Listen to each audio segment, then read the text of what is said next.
The story begins inside a very tall corporate building, and in one of the offices, we see a tired-looking young man clicking away on his computer deep in thought. While at work, he ponders deeply about something strange that happened the day before and is pretty bothered because he has no idea what in the world it was or what it could have been. In a flashback, we get to see exactly what he's been thinking about. The previous night, he was having a light dinner when some kind of hologram popped up right in front of him out of nowhere. It startled him, but after staring at it for a few seconds, he realized that it was some kind of status window, which made him think that he was hallucinating or something. At first, he thought he was just seeing things, but even after a while, the status window didn't disappear, so his curiosity took over. On what appeared to be a shopping window, he noticed the option to purchase some canned tuna that cost 2 coins and clicked on it several times. However, nothing happened after multiple attempts, so it dawned on him that it didn't work because he didn't have any coins. Still puzzled by the whole thing, he also noticed another item in the options, which was a hammer for crushing zombie skulls. The weapon cost 5 coins. And it was a pretty strange thing to see since he had only ever seen a status window like it in Apocalypse webtoons. That's the idea that had popped up in his mind when it first happened, and even now in the office. That's exactly the same thing, making him unsettled. The protagonist finds it hard to believe though, certain that he's not living in some kind of story from a novel. The mental argument goes on for him, making him wonder if he's starting to lose his mind from the exhaustion.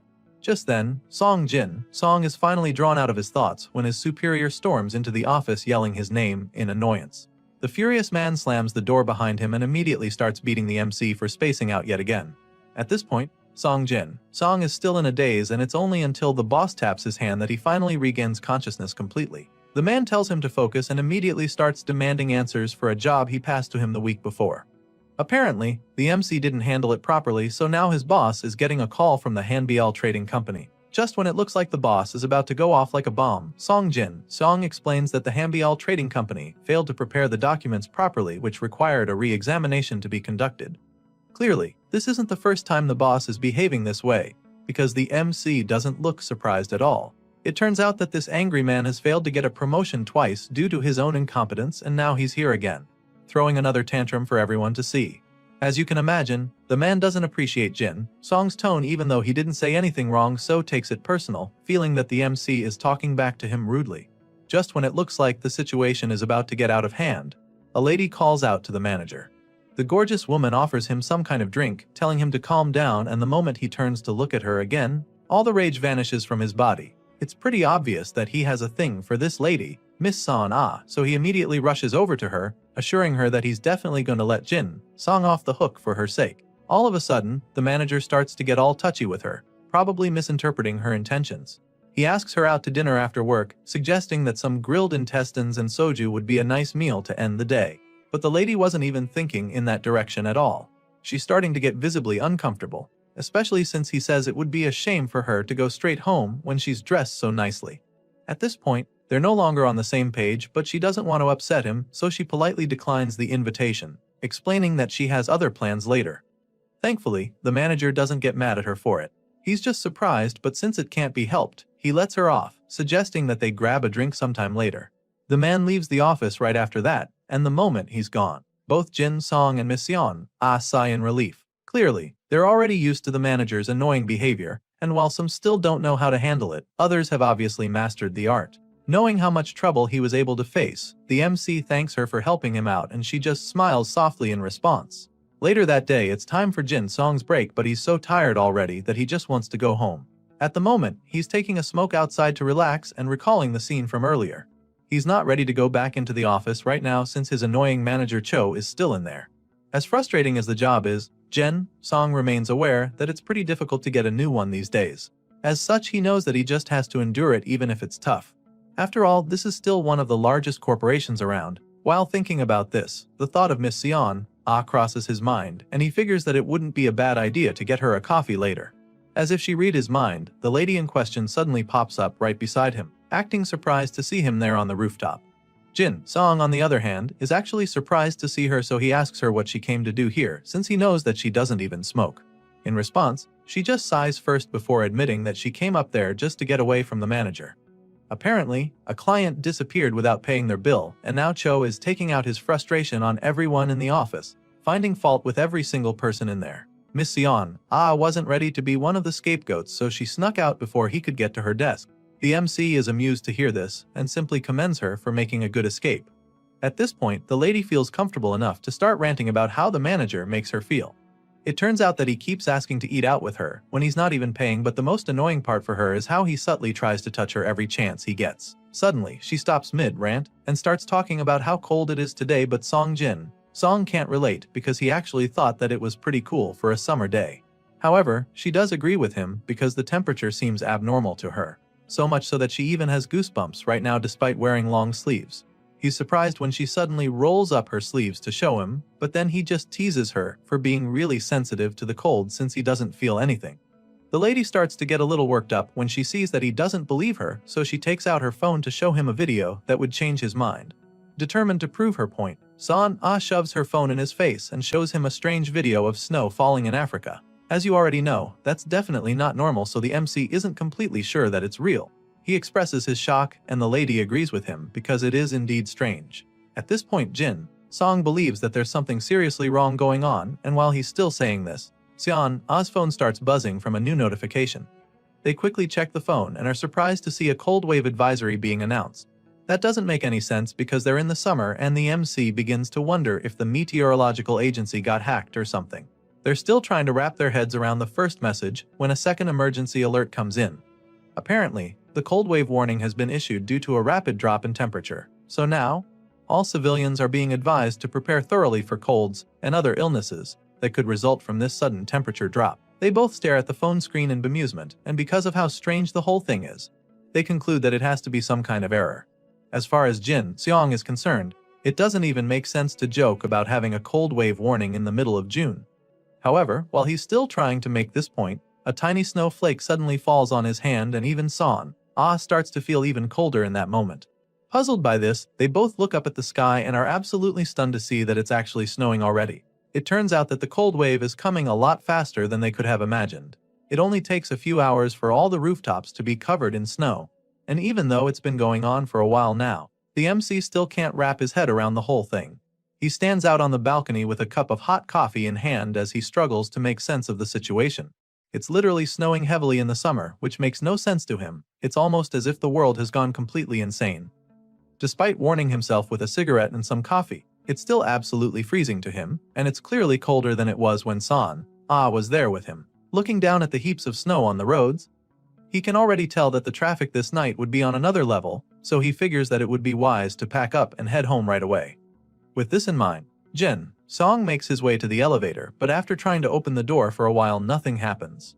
Of course, this leaves him puzzled and wondering if the elevator is broken or something. He's still trying to figure out what's wrong when a freezing gust of wind hits him in a flash. The cold seeps into his body instantly, so he starts shivering even more. Now, he's even more desperate to get home quickly to go warm himself, so rather than wasting any more time at the elevator, he makes his way down the stairs. With everything going on now, he still can't help but feel very bothered about that strange status window that popped up in front of him the day before.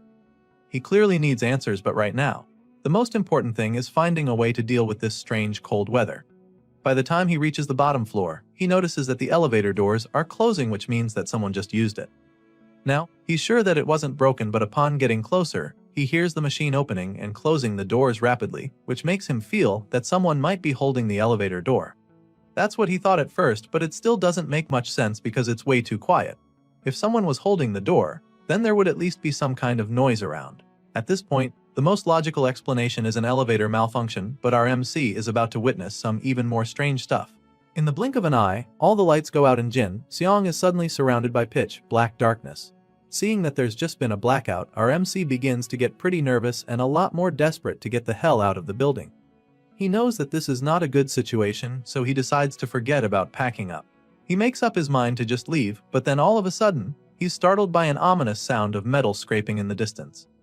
Song can barely see anything, and now there's a strange sound coming from the darkness, so he's really creeped out. His pupils dilate as he carefully makes his way to the dark office to get his stuff, and that's when he gets even more freaked out.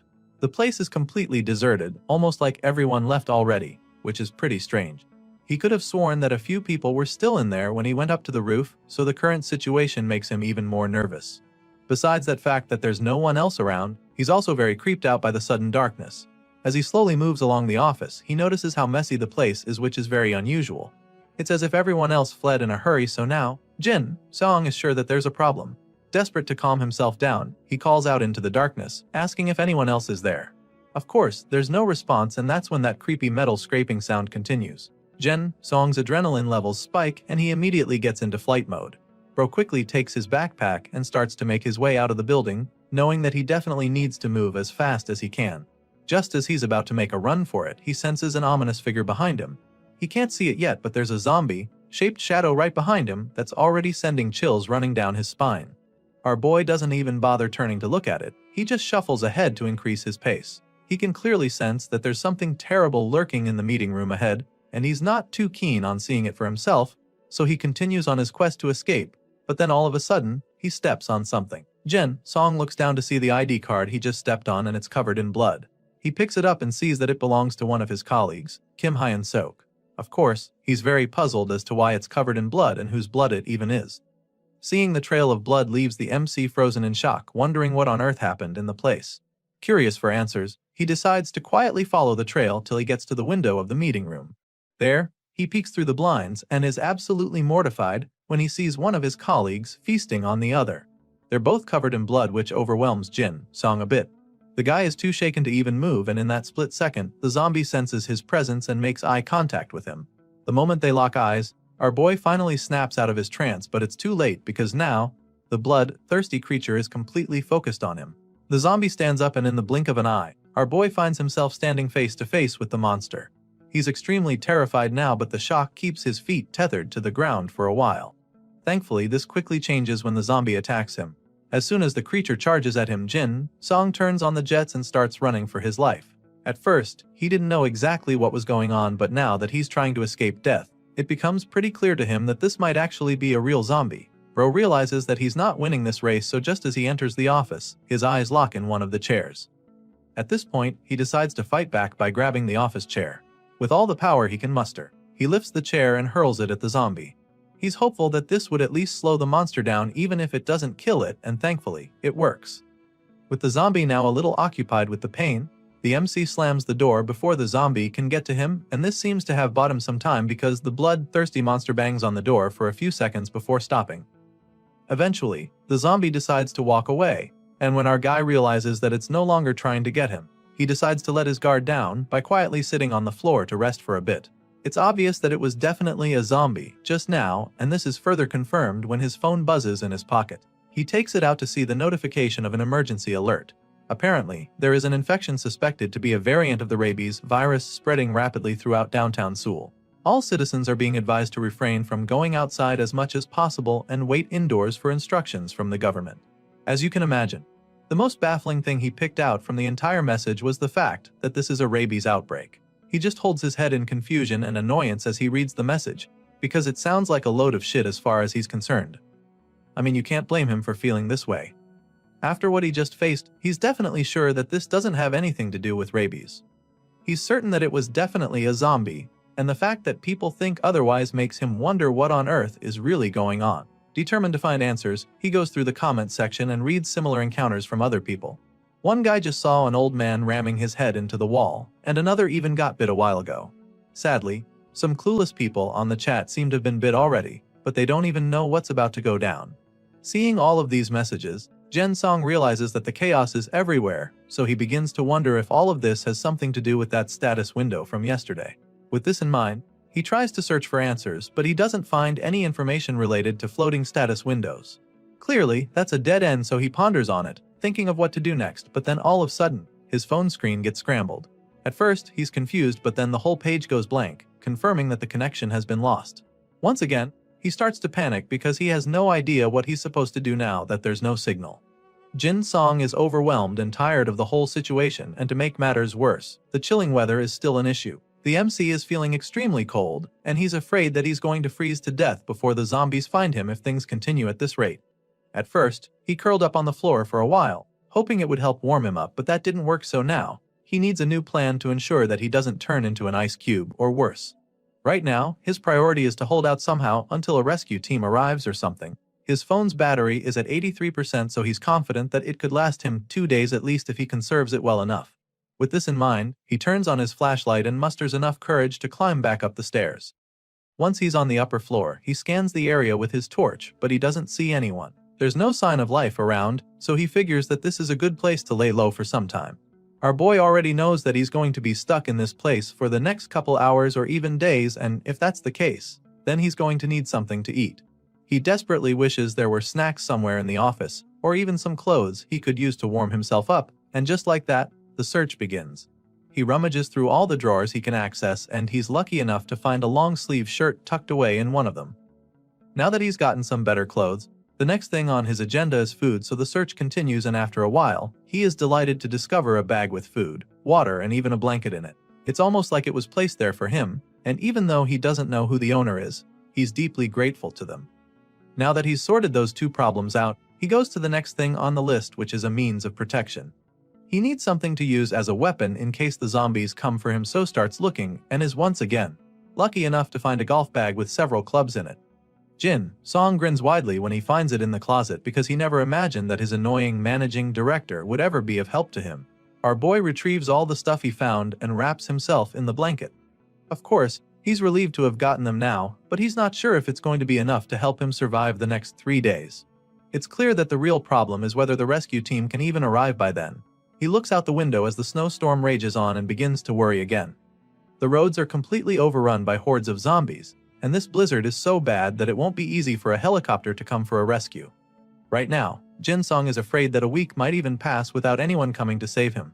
To make matters worse for him, it's getting even colder despite covering himself up with the blanket.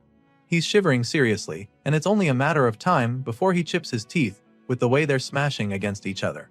Bro brings up the status window again and stares longingly at the page with the winter clothes there. He's desperate for them, but he can't afford it, and he has no idea how he can even get coins. His situation is looking pretty bleak right now, and he's truly afraid that he might not make it, so he just sits there in silence. Jin Song sits in the stairway waiting for help, but just when he thinks he's about to get a little peace, he hears footsteps approaching. Without any hesitation, he shoots up from the floor and grabs one of the golf clubs, determined to protect himself no matter what.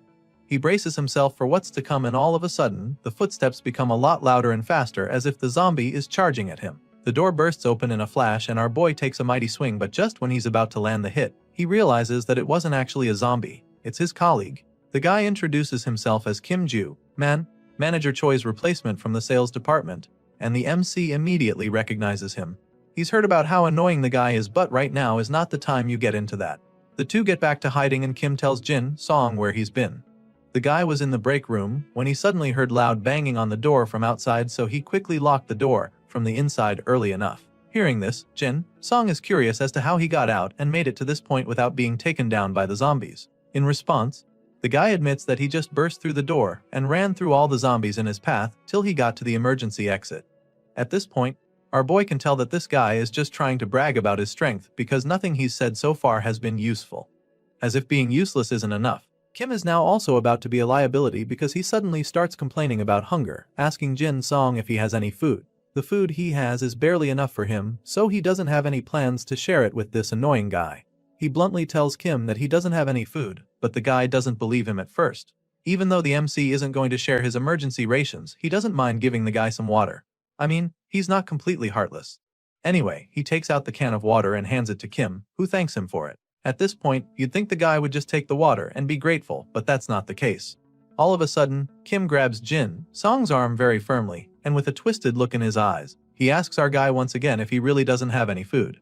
Now, the MC can clearly see that there's something strange going on with Kim, so he knows that he has to be very careful.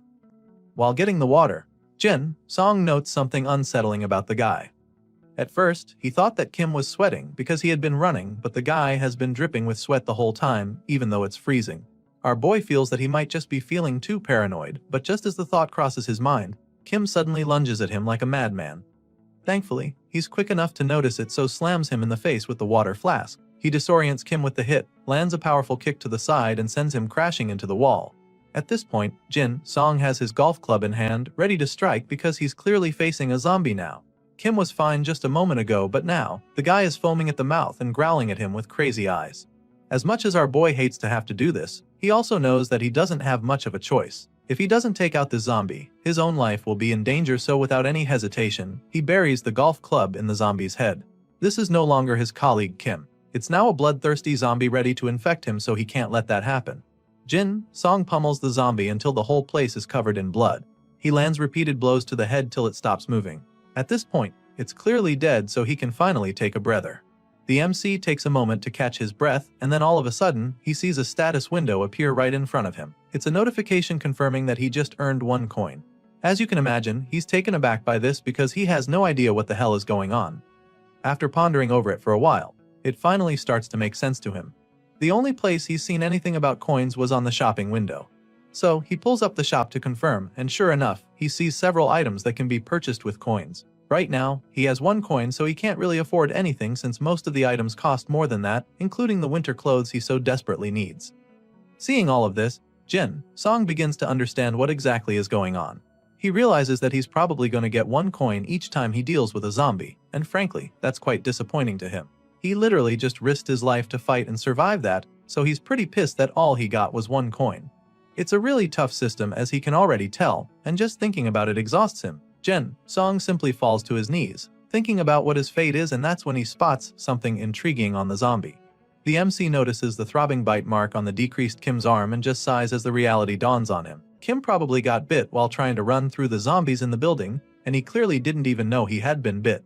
Our guy can't blame the guy for not even knowing, since he looked completely fine when they first met. It's really crazy that one can already be infected and have no idea. So with this in mind, Jin Song decides that he can't trust anyone by their appearance moving forward. The MC makes his way back to one of the offices to have a smoke and relax a little. While he's at it, he can't help but notice how good this cigarette he found earlier is. He remembers finding it when he was rummaging around the building for useful stuff, and he's really glad he did, because it's the only small comfort he has in this crappy situation. After some time, Jin Song figures that he should probably start moving back to his hiding spot soon if he doesn't find any other useful stuff. Just as he's thinking about this, a loud screech disrupts his thoughts. So he looks out the window to see what's going on outside, and that's when he sees the sea of zombies flooding the streets. There are only a few people who haven't been infected yet, but with the hordes swarming them, it's only a matter of time. Some of them try to fight back with weapons and whatever they can get their hands on, while others just succumb and accept their fate. Sadly, in a situation like this, there's really no use fighting, and the last man standing learns this the hard way. The zombies devour him in a flash, and all that's left of him is a bloody corpse. Well, that's before his transformation begins. Our guy watches the horrific scenes down there from the building, and he's truly shaken by it. It's so disturbing to him, but more importantly, it makes him understand just how screwed he is. As if the endless waves of zombies aren't enough, the snowstorm refuses to end as well. The blizzard rages on throughout the night, and our exhausted protagonist decides to just lie down and hope for the best. By the 3rd day, there's still no sign of any rescue team coming to save him, and it's not getting any warmer either. On top of that, his phone battery is now at 3%, which means that he's about to be really hopeless in a while. From the look on his face, you can tell that he doesn't really have high hopes anymore. All he has left with him now is 1 bag of snacks and 4 chocolate bars. As you can imagine, the last 3 days have been really frustrating for him. He's spent most of his time just staring out the window to conserve as much energy as possible. During that time, he saw several people attempting to escape from the zombies, and of course, every single one of them turned into a zombie in the end. Seeing such things can really kill a man's hope, and some might even lose the will to fight or keep living. However, that's not the case for our hero. Despite seeing how the efforts of others ended in futility, Jin Song has come to the conclusion that he has to get moving. As far as he's concerned, there's really nothing else he can do if he wants to live. Sure, it's safer inside the building, but staying here like this will only bring him closer to death with each passing day. He decides that he can't keep hiding in one spot staring out the window till death comes for him, so first, he intends to find some trustworthy survivors within the building. Jin Song still believes that there are others like him and that his best shot is finding them. So, with the little energy left in him, he clears out the barricade in front of the office door, prepared to finally walk out. The MC is definitely afraid, but he knows that this is what he has to do. He must find the others and combine forces with them to get out of this building. For now, his main objective is the 6th floor. This is where he wants to begin his search, and to do that, he needs to check if the entrance is blocked like Kimju Man said it was. For the first time in days, Jin Song opens the door to walk out, and the moment he does it, something shocking happens. All of a sudden, the power is restored and all the light bulbs come back on. As soon as he sees this, he doesn't even waste a second before running back into the office window to check if it's still snowing. Sadly, when he gets there, he's disappointed to see that the blizzard is still very much there. he looks out and sees that all the other buildings don't have any power. It's still very dark outside, but the lights in the building are on, so this can only mean one thing. Jin-song got his hopes for a second there, but the lights inside are still on, which means that someone must have turned on the emergency generator. The last time he checked, zombies aren't exactly cut out for stuff like that, so he is convinced that there's another survivor in the building. This is exactly what he's been praying for, and now he has a chance to join forces with someone else, so he dashes out of the room to begin his search. The MC takes all the stuff he needs with him and makes his way to the stairs once again. He knows that he needs to be quick about this little mission, because the lights could go out at any moment, and he wouldn't want to be in the zombies' territory when that happens. With this in mind, he resolves to find the others before the lights go out and makes his way down the stairs. Jin-song believes that the survivor is likely located in either the management office or the security office, since those guys are the ones with access to the generators. The thing is, both of those offices are on the first floor, so he'd have to go down a couple stairs, but it's a relief for him. On the way down, he notices that something is going on with his shoes. As much as it's keeping his feet warm, he knows that he can't risk attracting the zombies with the noise, so he takes off his shoes and continues the journey in socks. Our guy is determined to make it out alive, and he no longer cares what it's going to take in order to achieve this. Soon, he arrives on the 6th floor. Right now, he's pressed for time and needs to find the other survivor before the backup generator fails, but he also needs to check if the emergency exit is truly blocked. So, Jin-song takes a quick stop on the 6th floor to check for it. Our boy stealthily moves around there and eventually gets to the exit, and just like Kim said, it's blocked indeed. Now that he's done with that, he needs to get back to finding the other survivors in the building. That's the most urgent thing right now, so the emergency exit can wait for now since he's confirmed that it's blocked. Not long after that little detour, the MC finally reaches the 1st floor, and upon getting there, he notices that everything still seems normal. It doesn't look like the zombies from outside have been able to break in yet, and that's a good sign. However, considering the usual foot traffic in the lobby, there's a high chance that zombies are roaming about. He listens carefully, but doesn't hear any noise, so he attempts to open the door and is relieved to see that it's not locked. Jin-song opens the door slightly to take a peek, and sure enough, he finds numerous signs to confirm the zombies' presence. There are blood stains all over the place, and he even sees a few of the undead patrolling the area. On looking closer some more, he sees many others roaming about like it's some twisted Halloween party. He's astounded by how many there are and starts to feel that this might even be the entire horde of zombies. Just as he expected, it's practically impossible to escape the building at the moment. There are just way too many zombies in the way. Still, he's glad that the zombies from outside haven't gotten in yet, because that would just make the situation a lot worse for him. Sadly, with the way things are going, it's only a matter of time before those front doors come down. The multitude of zombies outside seem to be looking for a way in, and if the population goes any higher, then they'll definitely break in. As such, he knows that he just has to move fast, so that's exactly what he does. He runs past the lobby when all the zombies aren't looking and successfully reaches the management office. On getting there, he's once again met with a sad discovery. He looks into the office only to find a frozen man. He clearly froze to death due to the cold, and Jin is heartbroken when he sees this, because this man was the one who greeted him every morning. Sadly, now he's gone. Jin had always heard how people who die from hypothermia paradoxically remove their clothes, but he never thought he'd see it for himself. There's nothing he can do to help the deceased man now, so all he can do is pay his last respects.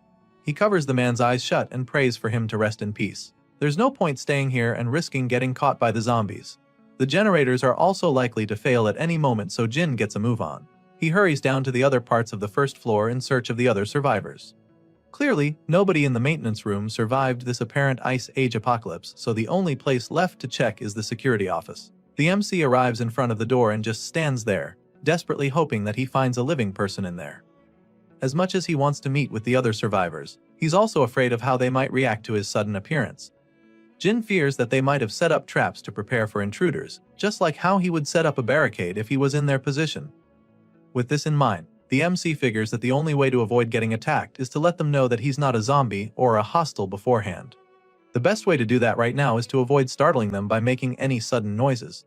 Unfortunately, that's going to be very difficult because any sound he makes right now will probably attract the zombies.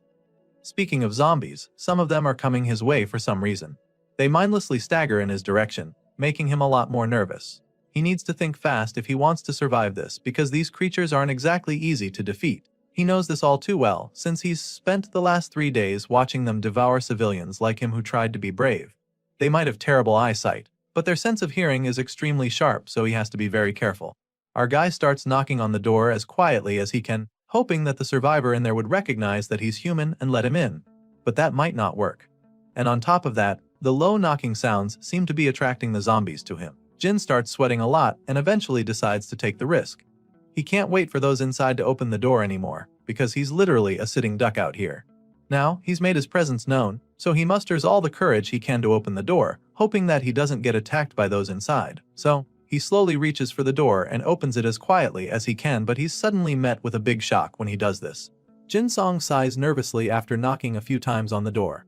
Right now, he's not sure what to expect, but he's hoping that everything will be fine if he just opens the door carefully. With this in mind, he slowly opens the door and in the blink of an eye, he's met with a surprise attack. Apparently, the person inside has been waiting for him to make a move. The man tries to hit the main character with a stick, but our guy is quick enough to block the attack with his golf club.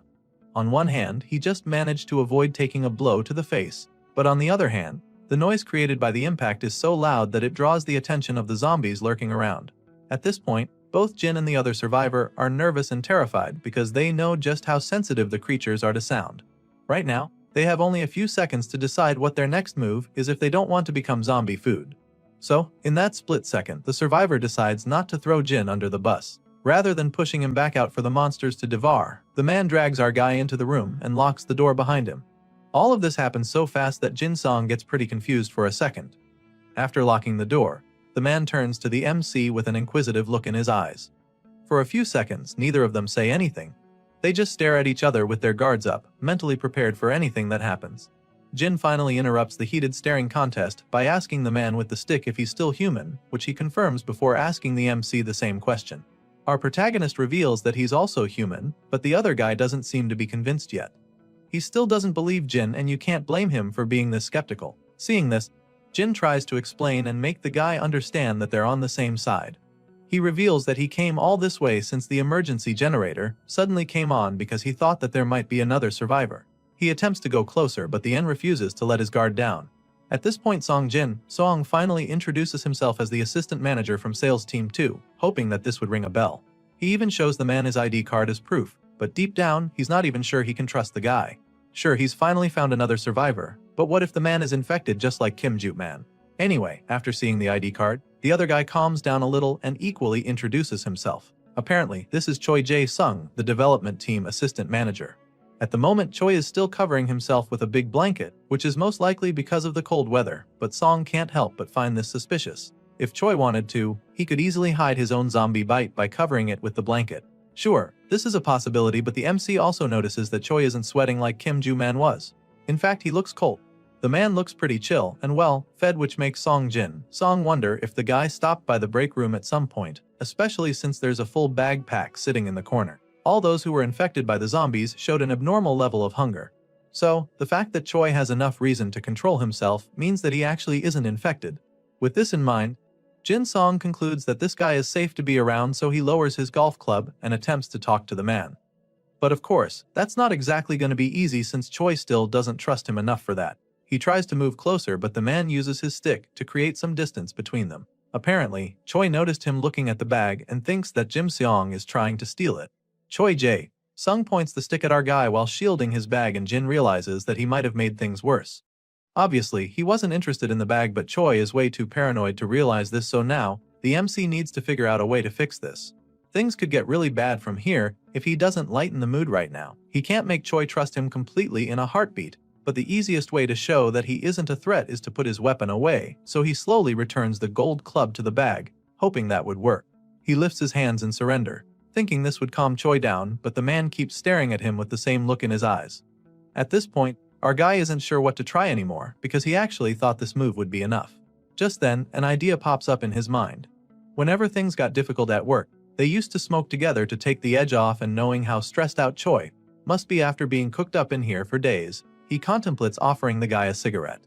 With this in mind, he slowly reaches into his pocket to get it out, and of course, Choi finds this very suspicious. The guy watches his movements closely, ready to swing the stick if Song tries anything funny. Thankfully, it doesn't get to that because the MC suddenly reveals the pack of cigarettes in his hand and stretches it out for Choi to take, asking if he'd like a smoke.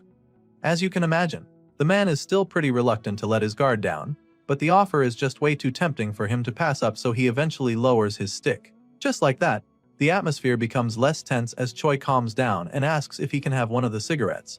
A few moments later, we see that the two young men are now looking like they weren't ready to pummel one another before. From the look on Choi's face, you can tell that he really needed that smoke.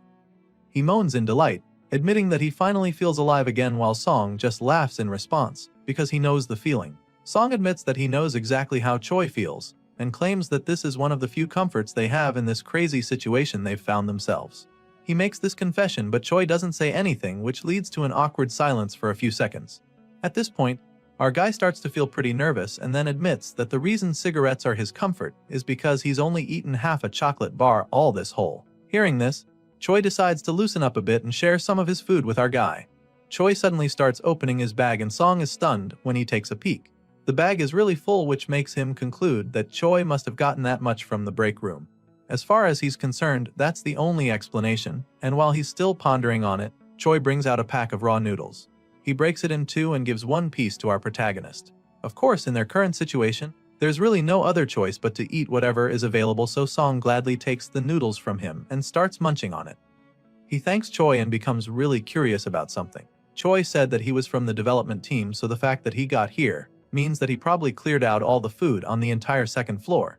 In response, the guy in glasses confirms this, explaining that it's no longer necessary to put food in refrigerators, and our guy completely agrees with him.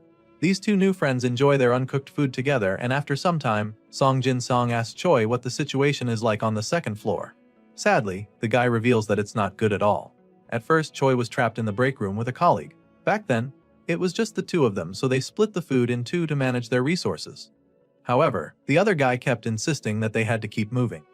Choi didn't think that was a good idea and suggested that it would be wiser to wait for a rescue team to come get them. Despite his attempts to make his colleague wait there with him, the guy eventually had enough and decided to leave without him. As you can imagine, the impatient guy was infected as soon as he went out, and just like that, Choi was left all by himself. After hearing this story, the MC suggests that there are probably quite a few zombies on the second floor since he passed there on his way down, and Choi confirms this, claiming that he counted at least 4 of the undead himself. Clearly, Choi also has no choice but to come out since his battery was about to die completely. As such, he was forced to come across the bloodthirsty zombies on his way down, and this makes our guy wonder how he got out without being infected. In response, Choi reveals that he drew their attention by throwing something in the opposite direction. So, whenever they were distracted, he simply took the opportunity to crawl out of their reach. Song is quite impressed with the story, admitting how amazing it is that he escaped safely from 4 zombies. Choi just laughs nervously as he thanks our guy for the compliment. Judging by everything he just heard, Song is convinced that Choi was the one who turned on the emergency generator, so he asks just to be sure, and the assistant manager confirms his guess. The MC looks over at the power strip in the corner with several chargers plugged in and figures that it's the reason Choi risked his life to go turn on the generator. Clearly, the guy had to charge his devices so he wouldn't get stranded, but Song is a little confused because he doesn't really think there's a point. Hearing this, Choi is shocked because he can't believe that Song has been surviving without using the internet. At this point, our boy is even more surprised because he had no idea that there was even any signal in the building all this while. Hearing this, the assistant manager informs him that satellite internet is actually available. This response leaves our guy astounded, and that's when Choi asks him if he knows about Spacelink. Sure enough, Song is familiar with this name, so Choi tells him that they still have access to the internet because of it. Of course, there aren't many usable servers left since the zombies took over, but there are a few communities that they can still connect to. Well, our boy didn't have any idea about this, so it's taking him a while to process all the information. It's a good thing he met Choi then. Anyway, Mr. Glasses goes on to reveal that the charger is currently plugged in a fast on, which means that it should be done very soon. That being said, he offers to help our guy charge his phone afterward if he has one on him. Time goes by and sure enough, Choi helps Song plug in his phone. Just like the assistant manager said, the internet is still working, and our MC is even able to access his social media account, where he comes across several others who haven't been infected. This whole thing is like a breakthrough for him, so he genuinely thanks Choi for everything. The guy charged his phone, connected him to the Spacelink internet, and even told him about the community, so he is really glad. Of course, Choi is pretty modest about it, claiming that it's nothing. Not long after that, they notice the lights above them flickering, and Song immediately suggests that the emergency generator is about to run out of power. Of course, this is really tragic news for Choi, even though he already knew that it was going to happen eventually. Things are about to get a lot more difficult for them, which makes him wonder what Song plans to do in this situation. Before our guy can even say anything, Choi makes his intentions very clear, stating that he will be staying right in the room. The assistant manager doesn't have any intention of leaving the room, and stating this, Song just stares at him with a disappointed look on his face. Clearly, Choi only said this just now because he wants Song to leave. The guy suddenly starts reaching for his wooden stick again, like he's preparing to attack our guy if an argument breaks out. Song doesn't seem to notice this though, but he understands why the assistant manager would want him to leave. The MC knows that he's probably just a burden considering Choi's current disposition. The assistant manager's strategy is obviously to hold out for as long as possible in the safest location, so he truly has no need for a companion who would just consume more of his food while waiting around. Song also doesn't consider Choi a good companion in this situation because they have conflicting ideas. As far as the MC is concerned, he needs to keep exploring in order to find a way out, and this means that Choi would only be an obstacle. As such, he believes that it's only right for them to part ways here and now. After considering all of these factors, our guy finally informs Choi that he will be leaving instead. Of course, Mr. Glasses over here doesn't have any problems with this. In fact, he's even relieved to hear it. Without any hesitation, he goes over to his bag to take out a flashlight and a small power bank. Apparently, he has about 2 more of these to spare, so he doesn't mind giving them to Song as a parting gift. He presents them to our boy, proving that he's not all self-centered, and of course, Song is really grateful for the gift. He thanks the assistant manager sincerely because he knows how incredible these items will be in a situation without any electricity. Grateful for Choi's generosity, our guy decides to return the favor, so he takes out a few sticks from his pack of cigarettes and gives them to the guy as well. Of course, Choi really appreciates it, so he thanks Song as well, and the 2 survivors finally part ways. Our guy makes his way to the door and Choi wishes him luck. Before stepping out, the MC turns to the guy, hoping that they get to see each other alive again. Song exits the room after that, and as soon as he's outside, he's overwhelmed by the horde of zombies flooding the area. Right now, he knows that he has to hurry because the electricity will be cut off soon, leaving him stuck in the dark with the undead creatures. To avoid this, he needs to get the hell out of here. Thankfully, the door is still holding up so he can escape very quickly. Song contemplates his next course of action. If he goes down to the basement, he can easily access his company car in the parking lot. There's a chance he can escape with it, but at the same time, he's not even sure that leaving the building right now is the correct choice. At the moment, he's starting to reconsider his idea, feeling that the time to escape the company building will come eventually, so there's no need to rush. A part of him knows that leaving the company right now could turn out to be a rash decision, so, for the meantime, he feels that it is wiser to go back up and get all the information he can from the company. That way, he'll be more equipped with everything he needs to enable him to escape safely. With this in mind, our guy starts marching up the stairs with his bloody golf club in hand.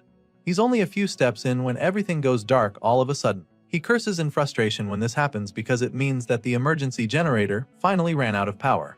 Thankfully, he still has a flashlight, so rather than freaking out, he's able to stay calm. Song uses the light to navigate his way up the stairs as carefully as he can because there's a good chance the zombies moved when he was downstairs. By being extremely careful and quiet, Song is able to reach the 4th, 5th, and then the 6th floor without being attacked by the zombies.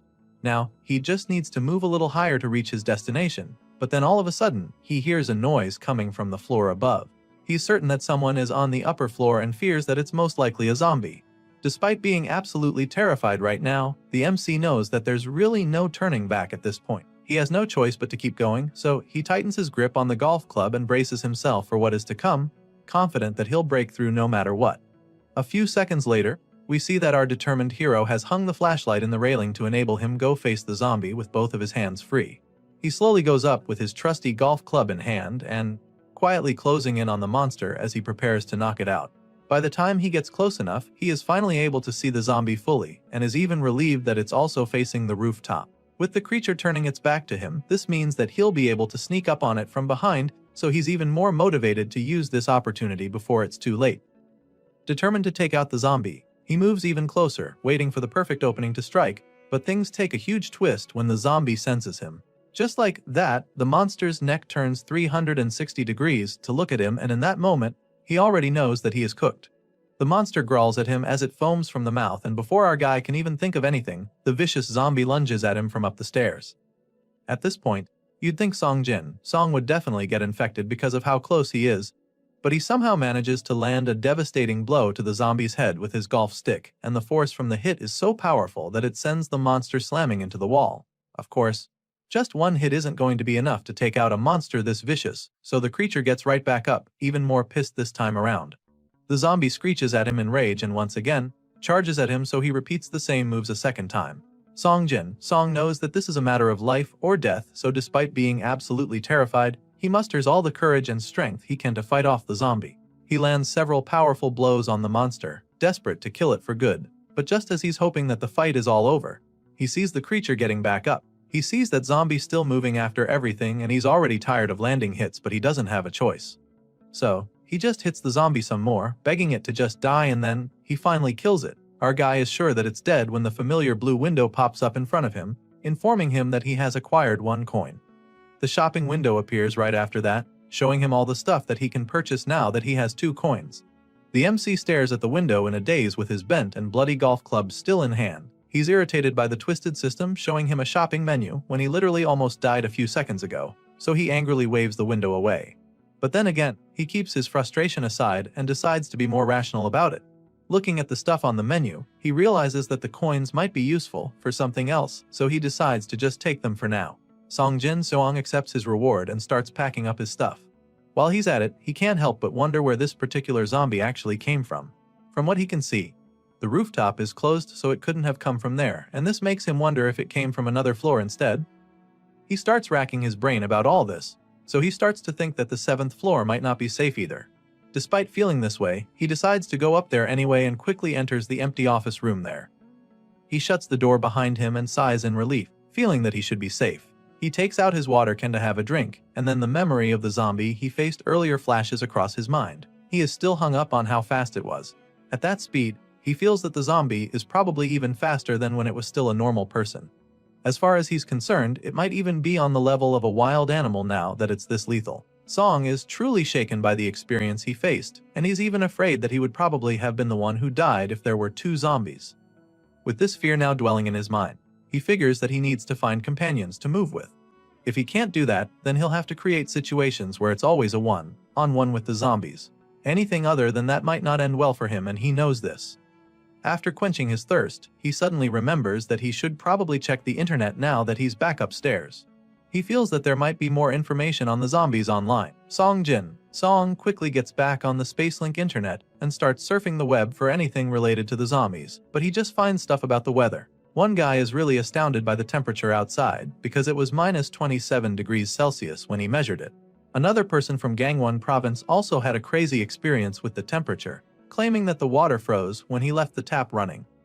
You'd think the last one would be useful information, but it's just still another message from someone talking about how their relatives got infected by a zombie. After scrolling for a while, Song simply gives up because there's really no useful info about the zombies. So, he goes over what he already knows about them. The creatures are sensitive to sound and have somewhat poor sight and smell. They also keep moving until their head is destroyed. And the most obvious fact, if you're bitten by a zombie, then you become one as well. These things online are all stuff he already knew before now, and it's mostly just survivors crying out for rescue on the servers.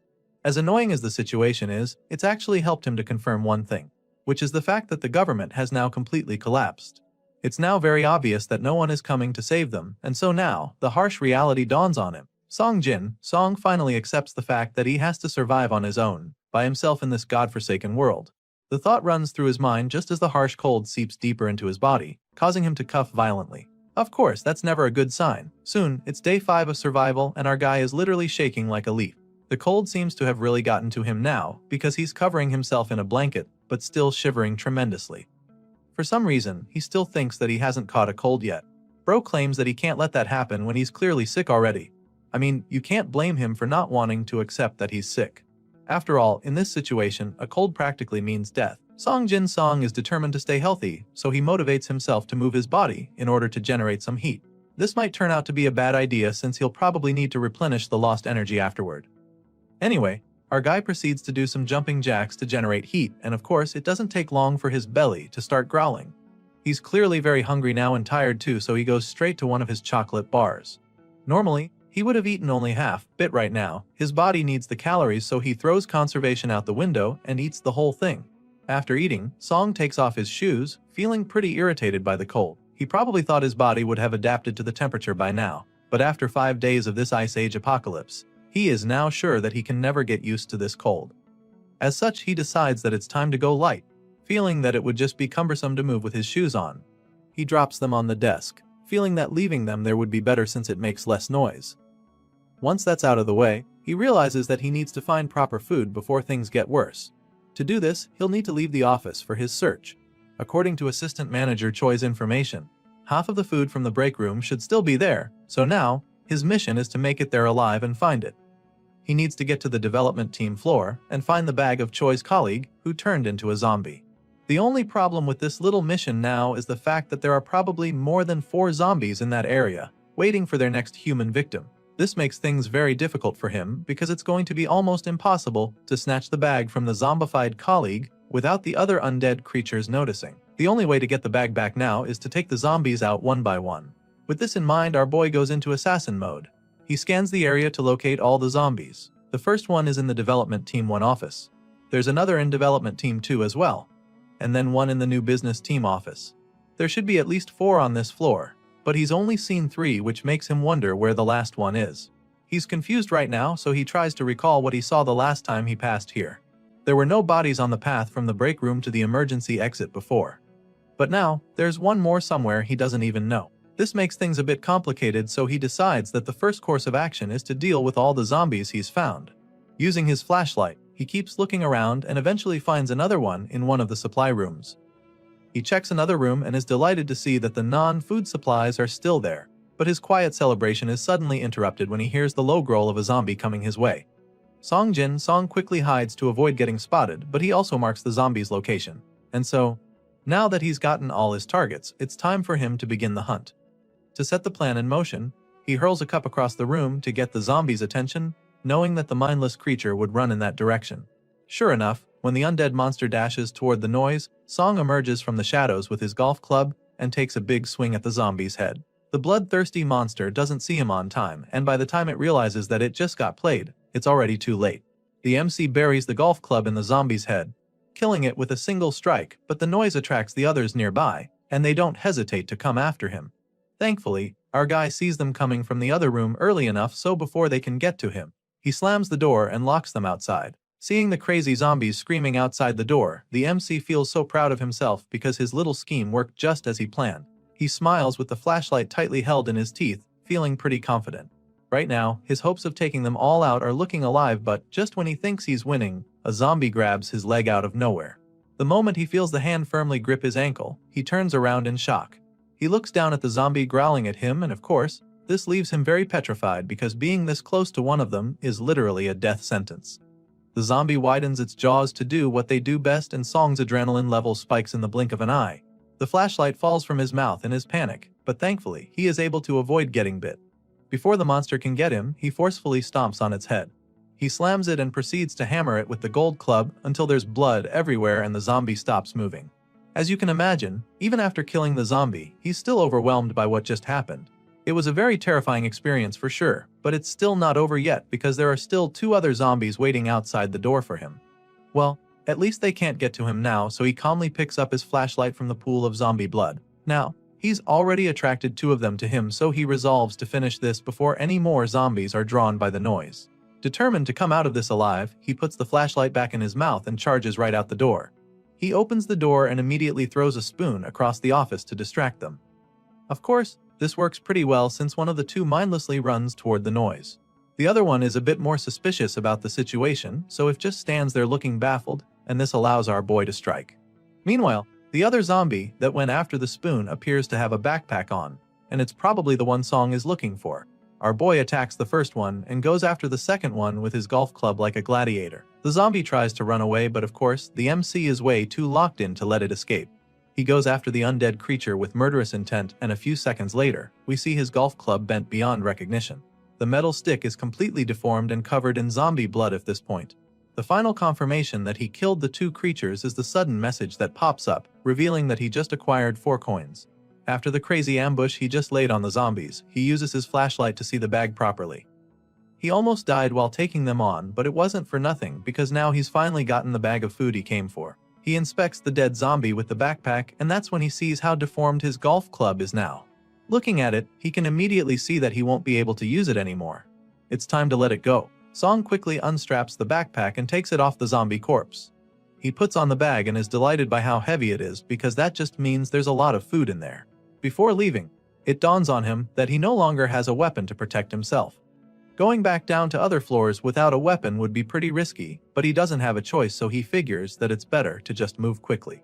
But then again, now that he's cleared this area, he thinks that it might not be a bad idea to search the place some more for something that could be useful to him.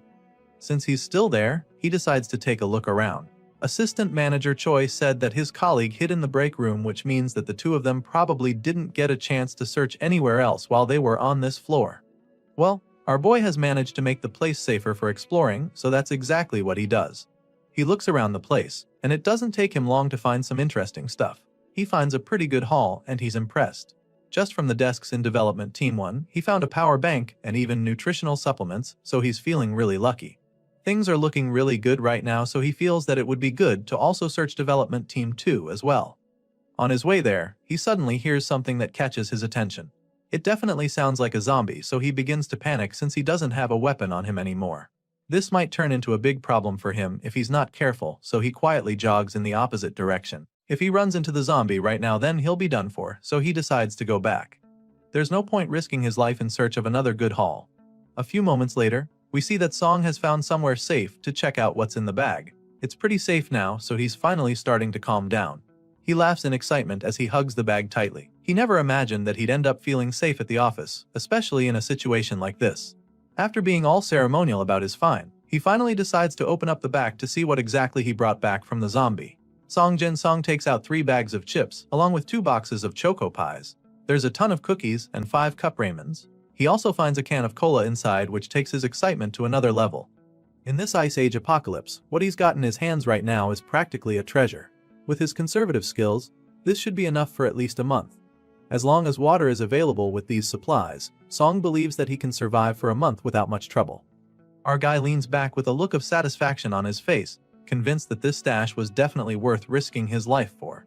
Unfortunately, just when he's finally about to feel good for the first time in days, the familiar chills rush back into his body. He starts shivering all over again now that the excitement has died down. His socks are soaked in blood and sweat, which means that his wet feet are making it even colder for him. He doesn't even know how to handle his current predicament. He feels like he should wash up a little to get the blood off. So he takes off his socks and starts washing his feet with ice water. Of course, the moment the water touches his feet, the cold shocks him. It's way too cold and he can't even believe that he's doing this. He never imagined that he would be washing his feet with ice water in his life. After washing off most of the blood, he suddenly comes across something horrifying. It's a wound, and for some reason, it resembles a bite mark way too much. He's shocked because he doesn't remember getting injured during his encounter with the zombies earlier. Song's eyes widen in horror as he thinks back to the time the zombie grabbed his legs. He's starting to think that he might have gotten scratched by it then, because he's certain that he didn't get bitten. From what he knows about these undead creatures, he definitely has to be bitten to become a zombie. He takes out his phone to confirm what he saw online, and sure enough, he comes across the post from a person who was scratched and wasn't infected even after several days. The MC is so excited when he reads this message because it means that he's still safe. The guy is so relieved now because it definitely wouldn't have been easy to deal with the fact that he'll soon be turned into a zombie. Now, he's done washing his feet, so he goes to dry them with his blanket.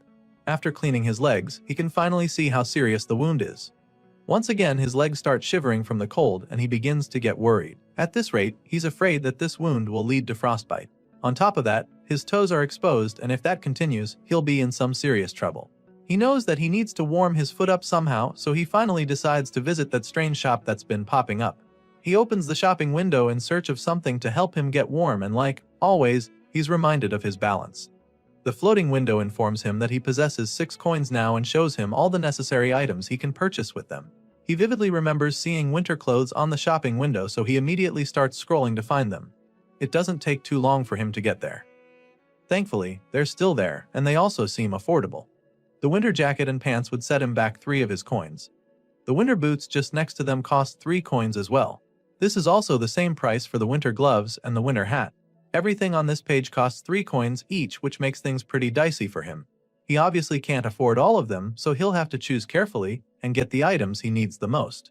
He curses in frustration when he sees these prices, claiming that the creator of the system must be really cheap to sell these items separately. I mean, they're all supposed to come as a package, so you can't blame him for being pissed.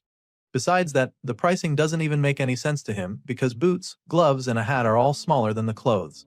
As far as he's concerned, they should not cost the same number of coins. He grumbles about the situation for a while but quickly reminds himself that complaining won't change anything. He needs to make a choice right away, so he does just that. Song clicks on the winter boots since that's the most pressing item right now. Without them, his toes would probably be falling off in a few days. Our guy is taken aback when the big winter boots suddenly appear right in front of him in a flash. He finds it strange that the shoes really appeared because it's almost like magic. He holds them up to confirm that they're actually real, and he's even more surprised by the fact that they're his size. He was actually worried that the boots might be too big or too small for him, but somehow, they're just the perfect fit for him.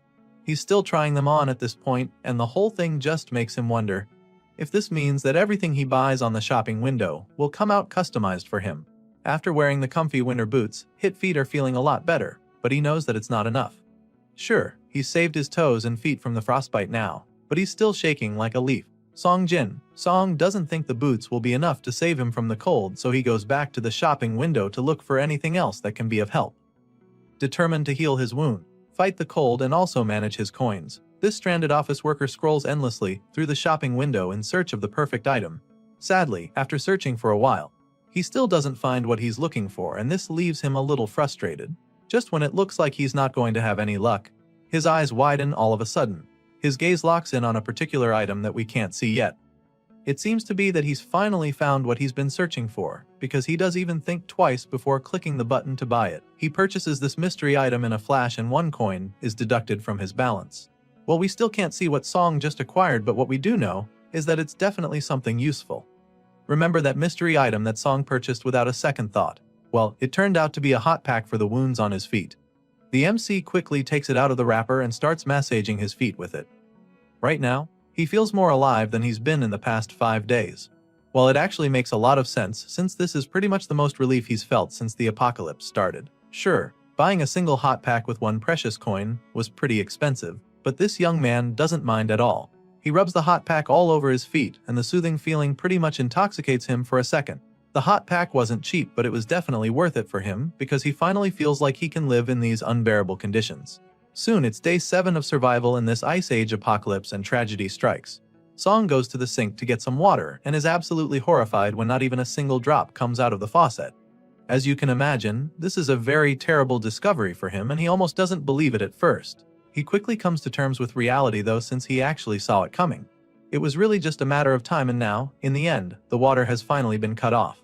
Thankfully, he's not exactly stranded now because he made preparations for this very calamity. Song was smart enough to keep his water supply full just in case this happened. Bro filled several water cans, but there's only so much water he can store. Despite his best efforts, he was only able to gather about 2 liters of water, which is definitely underwhelming for someone in his situation. Well, our guy knows this too and already has an idea of what he's going to face. The water he stored is only going to be enough for 3 to 4 days at best. Anything more than that would mean that he'd probably have to turn himself into a camel overnight somehow. Just when he started to feel alive in this icy prison, this kind of shit happens. As you can imagine, he's pretty frustrated by the situation, but he can't do much to change it. So he just lies back down on the desk, wondering why this is happening to him. Song takes out his phone to check the servers, hoping to see some good news at least. On the server, a couple other survivors are still communicating with one another. One brave fellow confirms that there are some zombies on the 1st floor, but still wants to go check out the supermarket across the street regardless. The man takes a frying pan with him as he makes his way out to the street. For some reason, he thinks 1 metal pan is enough to fight off the zombies. Anyway, he completes his preparation and updates the others on the servers, informing them as soon as he sets out. Song is one of the anonymous members of the chat, so he asks him if he's really going, so the guy confirms this once again, promising to post again if he survives this dangerous mission. Seeing this, the others just wish him good luck, knowing just how risky it is. Song remains on the desk after reading all the messages on the chat. Bro looks like he's about to give up any second now, and you can't really blame him. He's probably feeling discouraged after seeing that the number of posts is gradually decreasing. Since he joined the server, The number of messages have dropped quite a lot, so he fears that most of the survivors he met on there are probably now dead. It's a really harsh reality, but he knows that he just has to face it because he can barely see any signs of survivors out the window anymore. Before, he'd at least see a few civilians running around in attempts to evade the zombies, but now, all he can see are the mindless creatures roaming the streets. At this rate, he's afraid that he'll be the last human in the city in a couple of days. This thought lingers in his mind, but at the same time, he forces himself to be positive. Song refuses to think about the worst of his situation, feeling that there might just be many survivors like him in places that he doesn't know about. After all, nobody on the outside knew that he'd been trapped in the company building until he joined the server using the Spacelink internet. The next day, which is the 8th day of him being stuck in this Ice Age apocalypse, Song checks his phone again for updates. He finds 7 new notifications on the server, so he reads through all of them. The anonymous member from the previous day, who was talking to the brave guy, is starting to freak out now. It's been a day since the man set out to go to the supermarket, but he still hasn't posted anything, so it's starting to look like he didn't make it. The zombies probably got him, so when Song sees these messages, he finds it very difficult to remain positive. He had a little hope that the man would actually survive, but the mission proved as difficult as he thought. And now, he's completely certain that there's no way to survive out on the streets. Sure, he still has food and water that can last a couple more days, but he knows that he can't just wait here like this. When the time comes to leave this place, going out alone would mean death, so once again, he makes up his mind to go out and find another survivor. Our guy knows that he needs to get an ally as soon as possible, no matter what it takes. However, there's one glaring problem with this plan, which is the fact that our guy still doesn't have a weapon. He needs a good one if he's going to start wandering around the company building. Song looks over at the golf bag he found several days ago and quickly confirms that there's only one decent golf club left in it. He takes it out to have a look, and after inspecting it, he realizes that it's less durable than he thought. It might look pretty solid now, but it becomes useless after taking down 3 or 4 zombies. Obviously, there's a very good chance that he'll come across way more zombies than that if he truly sets out on his mission again. This means that he'll need something more durable to protect himself with if he wants to survive. And so, he opens that shopping window earlier to see what might be of use to him there. The first weapon he sees is the hammer for crushing zombie skulls. It looks pretty cool, with a spiked end that's pretty menacing, but there's one major problem with this weapon, which is the fact that it's too expensive for our guy. Right now, Song can't afford the hammer because it costs 5 coins to get, and he's already down to his last 2. After taking a good look at the weapon again, our guy admits that it actually looks really good. However, this doesn't make him think it's worth it. With 5 coins, Song knows that he can easily buy winter clothes and still have enough to get another hot pack. At the moment, these other things are looking a lot more valuable to him, so he's really not interested in buying the weapon in a hurry. After all, he still has a golf club that could hold up for a while. With this in mind, he sets out on his stealthy mission. First plan on the agenda is to check out the other floors and see what he can scavenge. So, with his flashlight in one hand and the golf stick in the other, Song quietly moves down to the other floors, and it doesn't take too long for him to discover something really disturbing. He enters one of the dark offices and is instantly taken aback when he finds fresh blood stains on the desk. He goes over to investigate, feeling very confused because there's no one around. He's been seeing these blood stains for a while now, but this one especially caught his attention. Our guy goes closer, hoping to find answers because even the smell is really disturbing. It smells just like the zombies, but it doesn't make any sense because he can't find any bodies around. By the time he scans the office with his flashlight, he realizes that the place is truly a mess with blood stains everywhere. This sends chills down his spine as he wonders what on earth happened there. He tries to open the adjoining door leading to another room but immediately realizes that it's locked. This leaves him even more perplexed because now, he begins to wonder if someone is hiding inside the room. He leans closer to check if he'll hear any noise coming from inside, but that's not the case. He can't hear anything, and so, after a brief pause, he decides to break in. Before bursting in though, he makes it very clear that he's going in. Song breaks down the door and of course, he's met by a new shocking discovery.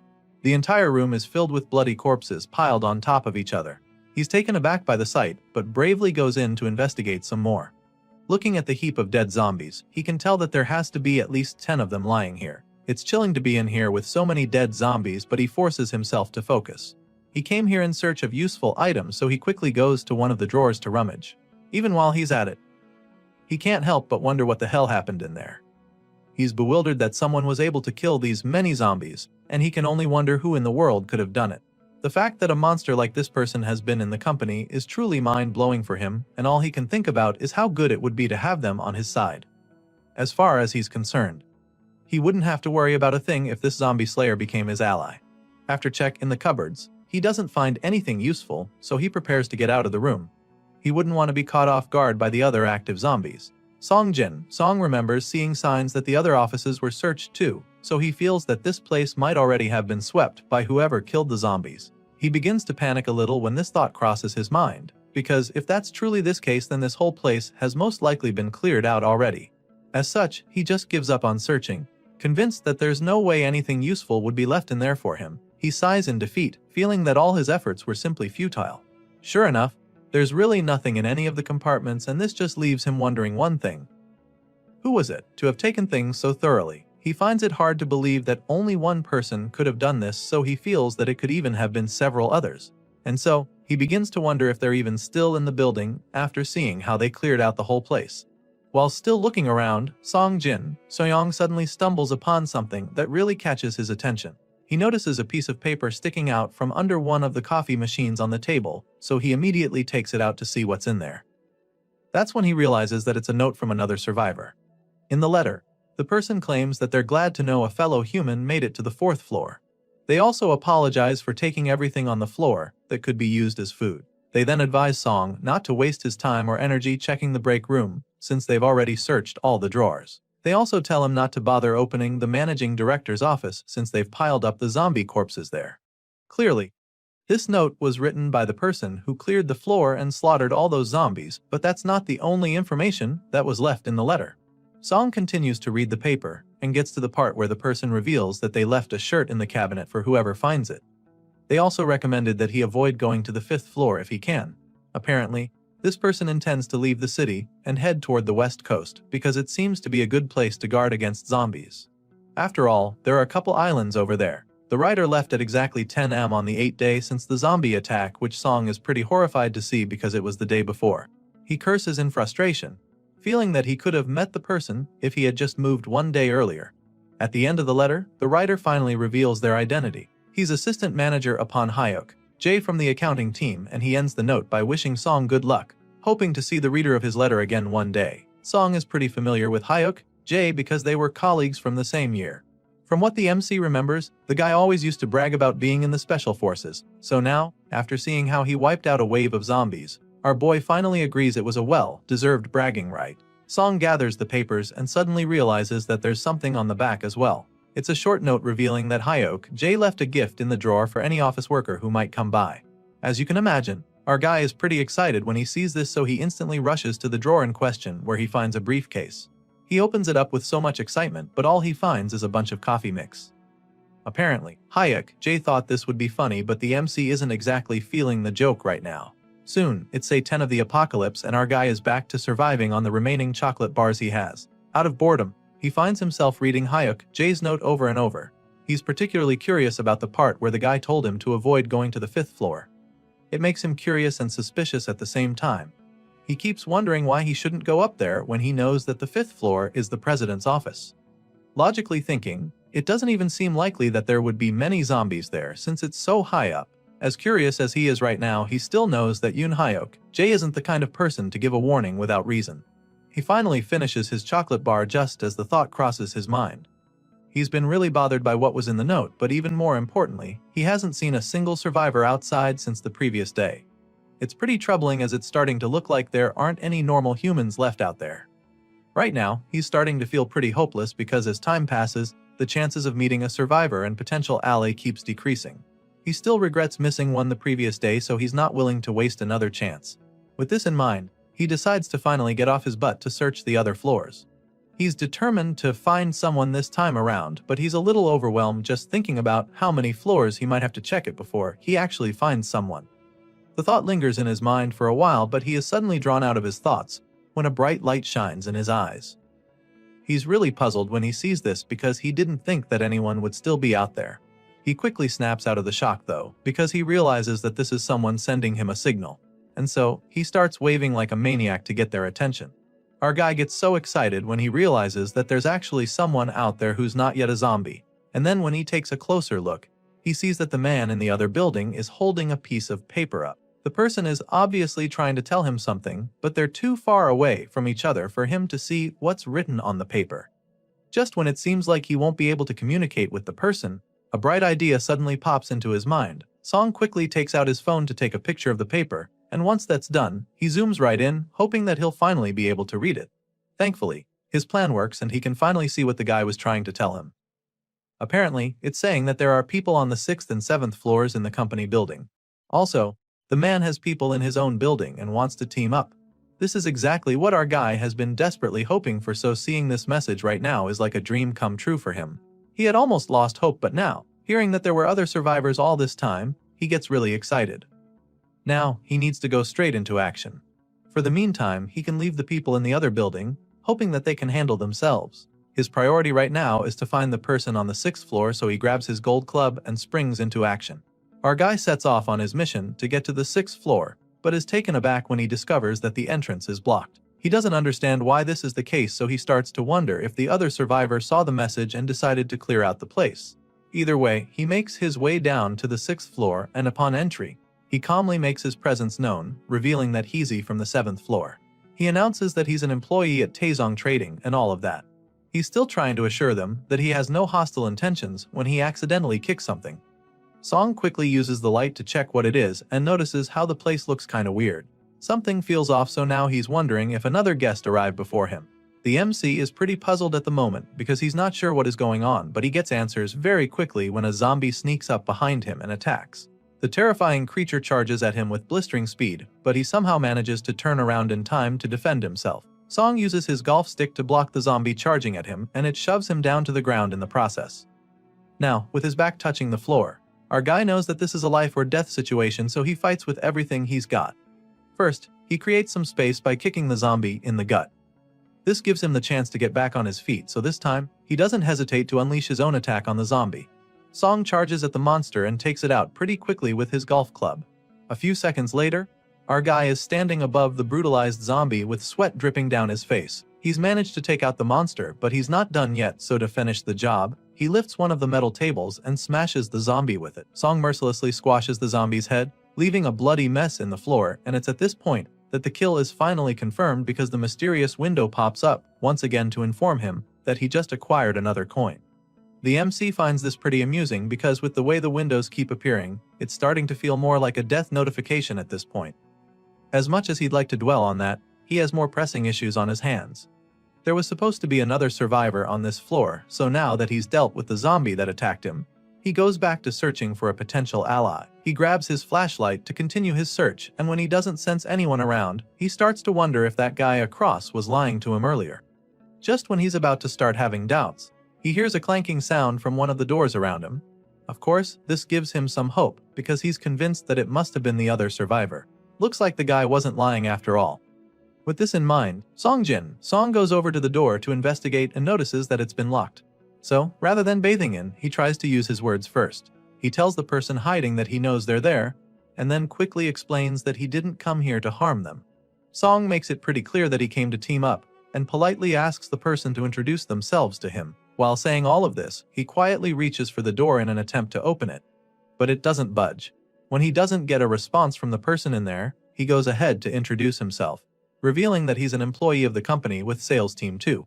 Still, there's no response even after a while, so the MC begins to seriously consider breaking in. He tightens the grip on his golf club as he prepares to take a big swing at the door, but that's when the person inside finally responds. For some reason, they kinda recognize his voice and ask if he's really Song. Of course, this question leaves our guy taken aback, and while he's still trying to wrap his head around it, the lady inside suddenly opens the door. He's absolutely gobsmacked the moment he sees her because it just so happens to be Miss Siona.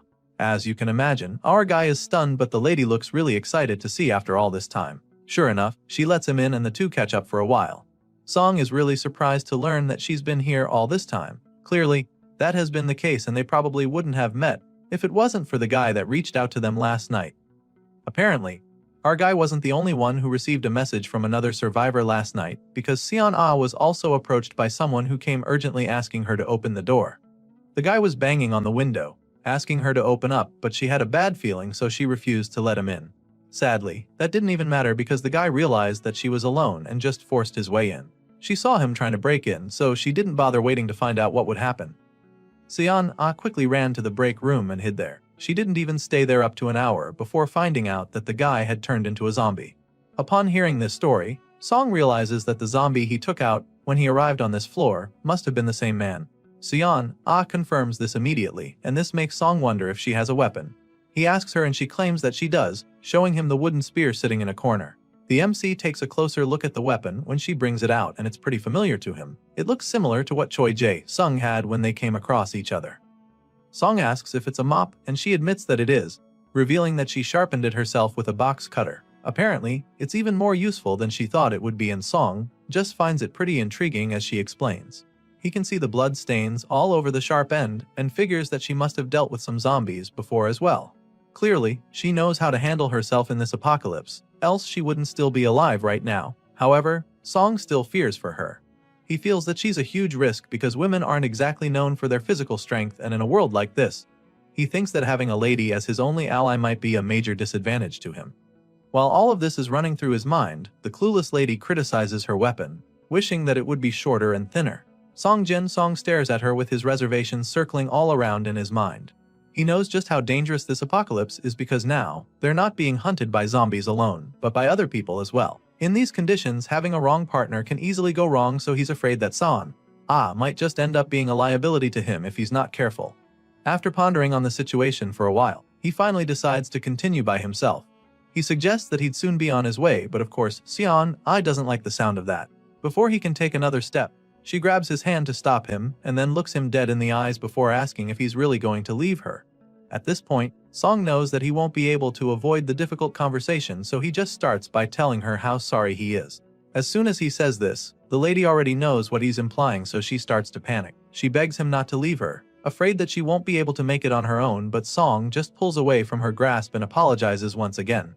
He's clearly made up his mind about her, so he starts walking away a second time. However, Seon isn't one to give up so easily, so just when he's about to leave, she reveals that she used to fence. She says this in an attempt to change his mind, but the MC doesn't seem convinced, so she assures him that it's true, determined to prove that she's not a liability. She shows him the bloody wooden spear, revealing that she was the one who cleared out all the zombies on the 6th floor. It's pretty clear that she's not bluffing because she's even ready to show him all the corpses she left behind if he wants, and of course, this leaves Song baffled. The angry lady tells him that he'll regret leaving her behind, and she's very confident about this. The MC suddenly begins to have second thoughts, especially when she informs him that she was a silver medalist in fencing at the National Sports Festival. Sure, it was a long time ago when she was a high school sophomore, but her skills are probably still pretty sharp. After hearing all of this, Song reconsiders his plan, and after thinking for a while, he agrees to team up with her. Not long after that, the two get ready to set out, and Son brings out a backpack with all the clothes and food she could find in the place. Hearing this, Song asks if she got power banks in there, but she didn't think about that because she thought they would be useless. After all, the last time she checked, the internet was down. At this point, our guy informs her that there's something called Spacelink, explaining that it's a means of satellite communication. Upon hearing this, Son realizes that they'll need all the power banks they can find. While finalizing their preparations, Song asks if she knows how many zombies she came across in total. So, she reveals that there were 8, but adding the one our guy took out makes it 9. Just then, Seon finds the power banks, but while she's being all excited about that, our guy is busy trying to wrap his head around the fact that she killed 8 zombies by herself. It's definitely very impressive, so all of a sudden, he's feeling very glad to have teamed up with her. Seon was only able to find 2 power banks in the end, so she puts them in her bag and gets ready to set out. She asks if it's time to leave, but Song notices something strange that catches his attention. There are some weird marks on the door, so he asks her about them. Upon seeing the marks, Seon remembers that the guy who broke in the previous day was trying to smash the door, so she feels that the scratches were from a desk or something. Sure, that's one theory, but our guy isn't convinced. The marks are way too small and precise to have come from a table, so he scans the room for answers and eventually finds the exact tool that created the marks. Upon seeing it, Son identifies the vernier caliper in Song's hand. Our guy is really excited to have found it because it's a solid chunk of metal that he could use as a weapon. He's pretty confident that it wouldn't break as easily as the golf clubs, but Seon just points out how short it is. He'll need to get real close to the zombies if he wants it to be effective, but that doesn't have to be the case because Son suddenly comes up with an idea. A few moments later, we see Seon holding the newly modified weapon with a sense of pride. She straps the caliper to the blunt edge of her stick to create a longer and more dangerous spear. She hands it over to Song, suggesting that it should be very useful, and he agrees, looking really impressed. As far as he is concerned, this is just great because he can stab with it like a spear and also use it to poke like the caliper. Sion, reveals that she made it into some kind of pole axe, pointing out that this is one of the perks of bringing her along. Seeing what she tinkered in just a few minutes, Song genuinely thanks her. When the number of people increases, it's not just the number of people to fight with that grows, but other things like this are good too. Eventually, our guy combines the food in his bag with what San already had, so he believes that they won't have to worry about food for a while. That's a good development, but he can't shake the feeling of confusion when he finds the frying pan with her. He asks her what she's doing with it, and that's when she reveals that she brought it to get a refund but forgot about it. Apparently, she didn't like the color, but at least now it can be of use because Song thinks they can use it to melt snow for water later on. Sion is glad to have teamed up with another survivor, but she still doesn't get how he knew she was there. It was like he already knew she was hiding there before she made it obvious. Seeing her confusion, the MC tells her about the man who tipped him off from the building across. Apparently, San didn't have any idea about this. She didn't even notice the building he's talking about, so Song tells her how the man there signaled him with a light before asking to team up. He shows her the picture he took on his phone, and after reading the part about teaming up, she gets a little nervous. She's not sure if that will be a good idea, and Song doesn't know either. Teaming up with a stranger is definitely risky, and this is what the both of them are worried about right now. Sion is really bothered about that. It's the reason why she desperately wanted to go with Song. She knew that it would be difficult to find someone she can trust, and in the current situation, our guy is the only one she's willing to go with. Sion makes this very clear to Song, and he understands perfectly, so he decides that they're not going to team up with the people across the way. Hearing this, the lady is pretty relieved, so she thanks him for considering her opinion. Now that they've gotten that out of the way, she informs him that their manager might actually still be alive. Song is taken aback by this, but Sion has a very strong feeling about it. Manager Choi is currently on a different floor as far as she knows, because when the apocalypse first started, she was trapped with him on the 6th floor. That was before he ran away though. At first, Sion was in the break room back then while Manager Choi was in the bathroom. The man had asked for her help then, but she ignored him because she was still too scared. It was later that she confirmed that he had escaped, but now, she doesn't know where he went. The manager ran away on the 2nd night from what she remembers. Since then, she's been to the 4th, 2nd and 1st floors, which means that the fat man can only be in 2 places if he's not been turned into a zombie yet. Assuming Manager Choi didn't move, then he should either be on the 3rd or 5th floor. With everything going on, Song can't help but think about the other survivors in the building across. If the people there don't get a response from him and Sion, then they'll probably try to team up with Manager Choi. That won't exactly be a good development, because there's a chance that the other survivors and the manager will come after him and Sion. If they grow their numbers, it's only a matter of time before they infiltrate and overpower these two. Song thinks deeply about this, knowing that it's a likely possibility with the way things are going. It makes him wonder how he and Sion will respond if this happens, but he's not able to figure out an answer. As such, he decides not to bother himself with the external factors that they can't even control. As much as things can go south from here, there are still things that could be considered a silver lining. For starters, he has one more coin now, which means that they can buy some more cold weather gear. With this in mind, Song immediately opens the floating shopping window where he sees the available items. Right now, he's desperate to get a warm hat because it would definitely make him feel less cold. So, using the extra coin he recently got, he decides to purchase the hat. Now, this would make him pretty comfortable, but it's a different story for Sion, whose feet are already starting to freeze inside her shoes. If she gets frostbite on her feet and can't move, then she'll just become a burden to him. That's the last thing he needs right now, so it's logical in many ways to choose the boots over the warm hat. For this reason, he changes his mind and goes for the big furry boots instead. But just when he's about to click the button, he starts to reconsider his choices. He's reluctant to use his last 3 coins for this, especially since all he can think about right now is how gold he is. Sure, he feels pretty selfish at the moment, but he can't help it. Since they're not on the move currently, he figures that the boots are probably not that urgent. Besides, she's got a blanket covering her, so he figures that the difficult decision can wait. With this in mind, he just rolls over, feeling that he can choose later. The next morning, he wakes up to see Sion looking really frustrated as she struggles with her phone. He asks her how much battery she has left, and that's when she realizes that he's woken up. Well, waking up early has become the usual since his body has refused to adapt to this unbearable cold. Now that he's up, he asks if she remembered to charge all the batteries she found the previous night. Apparently, the only one she didn't charge is the one that Song left behind, so now her phone battery is at 22%. All of a sudden, Seon remembers that there's supposed to be a solar generator up on the rooftop, so she asks him if he's ever checked it out. Clearly he hasn't, because he didn't even have any idea about that. He'd probably have gone up to use it if he was aware, so he just stares at her in bemusement when she brings it up. The reason she's aware of this is because she was in charge of the solar generator for a little while due to a support project linked with a small business. Back then, they installed it on the rooftop, but it was halted after a flaw was discovered even before it went on sale. Song is pretty curious when she mentions some about a flaw, but she admits that she doesn't even know exactly what happened. Seon does have the details, but she knows that it wasn't a safety issue. At this point, he simply asks her the most important question, which is whether she knows how to operate it. Thankfully, she does, since she was in charge of it for some time. Hearing this, our guy suggests that they go check it out right away. Shortly after, the two make their way to the rooftop where the snowstorm is still raging. They manage to force open the door even with the heap of snow there. It wasn't easy, but they did it, so afterward they take some time to catch their breaths. Now, Song looks up, asking if the solar generator is really up there, which she confirms once again. From our guy's experience, there's usually a temporary ladder attached to one of the metal platforms, but he can't find it right now.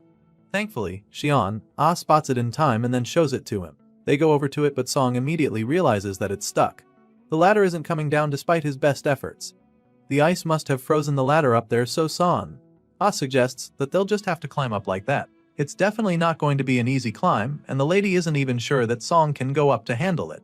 He doesn't say anything when she asks him, which suggests that he can't, so she volunteers to climb up and asks him to hold her up. Of course, he doesn't mind helping her, so he jacks her up on the count of 3, and she floats up to the top with ease afterward. Song watches her climb so gracefully and starts to see the athleticism she was talking about earlier. After a few seconds, he calls out to her, asking if she's seen the solar generator. At first, she doesn't see anything, but after a little digging through the snow, she finds the big solar panels lying there, so she lets him know that she's seen them. Sure, it's not very big, but she's still pretty excited to find it still there in good condition. Since it's small enough, she can take it apart to bring it down, but she'll need Song to catch it to avoid it getting damaged.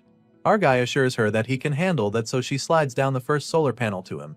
Of course, he's in place and easily catches it. Song then passes the second, third, and fourth one to him. He catches all of them, and shortly after that, the lady comes back down to help him set them up. It takes time a while, but they eventually mount the panels for the generator. It was pretty tough, so they're both panting by the time they're done. From the look of things, Song thinks they should be done, and she confirms this, stating that the installation is now complete. It should normally be installed outside, but they can't do that with all the snow settling on the panels.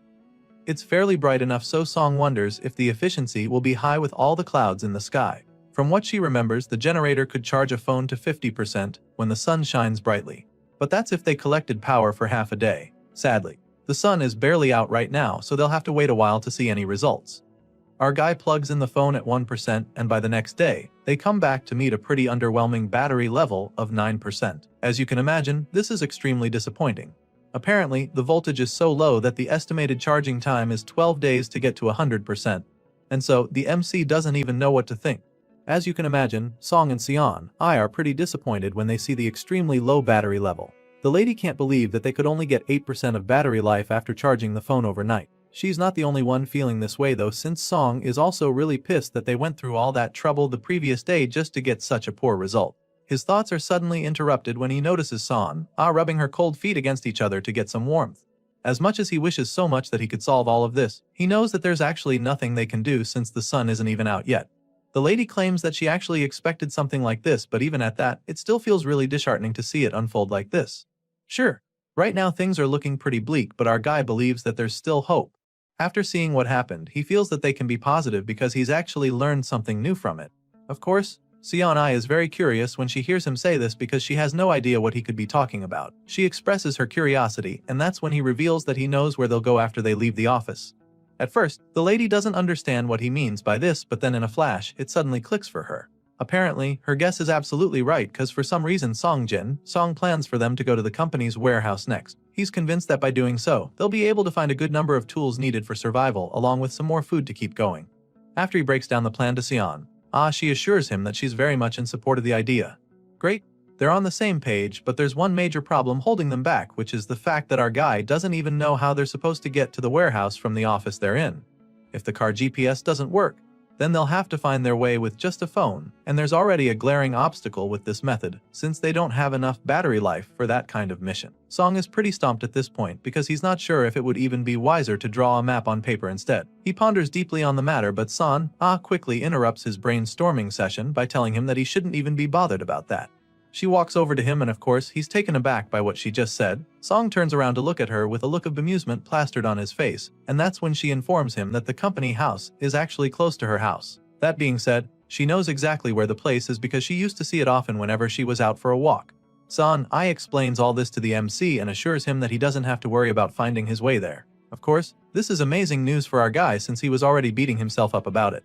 He's relieved when she tells him all this and starts confessing how glad he is to have met her. Obviously, that makes both of them because even the lady was starting to feel hopeless when she was still all alone, but now that she has a goal, she feels a lot stronger. Looking back now, Song realizes that it was a really good decision to team up with San. The lady has proven to be very useful in such a short time. She knows how to do a lot of things and takes on the hard work. Even now, he can tell that her feet must be freezing, but she's never once tried to take his boots, which he finds really impressive. With all of this in mind, he finally decides to get her those winter boats he's been contemplating on. All of a sudden, he calls out to her, and when she turns to him wistfully, he asks her what her shoe size is. As you can imagine, this question came out of the blue, so she is pretty taken aback. She doesn't get where he's going with this, so she expresses her curiosity. Of course, Song isn't keen on telling her about the floating shopping window, so he just tells her that he came across some boots earlier, claiming that he'd like to give them to her if they fit. Siana said that she wasn't cold the other day on the roof, but our guy knows that it's probably not true. He offers to get her the winter shoes, and without any hesitation, she excitedly reveals that she's a size 230. Seeing the look on her face, Song is relieved that she's happy. Still feeling all excited, she asks if she can go with him to get the shoes, but he quickly tells her that he'll rather go by himself. Obviously, the winter shoes are not really in the building, so he tells her to wait and dashes off. Not long after, we see San trying on the new pair of white winter shoes, and she's really glad to see that they fit perfectly. Meanwhile, the MC receives some good news when a message from the system suddenly appears in front of him. It turns out that a party has just been formed, and as he reads further, we see that it's a party of 2. That's him and San. Besides that, the coins acquired by party members are automatically his, which is definitely a good thing. Despite being pretty excited, Seong is also quite puzzled. This is the first time he's seen something like this, so he wonders if the shop window was just the beginning of something much bigger. If that's the case, then gaining more party members would be a huge advantage. Song figures all of this out pretty quickly, but he's still not sure why it's happening now all of a sudden. It makes him wonder if it's because he gave her an item for the shop as a gift. Song ponders deeply on all this while the clueless lady keeps thanking him for his kindness. Anyway, from the look of things, it seems like he might just be able to increase the number of members of this party. Right now, he's lost in thought, wondering if other features get added too, since the shopping window probably wasn't the only mysterious thing around. He's so engrossed in this matter that he doesn't even realize that San has been trying to get his attention. She's been calling out to him for a couple minutes, but he doesn't hear her, so she finally gets fed up and goes closer to him. Obviously, she can't see the floating window, so when Song finally answers her, she asks him if he's actually okay. She informs him that he zoned out all of a sudden, which got her concerned. Hearing this, our guy quickly claims that he is just a little dizzy, suggesting that it's because he hasn't been eating well lately. This makes sense, so Seon figures that they should probably eat something before it turns into a problem. Song realizes that Seon hasn't noticed anything yet, which makes him pretty curious. It's starting to look like he's still the only one who can see the floating windows, even though he's formed a party with her. He's not sure, so he decides to just watch closely for the meantime. With this in mind, he supports Seon's idea, claiming that he'll feel better after eating something. Days pass and the Ice Age apocalypse extends to 2 weeks. It's the 14th day of being trapped in the zombie-infested building, and it's also been 3 days since their water ran out. At this point, our guy is starting to find his thirst unbearable, so he's desperate for any water he can find. Song looks like he's about to lose his mind as a result of the thirst, and Sion is no different, so it becomes clear that they need to melt some snow. The lady agrees with him and decides to go get the papers and documents that she came across earlier. She springs into action, so the MC does the same. As desperate as he is, he still knows that they should probably light the fire on the rooftop since they wouldn't want to have to deal with flames inside. That being said, he picks up a table and heads up to the roof to make a spot for the fire. Soon enough, they are outside and Song is going through the papers and documents that Sion brought with her. While he's at it, he keeps thinking of the risks involved with what they're about to do. If they light a fire outside, then the smoke will likely attract the plunderers who have been in hiding. Song is aware that there are people who mainly roam in groups, committing all forms of crimes from robbery to sexual assault to even murder. The MC didn't want to do anything that could catch the attention of the people in the building next door, but he's way too thirsty and cold right now, so he can't take it anymore. That being said, he creates a decent spot and finally starts the fire by lighting up the papers. As you can imagine, the heat from the flames is absolutely amazing to the both of them. It's so surreal, and Song is still really excited that they managed to achieve this. As for Sion, the warmth from the fire makes her feel alive again for the first time in days. Soon enough, the snow that they gathered begins to melt, and so she happily informs Song that they now have water. It doesn't take long for the pan of ice to be filled with water, so the two of them get their little cups and start drinking. As soon as Song takes his first sip, his eyes widen in amazement because he realizes how long it's been since he has warm water. Sion is so delighted as well because she had forgotten that this kind of warmth even existed in the world. After a while, she tells Song how glad she is that they didn't give up, and our boy just says the same thing. Things are really starting to look up from here, so our guy suggests that they keep working together this way, hopeful that they can make it to the end of this apocalypse. The story continues on the morning of the 15th day since they got stuck in the company building.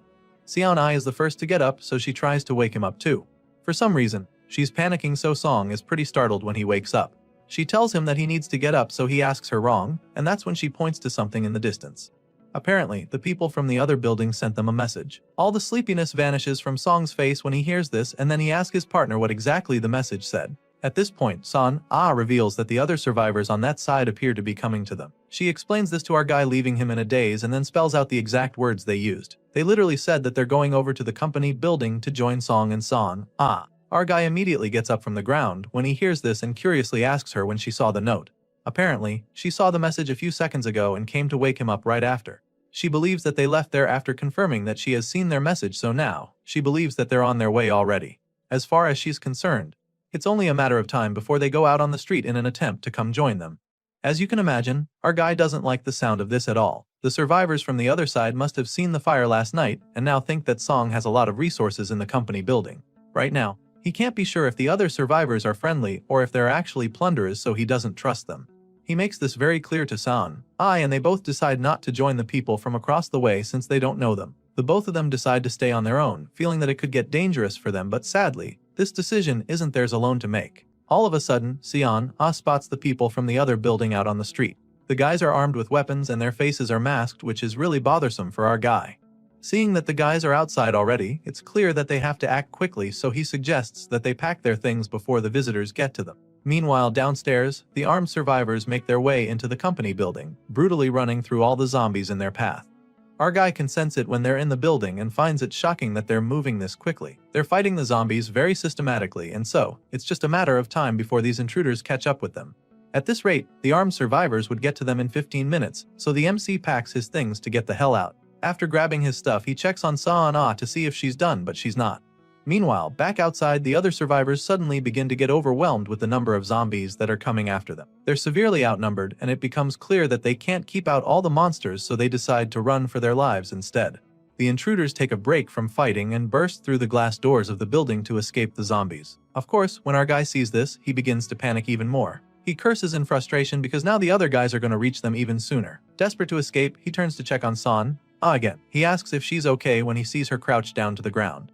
Apparently, she gathered everything already, but she wasn't able to carry the big solar panels. Sure, they need the panels for energy, but right now, it's only going to slow them down if they try to carry them, so Song tells her to leave them behind. Of course, the lady is reluctant to do this since the panels are the only power supply they have. However, our guy insists that survival comes first. So, after contemplating for a while, she agrees with him and decides to move out. The two grab their stuff along with their weapons and make their way out to the stairway. As soon as they come out, they realize that the other survivors are already coming upstairs. Sadly, now they have another problem because they're not sure if they should go up to the rooftop or down to the lower floors. It would be easier to go up to the roof, and it will also be easier to defend themselves at first. However, if this drags on, they could get stuck up there and the cold would put them at a serious disadvantage. Our boy can already foresee some of the problems that could come with being stuck on the roof, so he decides that it's wiser to go down to the lower floor. Song and San make the way downstairs despite the risk of coming across the intruders. They make it safely to the 6th floor and immediately begin to make preparations. Our boy suggests that they block the entrance immediately and hold their ground to avoid getting caught off guard. Of course, Sion is ready to give her all, so they both stand guard at the entrance and brace themselves for what is to come. At the same time, the intruders keep advancing and their footsteps are getting a lot louder to the MC. Song tells her to get ready, and that's when he hears the railings vibrating. It's clear now that the intruders are even closer than before, so it's just a matter of time before they find them. Sion can see everything going on, so she doesn't even need our guy to tell her that the intruders are checking the place in search of any other survivors. At the moment, the armed men are on the 4th floor, tearing apart the entire place to find something. When they don't find anything there, they move up to the 5th floor. Song can sense this, so he knows that the intruders will be on the 6th floor any moment now. Song and his partner have already barricaded the door to prepare for this. They're waiting there for the men to come in, but they're shocked when that doesn't happen. All of a sudden, they can't hear the noises anymore, which leaves them baffled. Song doesn't get why the intruders aren't coming up anymore. The lady can also sense that something feels off, so she begins to panic as well, and while she's still trying to figure out what's going on, the whole place starts to vibrate. Glass shattered all over and the quaking sends our guy falling to the ground. After this happens, Son Ai is even more confused. She turns to check if Song is okay and the MC does the same, asking if she's fine. They get back on their feet, hoping to find an answer for what just happened, and the lady suggests that it could have been some kind of explosion. Of course, it seems likely, so this makes Song panic. There are only 2 of them, so he doesn't get why the intruders would even bother with explosives. At that moment, he suddenly remembers the note he found days ago, warning him to avoid the 5th floor. All of a sudden, pieces of the puzzle start falling in place as several memories run through Song's mind. He remembers Son telling him that she thinks the section chief is still alive. He remembers that she said that the manager would either be on the 3rd floor or the 5th. And so now, after hearing that explosion from below, it all starts to make sense. Our guy suddenly has an idea and asks the lady to follow him so they can go check the lower floors. As you'd expect, she's taken aback by this idea because this isn't even a good time to take a risk like that. However, the MC is clearly not going back on this decision, so she follows him nervously, wondering if this is going to be okay. In response, our guy insists that everything will be fine because if his guess is correct, then they'll finally be able to find the answers they've been looking for. By the time they get down to the 5th floor, they're astounded by the amount of rubble they come across. There's no doubt that an explosion took place here, so our guy knows that they can't afford to let their guard down now. He tells Son to stay sharp, and of course the lady is locked in, just like him. While they're quietly moving down there, they sense something strange. Sion is the first to notice it, so she calls Song's attention to it. The assistant manager turns to it, and by the time they shine their flashlights in that direction, they're stunned to discover a corpse lying there. From the look of things, these dead bodies have not been lying here for too long, which makes them understand just how dangerous the place is. Son begins to panic after seeing the corpse, but our boy knows better than to lose his composure. With this in mind, he decides to go investigate, but first, he tells the lady to stay put and wait for him. It's definitely something to worry about when he sees fresh corpses lying around, but Song chooses to remain calm. It's a truly brutal scene on display, but right now, he's more interested in finding out why there are only 2 dead bodies there. He takes a look around and realizes that there probably aren't any explosives left. He reaches the door and is shocked to find that it's been completely blown away by the explosion. It's pretty scary, but the brave hero goes in anyway to investigate some more. And that's when he begins to hear some voices. The person talking seems to be very upset with his shitty life, and it appears that a group of people are trying to kill him. For some reason, the voice sounds pretty familiar to our guy, and after listening for a while, he realizes that it's Chief Choi talking. With this in mind, our guy confirms that the explosion must have been the old man's doing. So far, that's the only thing Song has been able to confirm, and he still needs to figure out what and who the man is talking to. Determined to get some answers, our guy enters the office and calls out to the section chief curiously. The man sees him and is immediately excited about it. He recognizes our boy as the assistant manager, but then all of a sudden, the look on his face turns into something else. Just then, he starts begging our guy to save him. The man desperately crawls over to our guy asking for help, and that's when Song sees that the guy's leg is gone. He keeps begging him, telling him how much he wants to live. Choi cries out, talking about how unfair life is. Obviously, he doesn't want to die like this, so he's desperate for Song to save him. As you can imagine, our guy is not too keen on getting close to the injured man because he's not even sure of the situation on ground. He stands there dumbfounded and reluctant to go into the dark where the old man is. Just then, Son arrives right behind him, curiously asking what's going on. She heard the voice too and recognized it, so now she's wondering if Chief Choi is still alive. She's still talking to Song when the injured man emerges from the darkness once again, looking full of hope now that Son is here. He asks her to remember him, begging her to help him and save him from the clutches of death. She's stunned when she sees the man covered in blood, and as much as she'd like to help, there's not much they can do for him in his condition. Song tells the chief how sorry they are, explaining that they don't have any medicine to help him. Besides, they're not even doctors, so they don't know how to help him. However, the section chief is desperate to live, so nothing they're saying right now even makes any sense to him. He yells at them, insisting that there's a way he can survive, and this leaves the dude pretty confused. Sion is still trying to figure out where the man is going with this when he reveals what he has in mind. Apparently, Choi is so desperate that he feels he won't die if he becomes a zombie. So, he asks them to bring one of the zombies over to him because if he gets infected, then he won't die. The chief knows how difficult that might be for them, so he suggests that they can also take him down to the 1st floor, where he'll just let himself get bitten. For some reason, he's convinced that this is a good idea, but our guy doesn't even know how to start explaining what a crazy plan it is. The man crawls over to him and holds his hands, hoping that he can convince them to play along with his mad idea. Sadly, Seong can't see himself doing it, so he just apologizes to the chief once again, admitting that he can't help him. That being said, he lowers Choi's hand to the floor and creates some distance between them. At this point, the old man is furious, so he curses at them, wondering why the hell they can't help him now. Choi reminds them how he held off the raiders for them and expresses his disappointment that they can't repay the favor. He feels that they're screwing around with him and accuses them of not wanting to save him because they want to shack up together. As far as he's concerned, they're both selfish pieces of shit who don't want to help him. He calls Seon a dirty bitch for flirting with him before and now hanging on to another guy. The man feels slighted, and since they don't want to help him, he doesn't mind if they all die together. One of the bombs didn't go off earlier, which means he still has one explosive left to use on them. At this point, it's clear that he's about to do something absolutely insane, but before he can even finish making his threats, he gets stabbed to death with the wooden spear. After dealing with Chief Choi, the duo take a look around the place and realize that those guys who came around were really raiders. It's clear that those people wanted to take their stuff because the bags they came with were totally empty. They check the weapons the guys came with and notice that the shield is broken from the explosion and can't be used.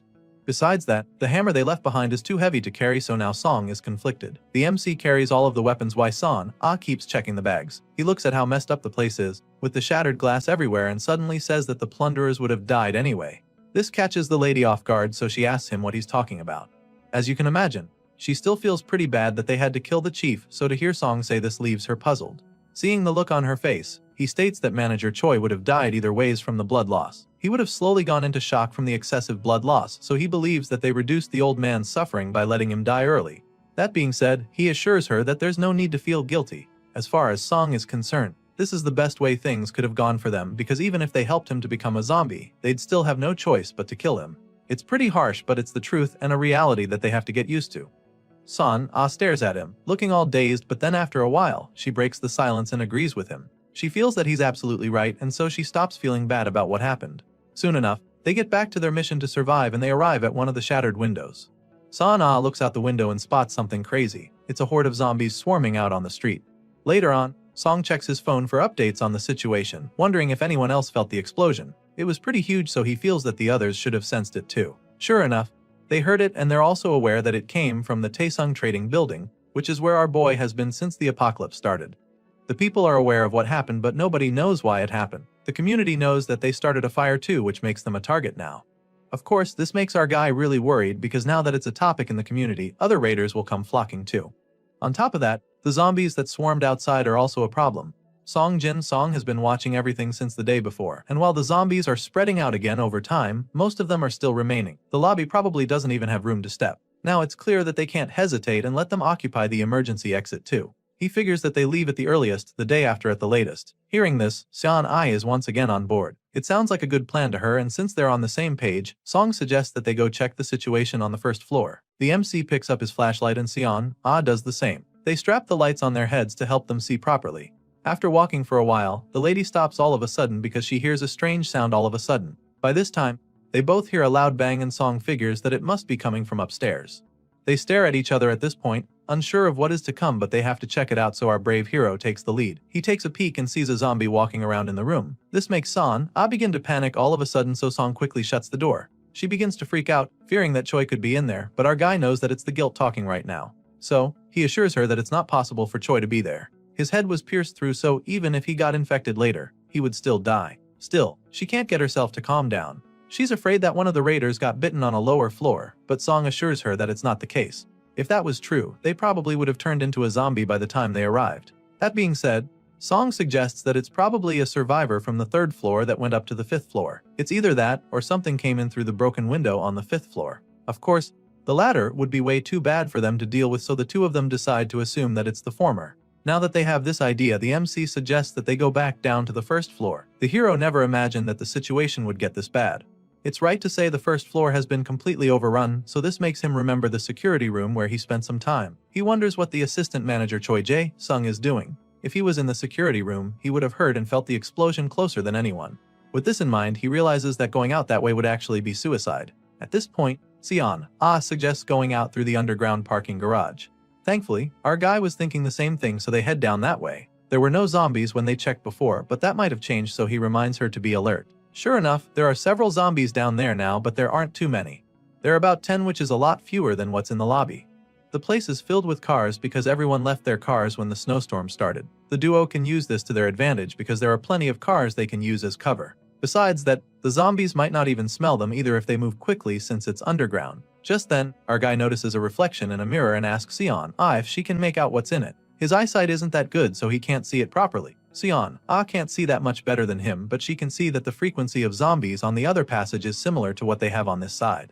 This feedback is enough for our guy to make a decision, and so he suggests that they go up to the 7th floor for now. Later on, the two get some rest, and while they're waiting there, Sion talks about how much better it would be if they could just travel by car. Sadly, this might not work because the batteries in most of the cars would have died since they've been sitting in the cold for over 2 weeks.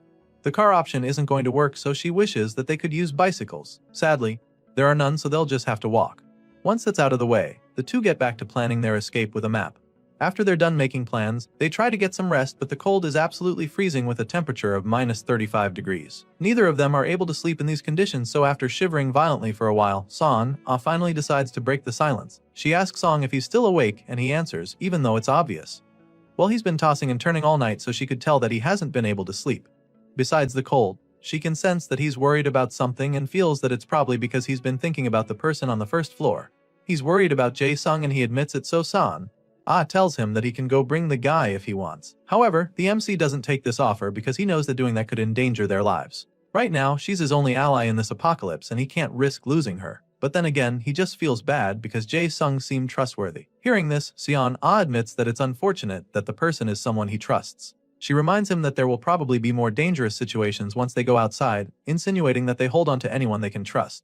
As soon as our guy hears this, he asks if she'd be okay if Jae-sung joined them, and she assures him that she doesn't mind. Hearing this, our guy gets on his feet like he's just made a decision and quickly picks up his phone. He tells her that he's going to use his phone for a while, so she can turn away if the screen is too bright. Son doesn't mind, of course, so she gives him room to do so. Song opens his chat with Jae-sung and sends a message, asking the guy to meet up with him at the emergency exit on the 1st floor at 6 AM if he is planning to escape the building. The next day, which is 17 days since the apocalypse started, our boy and his partner get ready for the big move. It's 5:40 AM and Song is anxiously waiting to hear from Jae-sung. There's still no response from his fellow assistant manager. He's disappointed when he sees this, but Son reminds him that they might be waiting for him at the emergency exit, urging him to go with him and stay positive. So, they too make their way down the building from the 5th floor to the 3rd, and finally to the 1st floor. By the time they get to the emergency exit, there's no one else there, which just confirms what Song has been worrying about. Still, they wait for a while, and 3 minutes after the appointed time, they're still not joined by anyone. Sion knows that this is important to him, so she asks if he'd like to wait a while longer. Of course he does, so they wait for 2 more minutes, and by the time it's 6:05 am, there's still no one that comes around. Now at this point, it's time for our boy to make the difficult choice. By the time Songjin, Song, and Sion make it to the exit on the ground floor, it's pretty clear that no one else will be joining them. Our guy was really hoping that their other colleagues would see the message and come on time, but seeing that nobody else is there, there's nothing they can do about it. They just have to keep moving before the zombies get to them. Before setting off, they look out the glass door and notice a lone zombie wandering outside. This zombie wasn't there before, which means that it's just a matter of time before more appear. That being said, our guy suggests that they'll have to take it out immediately, but for that they'll need to go with Plan A. Back at the underground parking lot, we see the two stealthily trying to make their way past the zombies. Looking around, they can confirm that it's just like the community said. The zombies keep circling the same spots, and the ones who aren't moving this way are just standing still. While they're trying to be as quiet as possible behind a car, they suddenly come across one zombie standing right next to the vehicle. It only takes a single look at one another for them to know that they have to take it out. So, Song slowly stands up to make the move, but as soon as he takes a step toward the zombie, the noise comes out a lot louder than he hoped, and the undead monster instantly detects it. These zombies are already notorious for having insanely enhanced hearing abilities, so the sound gives his location away and the creature charges at him. This zombie in particular is pretty quick, but our guy sees the attack coming, and of course, he braces himself for it. Song grips his weapon tightly with a confident smirk on his face as the zombie comes towards him. But just when it looks like he's about to take on the monster, Son comes out of nowhere to strike the undead monster. She whacks the zombie in the head and mercilessly beats it to death. We're certain she killed it because a notification pops up, stating that Song's party member has just mined a coin. Our guy is also informed that this coin is now bound to the party leader, who just happens to be him. In other words, Song just gained another coin thanks to Son's wonderful fighting skills. As you'd expect, the MC is more than happy to see that the lady is more than capable of taking out a zombie, so he quietly commends her with a thumbs up gesture. At the same time, Seon-ah is pretty proud of herself, especially after seeing how impressed Song is. She smiles at him with bright red cheeks, and they both continue their journey shortly after. They keep moving through the parking lot as quietly as they can, and it doesn't take too long before they finally make it outside. Once they're out there, they're instantly reminded of the endless snowstorm that's been going on for weeks now. The air is absolutely freezing, and even though they expected it to be very cold, they definitely didn't imagine it would be this bad. It's so unbearable that Song fears that they'll freeze to death if they even consider sleeping out there. Obviously, they can't stay out for much longer, so our guy suggests that they keep moving. Seon-ah agrees with him, but insists that they head down to Cheonggyecheon before anywhere else. Our boy finds this to be a brilliant idea since it's safer for them. After all, zombies can't go up or down stairs. These two keep moving through the snowy, zombie-infested streets, determined to survive despite the incredibly harsh conditions.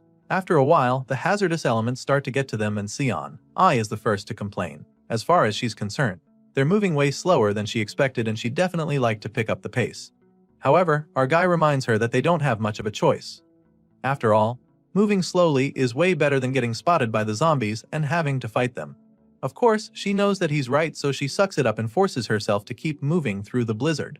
Thankfully, after a very arduous journey, their destination is finally in sight. Seon-ah is so relieved to see that they're almost at Cheonggyecheon. As excited as Song also is, he reminds her that they can't let their guard down. He urges her to be very careful, because there's a ton of zombies swarming near the police station.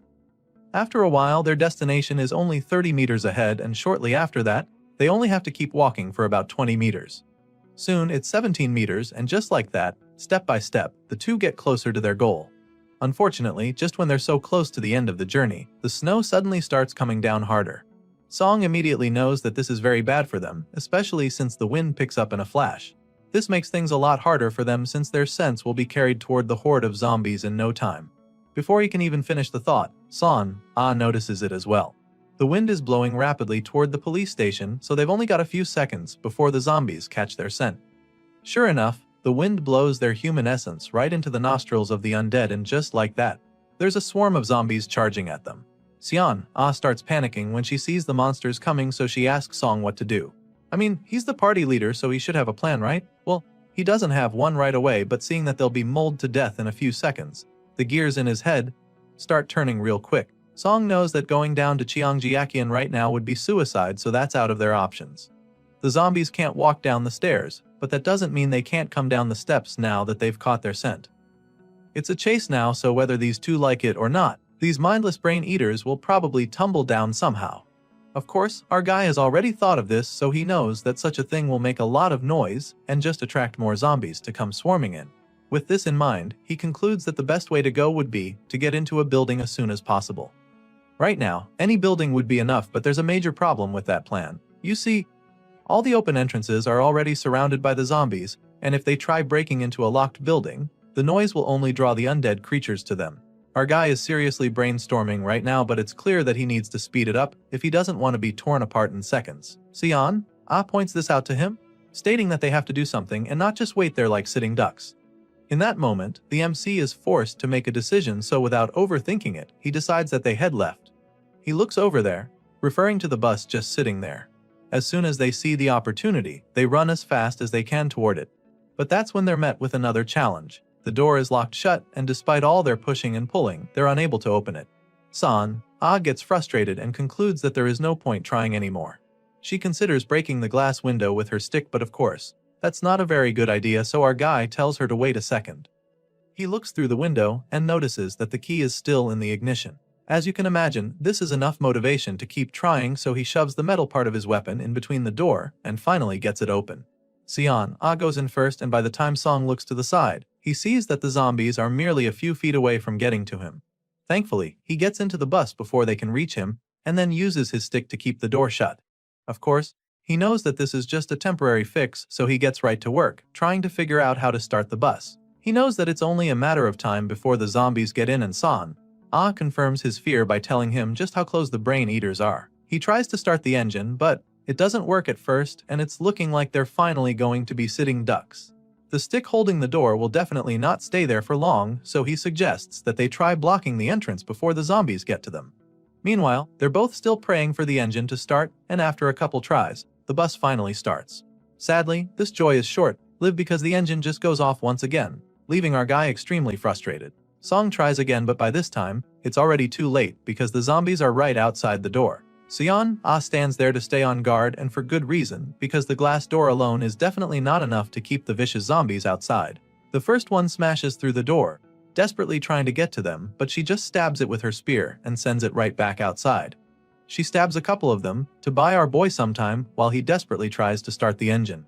Just when it looks like they're cooked, Song finally starts the bus, and without even thinking about it, he floors the pedal to get the hell out of there. The bus accelerates so fast that Sion falls back when it starts moving. The poor girl didn't see it coming. Song sees his colleague flat on her back and immediately checks on her to see if she's okay. Thankfully, she's fine, and it's not like they can stop moving now, so he simply advises her to hold on tight. Song puts his foot on the gas and starts speeding toward one of the buildings. He doesn't plan to ram in there, of course, so he steers away from the glass doors, but then he's headed for another building before he knows what's happening. Song tries to stop the bus by using the brakes, but nothing seems to be working. The vehicle doesn't slow down because of how frozen the roads are now, so they're both just praying for the tires to grip the road. It's clear that they're headed right into a wall, so while Song is still trying to stop the bus, Son just closes her eyes to brace for impact. Thankfully, by the time she opens her eyes, they're still alive and the bus is still in one piece. Of course, this is a big relief to see that the bus finally stopped. Son goes straight to the window and confirms that the door is still locked properly. This is a good thing, because at least the immediate danger has been dealt with. Well, they're safe inside for now, but judging by the number of zombies pounding on the windows, they know that they have to come up with a plan fast. Sion can tell that these monsters aren't stopping anytime soon, so she suggests that they need something to draw the zombies' attention. Right now, our boy can't think of anything to help with that, so he figures that the only way that can work is if someone happens to pass by. They need to hope that happens very quickly because the zombies are crowding in more and more. Just thinking about this gets our guy frustrated because of how helpless he is. Song is also very worried because if this keeps up, then it's just a matter of time before the bus tips over. The number of zombies keeps increasing and they keep banging on the bus, which scares the two partners. At this point, the MC begins to wonder if this is really the end. It's looking like this is where his story ends, and just thinking about it makes his blood boil. After everything it took him to get here, he refuses to accept that this is how it's all going down. Song is convinced that there has to be something he can do. There just has to be a way out of this, so he forces himself to think hard. While he's busy brainstorming, Sion calls his attention to something else. All of a sudden, some metal poles and other stuff fall down on the other side of the road, and the noise is so loud that it attracts the zombies. Almost all the mindless brain eaters run toward the noise, and this buys the MC and his partner some time. Son sighs in relief, knowing that it was definitely a close call, but as much as they're probably thanking their stars, our boy is still really curious as to what caused the noise. He looks out the window trying to figure out what happened, and he notices that there are still a few zombies lurking around. Hearing this, Sion assures him that the others will go away too soon enough, and that's when he asks her if she saw where those metal objects came from. Apparently, she saw it happen, so she tells him that it was from the second or third floor. As you can imagine, the MC is very curious as to what it could have been, and his partner admits that she's not even sure. From all indications, she's convinced that it might have been another survivor who still has a bit of humanity left in them. She's still saying this when her thoughts are suddenly confirmed. The moment San looks up, she sees the same person she saw earlier. It's the person who helped them distract the zombies, so she's really excited to see the person waving at them. Song sees his partner waving back against this person, so his curiosity is piqued. He gets up, squinting his eyes to see who the person is. From the long hair, he figures that it's probably a woman, and that's when San notices that the person is holding binoculars too. Apparently, our boy didn't notice this before, so he's pretty taken aback. Anyway, San proceeds to show her gratitude by typing a thank you message in her phone and showing it to the other survivor. Sure enough, the lady with the binoculars is able to read the message clearly, and after that little exchange, Sion notices that the lady just gave them a thumbs up. As for our boy, he's just glad to see that there's still some humanity left in people after all. His partner is also relieved to see this because it would be too sad if all the living humans were just raiders. Clearly, Song feels the same way, and he's so grateful that he wishes he could give the lady some of their instant noodles as a show of appreciation. Well, he quickly learns that they don't even have any noodles anymore, because Sion quickly reminds him that they're all out. Bro forgot that he had already eaten all of his rations before now. They both joke about their lack of food, and after sharing a good laugh, Sion asks if he thinks that there'd be ramen in the distribution warehouse. At least that's what she thinks. Song is convinced that there should actually be food there, so he suggests that the first thing they do when they get there is to eat some ramen. And of course, Seon is all for that idea. The two office workers are forced to wait in the bus throughout the day, and soon, the sun goes down, so they just sit at the back of the bus, shivering in the cold. Song notices that Seon is feeling unwell, so he checks up on her, but she's surprised that he's even still awake. Sure, he's awake and he also looks sick, but he's more concerned about her, because she's completely pale right now. He looks outside the window and sees the wind still blowing strong, and this is obviously not good for them. He thought that they would be fine inside the bus, but now he can see that these thin windows can't keep out the freezing cold. Later on, Seon wakes up again and he realizes that the cold woke her up. He's definitely worried about her, but she keeps assuring him that she'll be fine. Song takes her hand and realizes that her body is absolutely freezing. Her lips are blue and she's been shivering non-stop since earlier. It's not like he's doing any better though, but he's just worried about her. Song can see the confusion on her face, so he tries to explain to her why they need to warm up. If they don't do that, then they won't be able to move properly. Sure, she gets what he's trying to say, but besides starting a fire, she can't think of any other way for them to warm themselves. After hearing this, our guy goes quiet for a while as the gears in his head start turning again. He brainstorms for a few seconds and then finally decides that they have to light a fire. As you can imagine, this idea sounds strange to her because they're literally inside a vehicle. She can't believe that he's even serious for suggesting that they start a fire inside the bus because they'll literally suffocate for sure. Well, Song already knows that this is a possibility, so he explains that this is why they need a vent for the smoke. Song knows that it will be too loud if they break a window. And of course, that will just attract the zombies to them again.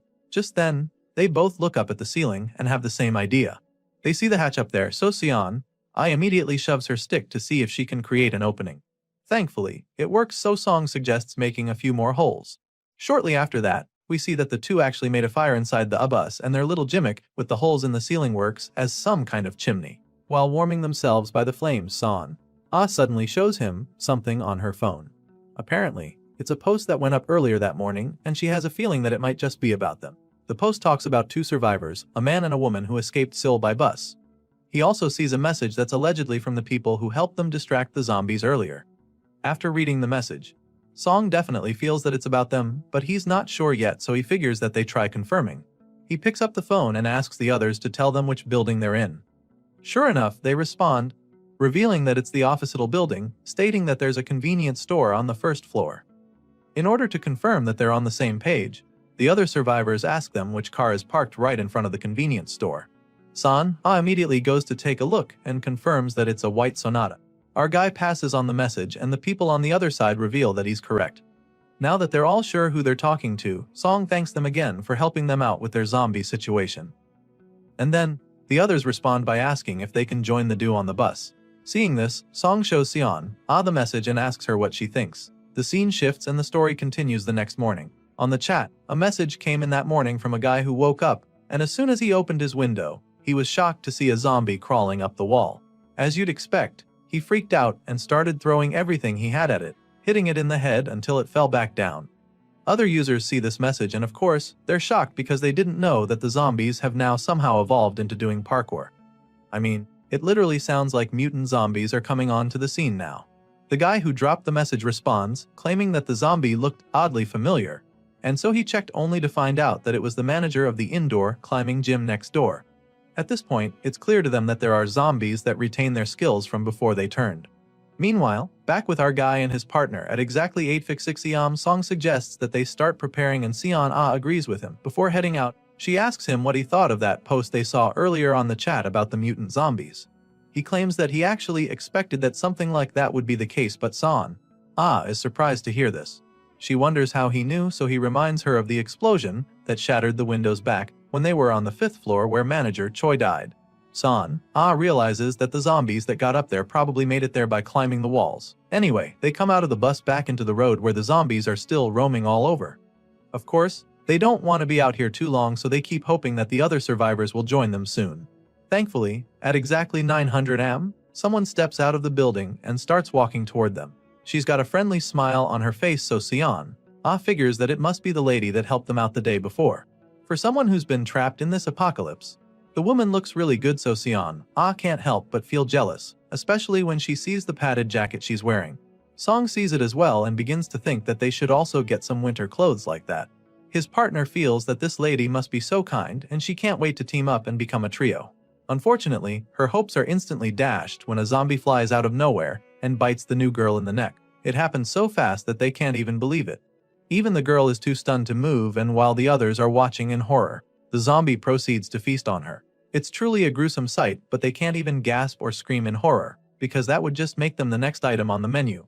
To make matters worse, the potent smell of blood fills the air immediately, so Song knows that it's just a matter of seconds before the other zombies swarm the place. He covers his mouth to stop himself from making a sound. And even though he feels bad for the new girl, staying here just puts them at risk, so he decides that they get the hell out of there. He starts walking away, but Sion doesn't move a muscle. He realizes that she's not following him, so he turns around to call her, and that's when he sees that she's still in a daze. She keeps staring at the poor girl getting devoured by the zombie, so he pulls her arm to get her attention. Thankfully, she finally spans out of the trance and urges her to move on despite what just happened. After all, it's the only thing they can do if they want to survive. Eventually, San comes around, and from the look on her face, you can tell that she's probably never going to be the same after what she just witnessed. The both of them continue their journey and eventually make it to the subway. Of course, it's very dark down there, so Song just stands at the top of the stairs to consider their options for a second. While looking down the dark stairway, Sion asks if this is really the right way to go. Well, it's not like our guy can know for sure. However, what he does know is that the surface is too risky, and there are too many variables up there. But then again, there's a possibility that all the people who were on the trains and the station got infected after the apocalypse started. There's a chance that they'd be walking into a zombie-infested death trap, so our guy is hesitant to go down. He's still brainstorming when all of a sudden, the wind picks up again. San notices immediately, so she calls out to him, but he already knows. He's also aware that it's never a good thing when that happens, so he ultimately decides that they head down to the subway. They turn on their flashlights and make it down the stairs, but after walking for a while, they don't come across any zombies. Siana is surprised to see this because she was probably expecting the place to be swarming with the undead brain eaters. Either way, our guy is not exactly relieved because, zombies or not, all that's left are corpses, which is not a good sign. Seeing all the dead bodies, Siana figures that they were trampled by a crowd or something. The corpses aren't that many, which catches Song's attention. He surmises that the ones who died were probably stuck in the subway and couldn't escape. He's still investigating the scene when his partner taps him on the shoulder from behind to get his attention. He turns around with an anxious look on his face, and that's when she shows him a convenience store. A big smile creeps up on his face when he sees it because he feels that they just hit the jackpot or something. They both enter the place, eager to get some supplies and, more importantly, food. However, that smile is quickly wiped off his face because as soon as they enter the place, they find that it's completely empty. All of a sudden, he's starting to see exactly why there weren't any zombies around. It's looking really hopeless right now, but Sion still feels that they can salvage something out of the place. She noticed the leftover soda cans were smashed, so she thinks that it's a sign and suggests that they check the storage room for some stuff. They get into the room and surprisingly, there's actually a few cans of beer sitting on the shelf. As you can imagine, our boy is so excited to finally get his hands on some booze for the first time in weeks. Maybe he did hit the jackpot after all. Anyway, from the look of things, someone probably left these behind on purpose, so he doesn't think they should take everything. Song asks Sion if they should just take a can or two, and the lady just nods in agreement. Shortly after that, they make their way out of the store and back to the subway. Song was able to get something he was craving, but that's not exactly the case for Sion. She really hoped that the clothing stores would have something for them, but they were looted till nothing was left. When she says this, Song admits that he was also hoping to get a few things from the store too.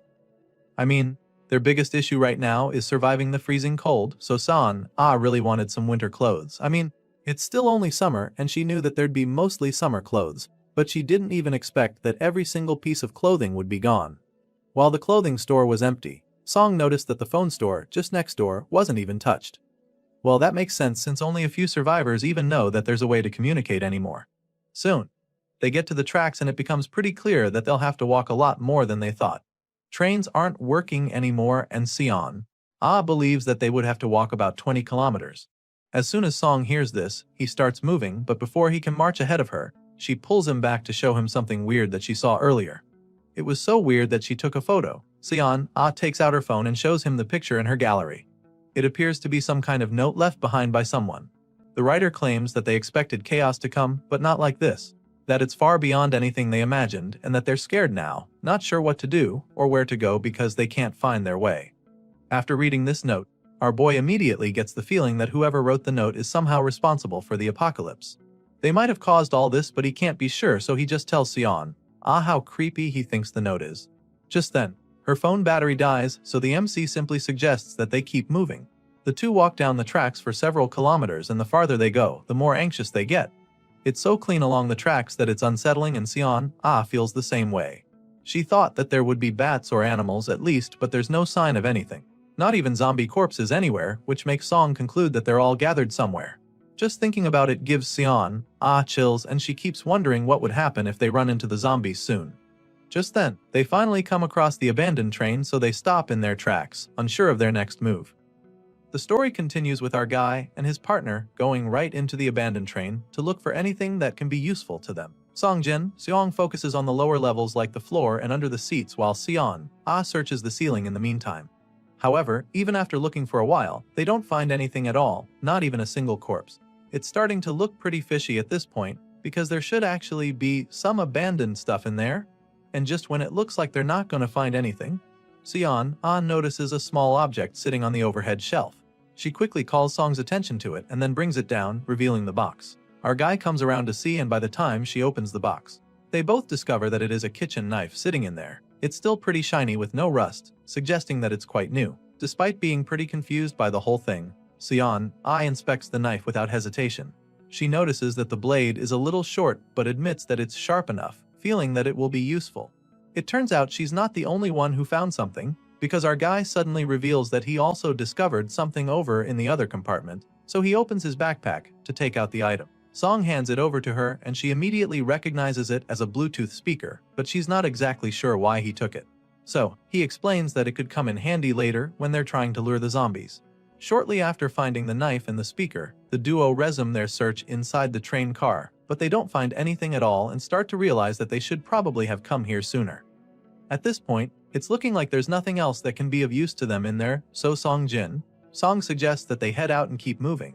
He helps Sion, get off the train, and after walking a few meters, they notice something strange ahead of them. They stop in their tracks to take a closer look, and that's when they see the human-like figure standing in the middle of the tracks. Song and Sion, are immediately alarmed at this point because they know that it's probably a zombie.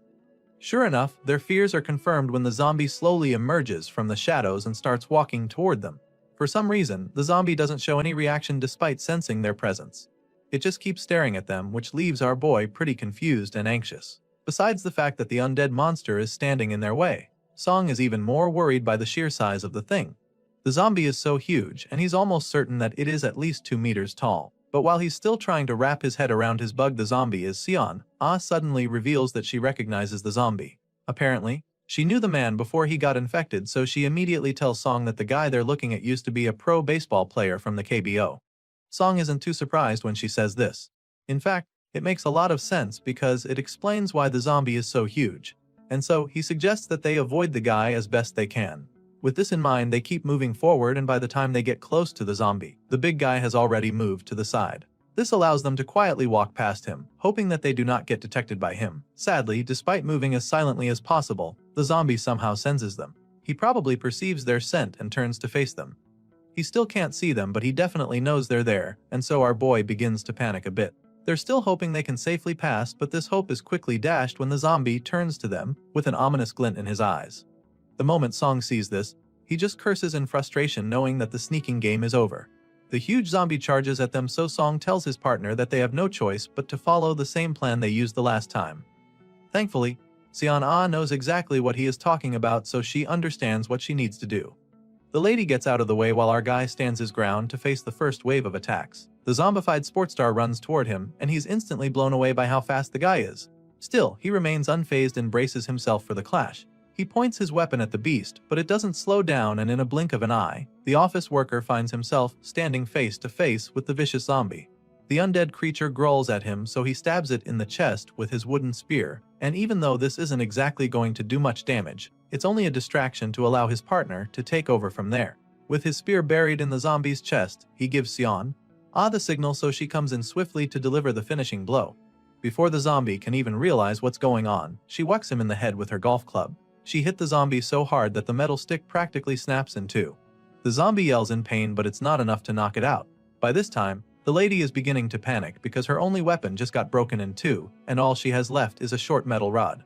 Meanwhile, the zombie very quickly recovers from her hit and turns to her with a menacing look on his face. The zombie growls, and before either of them can think of their next move, the undead brute charges at the lady.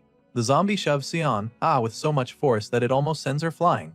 As for our guy, he's just overwhelmed by the sheer strength that this monster possesses. He knew that it was strong, but he didn't think that it would be this powerful, so now, their chances of survival are looking really slim. Meanwhile, the zombie suddenly rips the stick out from his chest and goes after the girl. From the look on the zombie's face, it's clear that he's ready to rip her apart, but Sion is also prepared to fight back. She decides to use the broken metal rod in that moment, and as the monster begins to move erratically, she takes the opportunity to stab the zombie in the back of the head. This time around, her strike packs a lot more sting and does enough damage to send the zombie falling headfirst. The force from the fall causes the zombie's skull to crack open, killing it in an instant. Once the threat is finally down, the both of them just stare at the corpse in relief, still finding it hard to believe what just happened. Sion still can't wrap her head around the zombie's insane physical power, and our guy is clearly feeling the same way. He can't believe that the monster was able to keep fighting even with the spear stuck in his shoulder. Thankfully, the fight is over now, and Sion is obviously the happier of the two survivors. She stomps on the zombie's corpse to finish the job, while Song simply apologizes for not doing better during the fight. Of course, she doesn't blame him for not taking the monster out on his own, so she assures him that there was really nothing more he could have done. That aside, her major concern right now is figuring out how to handle the issue of their broken weapons.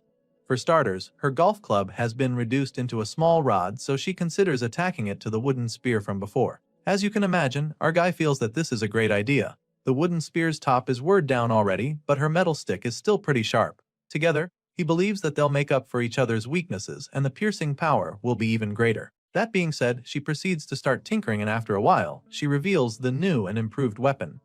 Seeing this, our guy is pretty impressed, but he also reminds her that they can't be in one place for too long.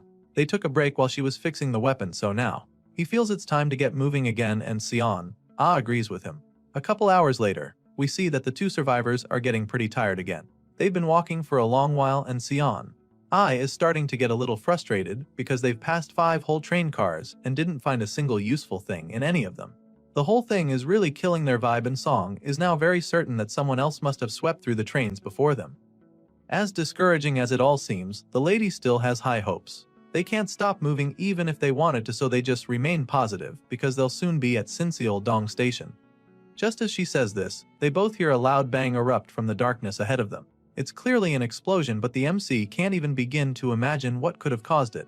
All he knows for sure is that they shouldn't head that way. And so, without thinking too much about it, he grabs Sion's hand and urges her to run the other way as fast as she can. The two run away from the explosion, and after a while, when it feels like they're safe, they stop to catch their breaths. They're both panting in exhaustion, and that's when Sion finally asks him what he thinks that was back there. But before she can even say another word, he tells her to be quiet. Currently, they're hiding in one of the abandoned train cars, and the last thing Song wants is for them to draw any attention to themselves. He looks out the window to check what's going on there, and he's instantly startled by what he sees. All of a sudden, there's a lot of noise outside, and after taking another look, Song confirms that there's something bad charging towards them. It turns out that there's a very ferocious horde of zombies heading their way, and just looking at it is overwhelming. Son takes a look as well and immediately starts panicking, wondering if it's wiser to fight or run from the zombies. Of course, Song understands their current situation very well, so he knows that they can't take on that many zombies head-on, so he tells his partner to just hold on for the meantime. In a matter of seconds, the zombies are right behind the train, and then they slow down all of a sudden like they just sensed something. Our boy braces himself just in case they decide to attack, but then the zombies just run past the train once again. At this point, it looks like they're off the hook, but they can't be sure, so Song urges San to keep her guard up. As far as he's concerned, that wasn't the end back there. Sure, the first wave of zombies passed, and it looked like they were good for a while. But just as our guy suspected, there were a lot more zombies to come. They look out the window and see another horde heading toward them. The number of zombies is just overwhelming, and they're not even sure what to do at this point. Now, the office worker is torn between going toward the station and going back. At the station, there are at least dozens of zombies swarming there, and in the opposite direction, an explosion just occurred there. Even worse, it's a place they've never even been to before, so they don't even know what's lurking on that side. Our boy is seriously brainstorming, trying to figure out what the best decision would be, and that's when suggests that they consider just hiding. After all, she feels that this second wave of zombies will probably just pass them by like the first time, but our guy thinks that it's too risky. The last time, the zombies were in a frenzy, so they didn't have time to pick up their scents. However, that's not the case this time around because this second wave of zombies is moving a lot slower. Some of them are even crawling into the train already, so Song is afraid that they might actually smell them. At this point, the two survivors are forced to make up their minds with no time to think further. And then agrees to follow the MC's lead. And this just makes our guy even more nervous, because now it's all on him to make the right call. After a very brief mental debate, he decides that they go back the way they came. To him, it's better to go back now before the zombies spot them, and doesn't argue. She follows his lead as promised, and the two make their way out of the train before any of the zombies can pick up their scents properly. He has a plan in mind right now, and all they have to do is reach the next section without getting caught. The MC climbs off the tracks and suddenly, it looks like they'll be able to shake the zombies off their tails. By this time, they notice that there aren't any undead close to them anymore. Our guy is quite relieved, feeling that they'll be fine as long as they are careful. Song believes that they can avoid the remaining zombies as long as they don't make a mistake. So he reaches down to help pull off the tracks as well, but that's when he realizes how slippery his palms are. Apparently, his sweat made it impossible to hold on to her, so she slips out of his grip and falls down onto the tracks. The poor girl suffers a heavy fall and lands directly on her back. She's probably in a lot of pain already, but that's not even their biggest problem at the moment. You see, the noise from her fall is so loud that it attracts the zombies lurking nearby. Just when they thought they were off the hook, they're right back in the running game. As you can imagine, the extremely sensitive creatures pinpoint the location where the noise came from and immediately start going there. Meanwhile, is still wincing in pain after that nasty fall. She doesn't even have enough time to recover before she realizes that she's about to be surrounded by the vicious brain eaters. She looks back and sees them charging towards her, which just leaves her frozen in shock. Thankfully, Song helps her snap out of the daze by calling out to her, urging her to get back up, and he gives her a hand. This time, she grabs a hold in his wrist over his sleeve, and he does the same, which allows him to pull her up from the tracks. The lady is finally so close to safety, but then suddenly, one of the zombies grabs a hold of her boot. Her eyes widen in horror when she feels the hand wrap around her ankle, but she thinks fast and immediately kicks the zombie off her. She frees herself very quickly, and as you can imagine, the rest of the zombies don't appreciate that. This just makes them even more annoyed, so they start attempting to climb up from the tracks as well. Now, it's clear that the pavement is no longer safe at all, so the two survivors take to their heels. Our guy leads the way, urging to run as fast as she can to keep up with him. He decides to go up the stairs, knowing how difficult it is for the zombies to climb, but to his surprise, a couple of these undead monsters already found their way up there. One of them tries to sneak up on him, but he sees the attack coming just in time. Still, the zombie is already flying at him, so there's very little he can do. All he can do is jump out of the way, but this just leaves exposed to the incoming attack. Luckily, this lady is also very capable of handling herself, and she proves this by taking out the zombie without a second thought. She drives her newly improved spear into the monster's body, killing it on the spot. Sure, they just took out one of the threats, but they still have to keep moving. They're relieved for sure because that was very close. Currently, they're hiding in a room, so it's pretty safe for a while. Song tells his partner to look out the glass window and check what the situation outside is like. Thankfully, things are looking better for them now because can't see any zombies nearby.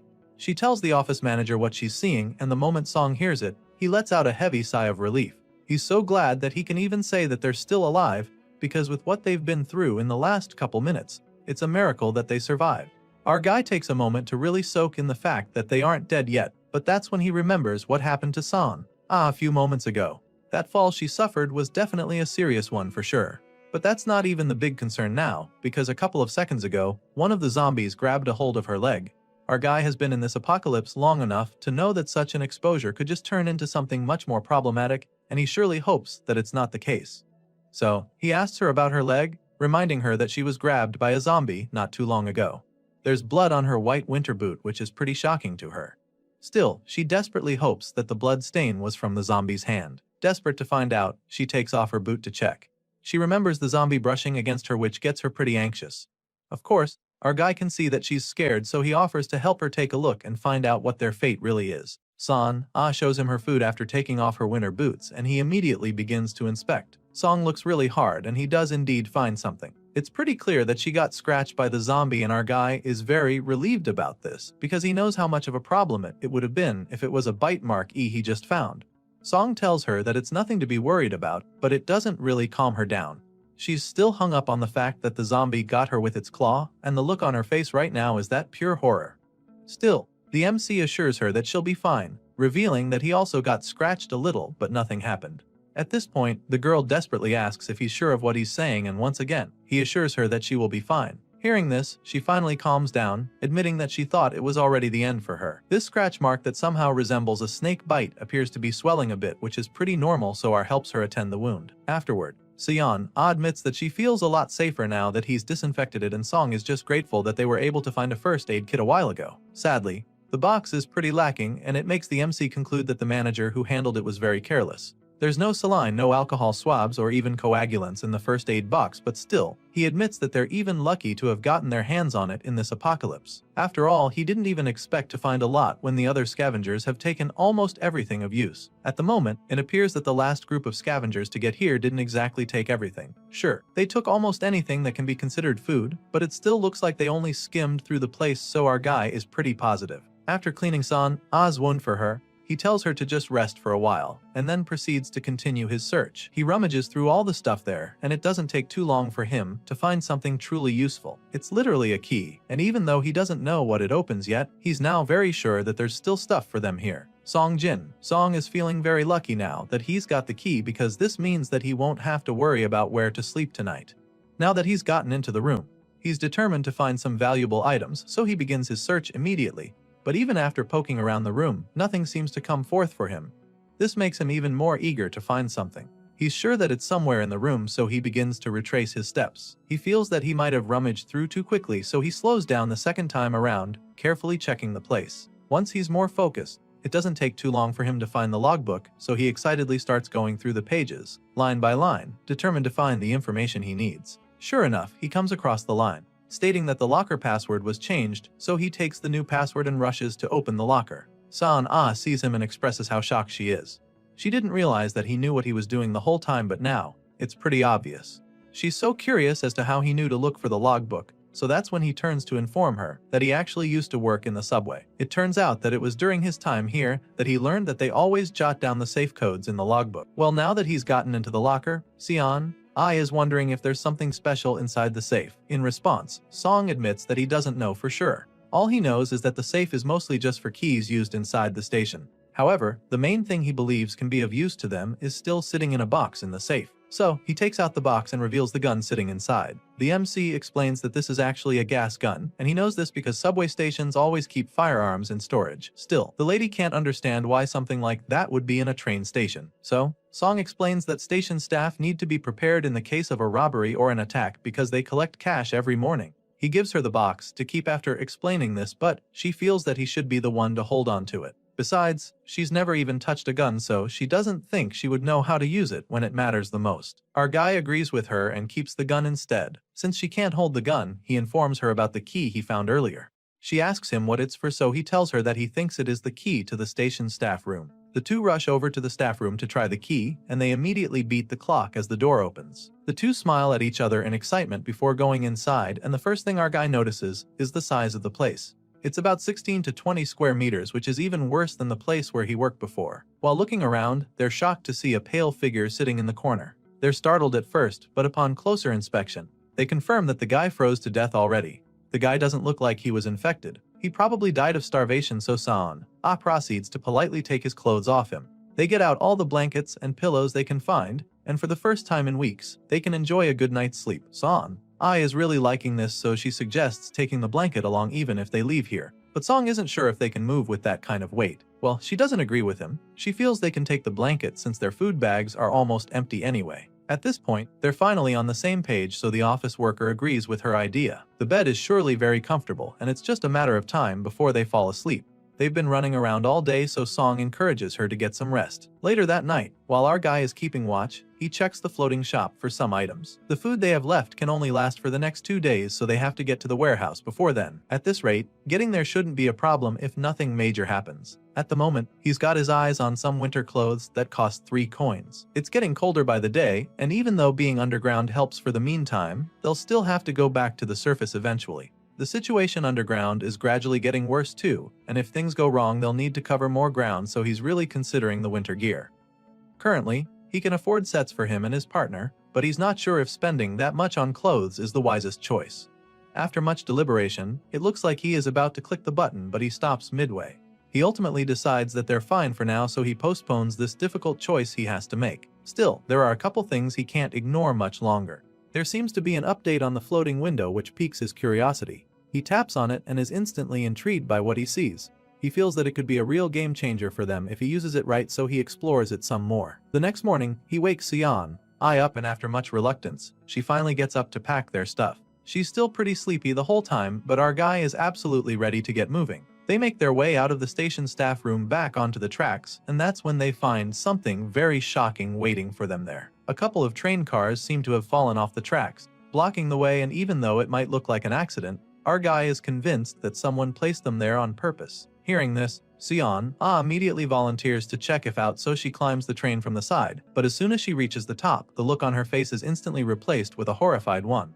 There's an actual sea of zombies behind the blockade, and they're definitely the most terrifying she's seen since this apocalypse started. There's so many that there's probably hundreds of them waiting there. At this point, our guy already knows that passing there is not an option, so he suggests trying the other side. The two take their flashlights and slowly make their way through the other route. The path with the swarm of zombies is the only subway line connecting to their destination, so Sion really doesn't know what they're going to do now.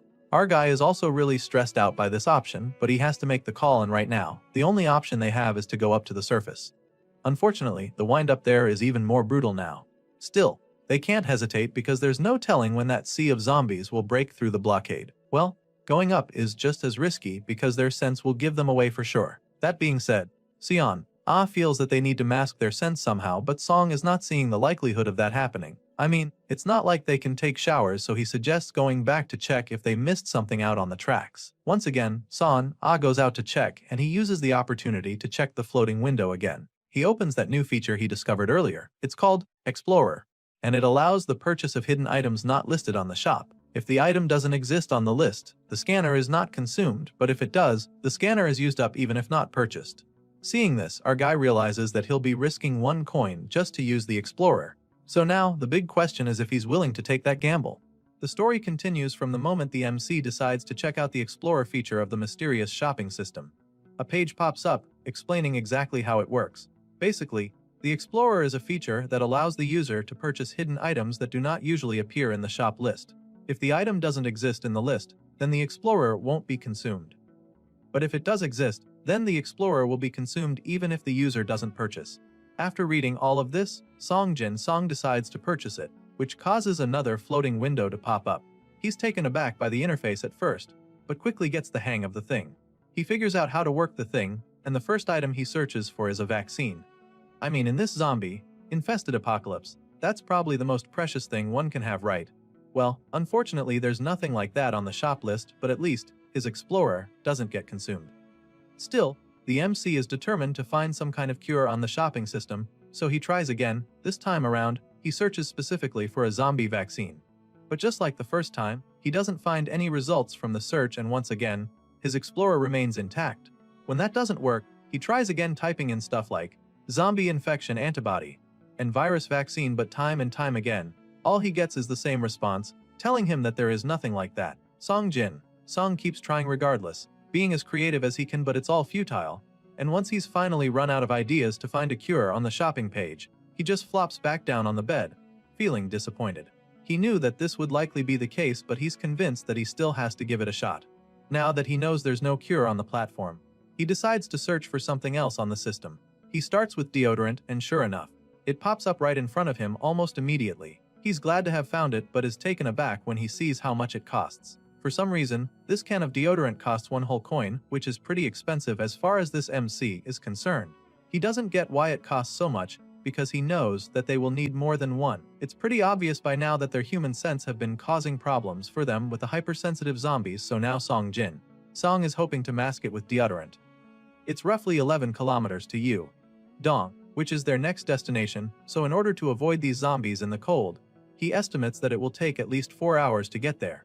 Based on this calculation, the office worker figures that he and his partner will need at least 3 cans of deodorant each. As you can imagine, that's not exactly a cheap expenditure, but this is something that they can't afford to neglect anymore, so the MC is really considering the purchase. However, when he checks to see that he only owns 7 coins, he begins to have second thoughts about the matter. It's pretty disappointing for him when he sees this because he was really hoping that he had gathered enough coins after all the zombies they've been slaying along the way.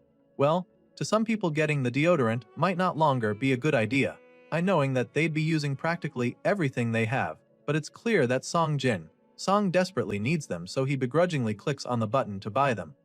It's definitely not an easy decision, and it almost looks like he's about to cry when he clicks on buy, but he does it anyway, leaving him with only 1 coin left afterward. A few moments later, he goes to meet Sion, with the sprays, and as you'd expect, she has a couple questions.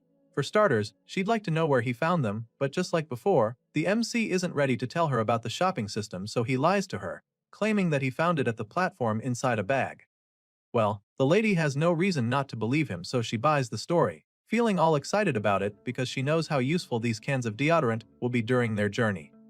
Still, she's not completely sure that these alone will be effective enough to keep the zombies off the zombies. Sure, it would mask their human sense, but Sion, I can't help but wonder if that will do the trick. In response, our guy simply suggests that they try it out first and see what happens. As far as Song is concerned, that's all they can do, and if it doesn't seem right, then they can always come back and strategize. The MC explains this to his partner, and she's all for it, so they begin to cover themselves with the deodorants. They help each other spray their bodies and other stuff like their bags, to really hide the scent. After spending some time doing all that, Song asks his partner if she's ready to get a move on. Claims that she is, so the two office workers head back out onto the freezing subway. They begin their journey, and after walking for a while, they reach the signpost telling them exactly how far their destination is. It's definitely not an easy walk because not only is the freezing weather making it difficult to breathe, but the snow has piled up so high that walking is equally a hard task. The MC huffs and puffs with each step and suddenly gets the feeling that they might encounter zombies soon, so he suggests that they pace themselves. Of course, Sion agrees with this idea, so they both pick up the pace, but shortly after that, the wind speeds get higher, making it almost impossible for them to see anything ahead of them. Usually, this would be the time when they begin to panic, knowing that it's just a matter of time before nearby zombies catch their scents. They've been in that situation more times than they would like to do, even though they're wearing a heavy amount of deodorant right now. The lady can't help but panic when she spots a zombie lurking around. At first, she's pretty nervous, but then after a while, the zombie still doesn't sense them around despite the wind trying to rat them out. At this point, they're a lot more relaxed but also curious, wondering if the deodorant is actually working or if something is wrong with this zombie in particular. Song and San slowly move closer to the zombie, curious to find out just how well this deodorant works. The two get pretty close to the zombie, anxiously waiting to see what happens, and then all of a sudden, the undead creature jerks and turns around to face them. The MC is alarmed by this, but he stands his ground, especially since this zombie doesn't seem to know exactly where they are yet. At the moment, he's not sure if they've been caught, so he remains brave as he grips his weapon tightly in case he needs to use it. However, this zombie just keeps turning around in confusion without actually figuring out where they are. It's like it knows something is there, but unlike before, it can't make out where or what it is. After watching the confused creature turn in circles for a while, the MC decides that it's time to get a move on. Clearly, this zombie couldn't get them despite being a few feet away, so it's starting to look like his genius plan is working. San is really excited about this, so she tells him, and he just suggests that they keep going with this momentum. Now, they're sure that the deodorant can actually make them invisible to the zombies, so all they have to do is make the best use of this hack. The two continue their journey until they get to some kind of mall. Out of all the shops there, Sion notices only one place that looks like it's still intact. It's the Taekyung gun shop, and even though it looks really enticing, she knows that it's probably already being occupied by raiders. And if that's not the case, then the gun shop owner might be the one in there, guarding the place from zombies or plunderers. Our guy agrees with her on this, confirming that the shop is most likely loaded with guns and gunpowder. With the right kind of defense, that place is a no-go area for zombies and raiders, and since he knows this already, he decides that they save the gun shop for next time. After all, whoever is in there is probably heavily armed.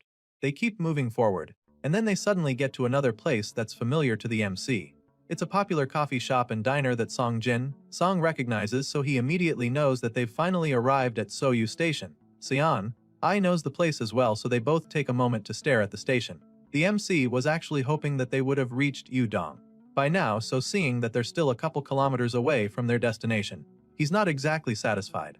Still, this is a pretty good milestone in the entire journey, so he suggests that they start looking for a place nearby to spend the night. San, Ai is probably tired of walking too, so she's okay with this plan. She offers to check the right side of the station and asks Song to check the other side. The two split up to begin searching for a good place to rest, and our guy immediately realizes that there aren't many places that haven't been broken into. Most of the windows they come across have been shattered and broken into, which isn't a good sign, because it could have either been done by zombies or plunderers. These two aren't exactly hoping to run into either of them, so they keep searching, hoping to find a place that looks somewhat secure at least. That's when the MC suddenly finds a door that is locked, so he's really positive about it. But then he takes a closer look through the glass and sees a couple shadows standing inside the place, so he immediately changes his mind. His hopes are dashed in an instant as he realizes that the place won't work. After looking around the area for a safe place to camp for the night, the two travelers meet again without finding anything. Song asks the shivering lady what she saw, but she just shakes her head, suggesting that her luck was as bad as his. At this point, the two decide to keep moving together again, hoping to actually find something that could work if they search together. It gets a little frustrating after a while, because it's clear that this is harder than they thought it would be. Song is getting quite anxious because they need to find a place quickly.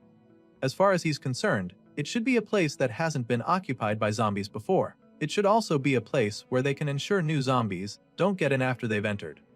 At this point, the office worker is just going on and on, but then all of a sudden, he notices something that catches his attention. He immediately calls out to Seon to show her the path he just discovered. Currently, these two seem to be heading deeper into uncharted territory, and it's getting pretty dark as well, so they whip out their flashlights to continue the search. The MC finds a staircase and asks his partner if she thinks they should go up that way. But she, on the other hand, appears to have found a door leading to a room. She knocks quietly, but there's no response, so she presumes that there aren't any zombies there. At least that's how it looks. She lets our guy know what she thinks, so he goes over to her, curious to find out what's on the other side of the door as well. Seeing that they're on the same page, Seon slowly twists the knob to try and open the door, but quickly finds out that the place is locked. This is also a good sign, so she asks him if they should break into the place. Of course, our boy doesn't think that's the best way to go, because it's a glass door, which means that it will make a loud noise if they break it. With this in mind, he advises against breaking the door, so she just gets frustrated about the whole thing at this point. Seon starts to feel like there's no helping their situation, but before she can start brooding, Song realizes something that might just work. He notices something in the distance that gives him an idea, so he rushes over there, claiming that there might just be another way. Hearing this, Seon's hopes suddenly come back to life, so she curiously follows him as he rushes down the stairs. The MC goes downstairs and then suddenly stops in front of some kind of box hung on the wall. He's familiar with the thing, and for some reason, he's convinced that this is where they're going to find the solution to their problem. With this in mind, Song takes a leap of faith, reaching into the box for something, and just as he suspected, there's a bunch of keys inside it. He holds the keys up like a trophy, because he's almost certain that they're going to open that door. Meanwhile, his travel buddy just stares at him in amazement as he jaw drops to the floor. She is blown away by the fact that he found the keys, so she curiously asks him how he knew they would be there. Well, it turns out that the office worker somehow noticed earlier that the cafe's operating hours were quite long. And so, he figures that this means the place is divided into opening and closing shifts. And knowing that key problems happen often with that arrangement, it was a no-brainer for him, since shops like that frequently hide spare keys nearby for emergency situations. The MC explains all of this while using the key to open the door, and thankfully, it works perfectly. As soon as they enter the room, the first thing that Seon notices are the bags of flour lined up on the ground, which leaves her stunned.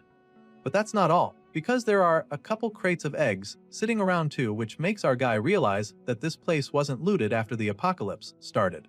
No other survivors have gotten here yet, so this place is basically a jackpot. Anyway, Seon isn't sure what they should do with the flour, so she asks him what he thinks. At the moment, Song doesn't really see the need for flour, so he suggests that they leave the bags and come back later. Besides, it's too heavy for them to carry right now, and after he explains this, Seon decides that they'll have to hide the stuff if they're not taking them. She'd hate to come back and find out that someone else took the stuff, and the MC would hate that too, so she agrees with her. Besides finding the eggs and flour, Song is pretty relieved that they actually found a great place to spend the night. I mean, that was the thing they needed the most, so it's just amazing for him. On top of that, they also got a power bank and a wristwatch, which is great for their journey. Now that they have a place to rest properly, Song feels that they'll even be able to reach the logistics warehouse the following day. As far as he's concerned, they just have to get there by tomorrow because they might start to have some problems otherwise. The hero explains this to his partner, revealing that they only have 4 chocolate bars left for food. As much as she's all about moving forward and staying alive, Seon still feels reluctant about going to the warehouse because she knows that there might be previous customers at the place who have also been turned into zombies, just like at the gun shop. Just thinking about the possibility makes her weak, and our guy suddenly realizes that she has a point. That being said, she suggests that they set up a code in case something dangerous happens to one of them. Of course, the MC thinks that this is a good idea since he wouldn't want anything bad to happen to her. San gets all flustered when he says this, and then proceeds to come up with an idea for this code she's talking about. Seon quickly comes up with the secret code that they'll use, suggesting that they should just speak normally if they're threatened with a gun or a ranged weapon. Song seems to find the whole thing exciting, so he comes up with one as well, claiming that they should use polite speech to interact if there's a Millie in the picture. They're starting to have fun coming up with this stuff, so San thinks of another code. She decides that she'll just say Appa if she can handle the number of enemies in her way. As for Song, he figures that he'll just say sir if the situation he's in is unclear to him at that point in time. As for a situation where they need to surrender, Sunbae will be the code word. The two partners go on like this for a while, coming up with different hidden messages that they can use, and after some time, they finally have enough. In order to perfect this place, Seon feels that they need to loosen up their speech so that they don't stand out that much. And of course, our guy agrees with her. At this point, they finally have a plan, so the lady is satisfied, feeling that they can finally rest, but just as she's saying this, a terrifying bolt of lightning strikes right above them. She's startled by the loud bang as you'd expect, but what really shocks her is the fact that snow starts coming down again just seconds after the bolt of lightning. She's truly baffled by this because she had no idea that it can thunder while it's snowing. Song also hasn't ever seen something like this before, so he's just as puzzled as she is. Right now, it looks like the snow is piling up even more, and when the MC points this out, San chimes in, fearing that the following day is going to be rough. Our guy can help but agrees with her, even though he knows just how bad the news is. Seeing that they'll probably have a hectic day when the sun finally comes up, San decides to get some sleep right away. She covers herself with a blanket as she lies on the table, while the hero sits in the chair next to her, hoping that he'll be able to get some sleep as well. Soon, he's finally starting to get some shut. But that's when he hears a strange sound coming from outside all of a sudden. His eyes shoot wide open, curious to find out what made the noise, but when he looks out the window, he's just stunned. It's a motorcycle out there on the road, and someone is currently riding it past the building. Seong is puzzled, because he didn't even know that motorcycles could cut through snowy roads, and he also doesn't understand why someone would be out this late. Besides that, the person is currently headed in the same direction that they've been traveling, so the office worker gets really curious. Sure, this person could just be riding somewhere else, but he can't help but feel restless about it. Song is still panicking about the motorcycle when he's suddenly drawn out of his thoughts by something even worse. He looks at the other end of the road and is horrified to see a horde of zombies coming their way. Clearly, this is very bad for them, and it seems that the noise from the horde is so loud that it wakes San up. The lady shoots up from the table to check what is going on. At this point, our guy figures that the noise from the motorcycle that just passed the road was what drew the zombies out. It's not looking good for the two travelers, but at first glance, it seems that there are at least a few hundred of the zombies out there. And sure enough, this gets the MC pretty worked up, because he can already see how much harder this makes their journey. Even if only a few zombies stick around in this pursuit of the motorcycle, by the time they get to you, there will already be way more of them than the previous day. San is also disturbed by the situation, so she anxiously asks him what he thinks they should do. Well, at this point, the hero just starts by analyzing the situation. From the look of things, he presumes that the motorcycle must have stumbled into a zombie horde and fled. But if that's not the case, then his guess is that this rider is deliberately leading the zombies somewhere. If this is true, then it means that Song and his partner could get caught up in whatever mysterious plan that the person is up to. Surely, they wouldn't want to get mixed up with a plan they don't understand and get trapped with the zombies. But then again, Sion I also reminds the MC that they can't just wait for the zombies to scatter naturally when they're pretty much out of food already. Once again, she's making a lot of sense and the office worker agrees with her. Besides the fact that they have no food left, he also knows that they have about 3.5 kilometers left to their destination. That being said, turning back at this point isn't exactly an option. Song continues to brainstorm on the matter until he comes up with an idea. The hero figures that there might be some information they can use in the community feed. It's been a while since they checked in, and now would be a good time to get an update from there. Thankfully, these two were lucky to have found a spare battery earlier. So now, all they have to do is get on the server. A few moments later, we get to see that chat where other survivors were talking about the lightning and thunder that happened even in the snow. Well, it turns out that this mysterious lightning was only seen in Gangbuk, while the people in Suwon experienced relatively normal snowy weather. After reading through a few messages, Song is a little disappointed because he doesn't feel like any of this helps them at all. As for the lady, she is just surprised to see that some places are getting hail too. The MC is taken aback by this, so he curiously reads the rest of the conversation. On the chat, someone asks if it's true that there is a shelter in Yeongjangdo, claiming that he ran into some survivors who were heading there, because there's allegedly a huge shelter there. However, the others don't seem to believe that it's possible since the government has already collapsed. Still, those who are already heading there claim to have seen the message of a large shelter scribbled on a sign. Seeing this, our boy and his partner are pretty shocked. Anyway, the argument on the chat goes on, with someone warning others not to go to that place. They claim that it's actually a cult and that they escaped from there. Unfortunately, some other survivors don't believe the story, so they call it BS, insisting that people can't just change that fast to start a cult all of a sudden, when it's only been like a month since the apocalypse started. At this point, the one claiming to have escaped the cult just stops trying to convince the one doubting. The person continues talking about the supposed shelter, revealing that they're giving clothes and food to strangers for free scene though the world government has collapsed. As far as this person is concerned, the people running that place aren't doing it out of goodwill, insisting that they are gathering people for a reason. After reading all of this, the two travelers can't help but feel conflicted about the whole thing. Sion admits that she's kind of creeped out by the shelter thing, but asks the assistant manager what he thinks. Well, of course the MC has his suspicions too. It has only been 3 weeks, and yet this group has already built a shelter that can house people and supply them steadily. Our guy suddenly remembers that Deputy Yoon Hyok, Jay said in a message that he was heading toward the west coast. With this in mind, he feels that they'd probably be able to get more information if they could reach the man. However, for the meantime, Song decides that they just rule this shelter place out of their options since they don't know enough. Once again, is on the same page with him, feeling that it's best if they stay away from the creepy shelter. The MC confirms that those are all the messages on the community feed, so he's a little disappointed that there's no new info about that motorcycle. So, he decides to come up with a new plan. Song decides that they stick to their original idea, which was to head for the logistics warehouse. They make their way back out onto the freezing streets, but agree to stop or turn back if they run into a zombie horde or anything risky on the way. Shortly after going out, they spot a few zombies around, so the MC takes out the cans of deodorant again. Apparently, they're about to use their last shot of the thing, which means that they have to move faster now. Thankfully, there aren't many zombies on the streets, and it looks like they should be close to their destination by now.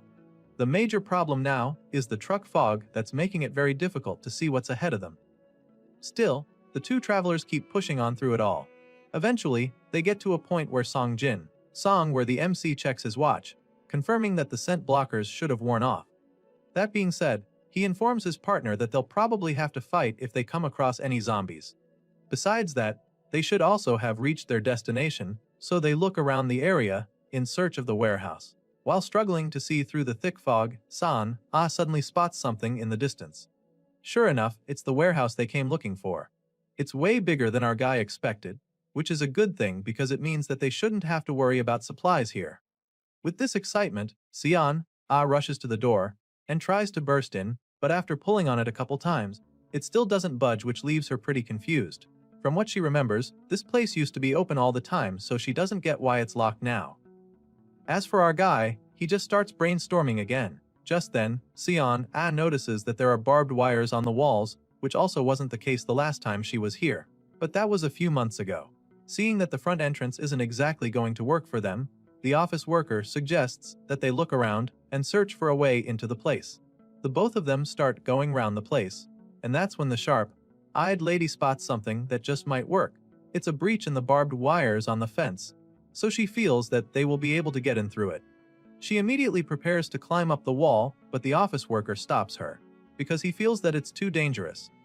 They don't even know what's on the other side yet, and he also finds it suspicious that this little gap is the only weak spot. It looks like an intentional breach to him, but Sion-I doesn't think they have any other options besides this.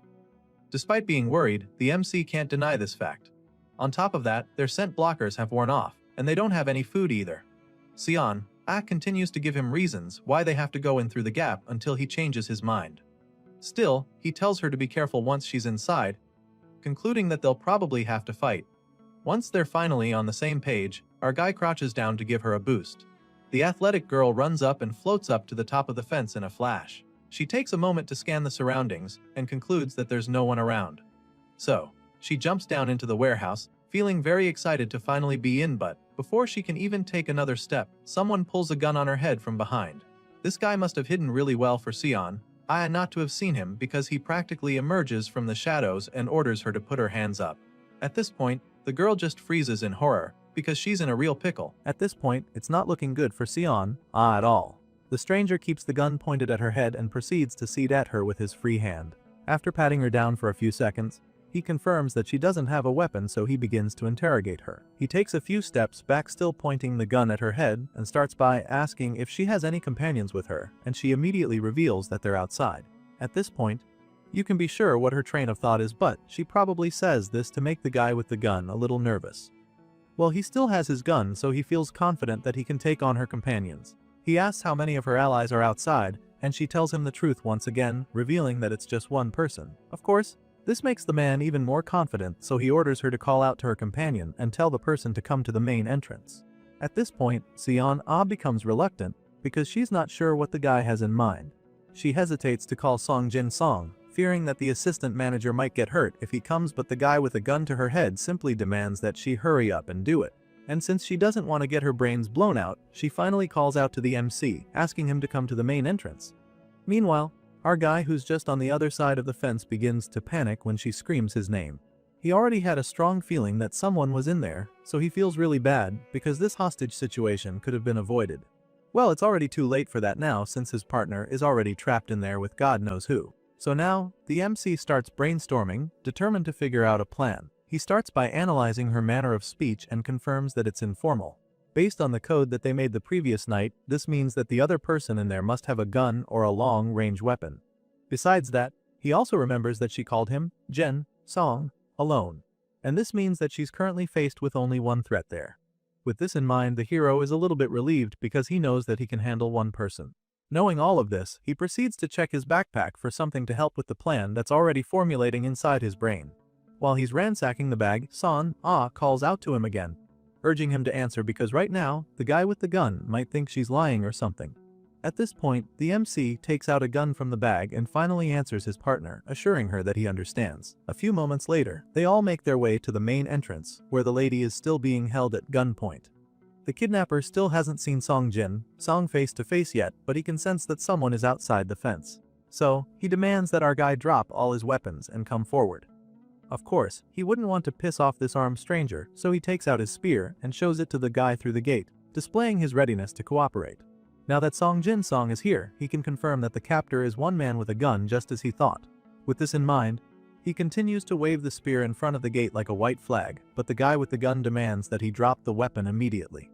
Sure enough, the office worker complies and tosses his spear into the snow before showing his empty hand. Now that he's dropped the weapon, the gunman orders him to come out from behind the wall and reveal himself. Well, this is where things might get tricky for the MC, because he still has a gas gun in his other hand, and he definitely wouldn't want the kidnapper to see it when he's still got Sion-Ah at his mercy. Our guy is torn at this point, not sure what he should do. Even if he tries to attack this man, the gas gun with him only has a short range.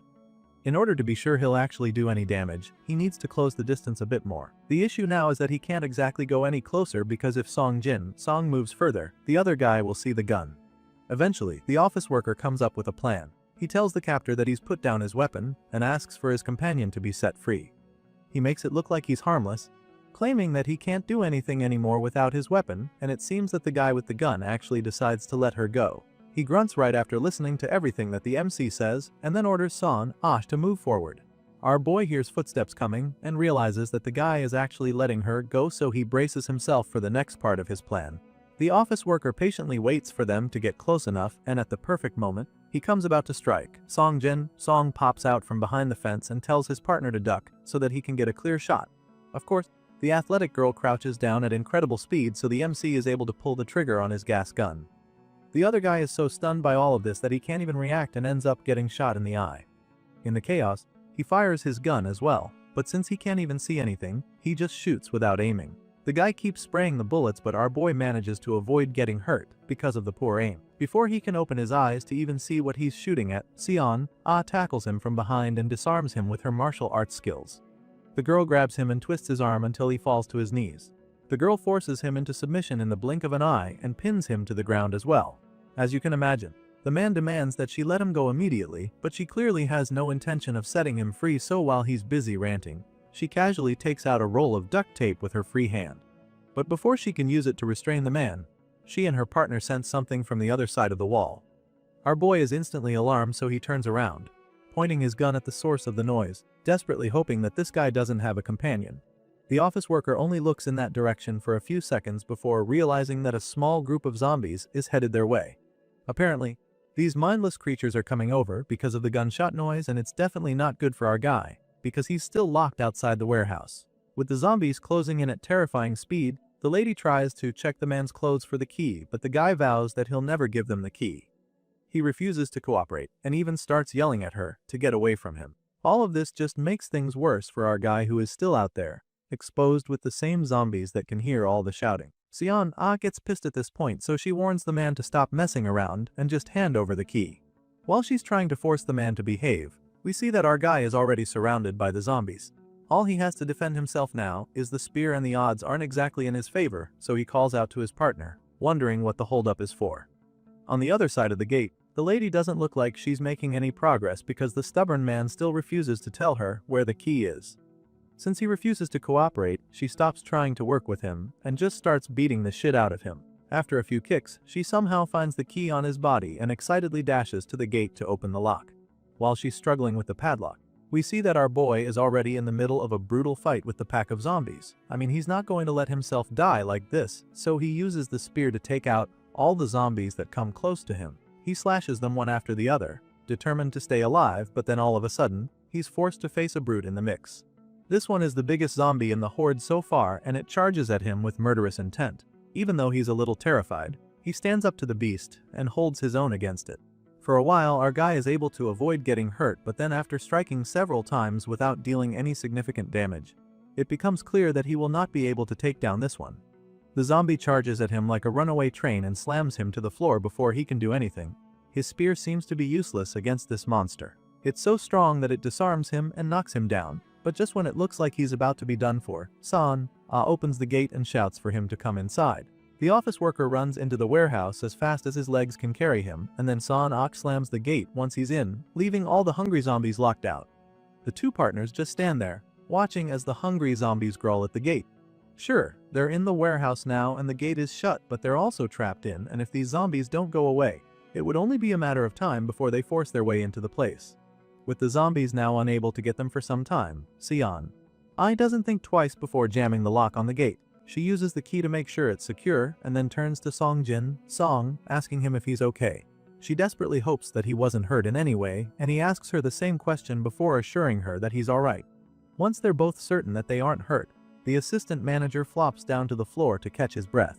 He's pretty relieved that the zombies didn't get to them, even though they're still hanging around. He's pretty convinced that these creatures gathered around after hearing the gunshot, and in order to avoid pissing them off any further, he suggests that they head inside the warehouse proper. But before they can do that, they'll have to deal with the injured man on the ground, who is still groaning in pain. Right now, he's almost crying like a baby because of how bad his eyes are hurting. Apparently, he still hasn't recovered from the blast of the gas gun our guy used on him. The MC watches the guy roll on the ground for a while, and decides that they'll take the man inside with them for the meantime. Sure, he threatened them with a gun and almost killed Song Jin. But the office worker doesn't feel that he deserves to be left out here with the vicious zombies. Thankfully, Seon, isn't heartless either, so she agrees to take the man in with them. Even though she was the one he threatened with the gun and treated like a hostile, the lady goes over to the man and helps him get back on his feet. He's not exactly a paper plate, so she struggles a little to pull him up, and right after he finally stands up, the MC is shocked by the face he sees. It turns out that the red-eyed man with tears running down his face is a colleague from the office building. This man happens to be assistant manager Choi Jae-sung, so the MC is really shocked to see him here. A few moments later, once they're inside the building, they help Choi relieve the pain in his eyes, and once he can finally see properly again, he puts on his glasses.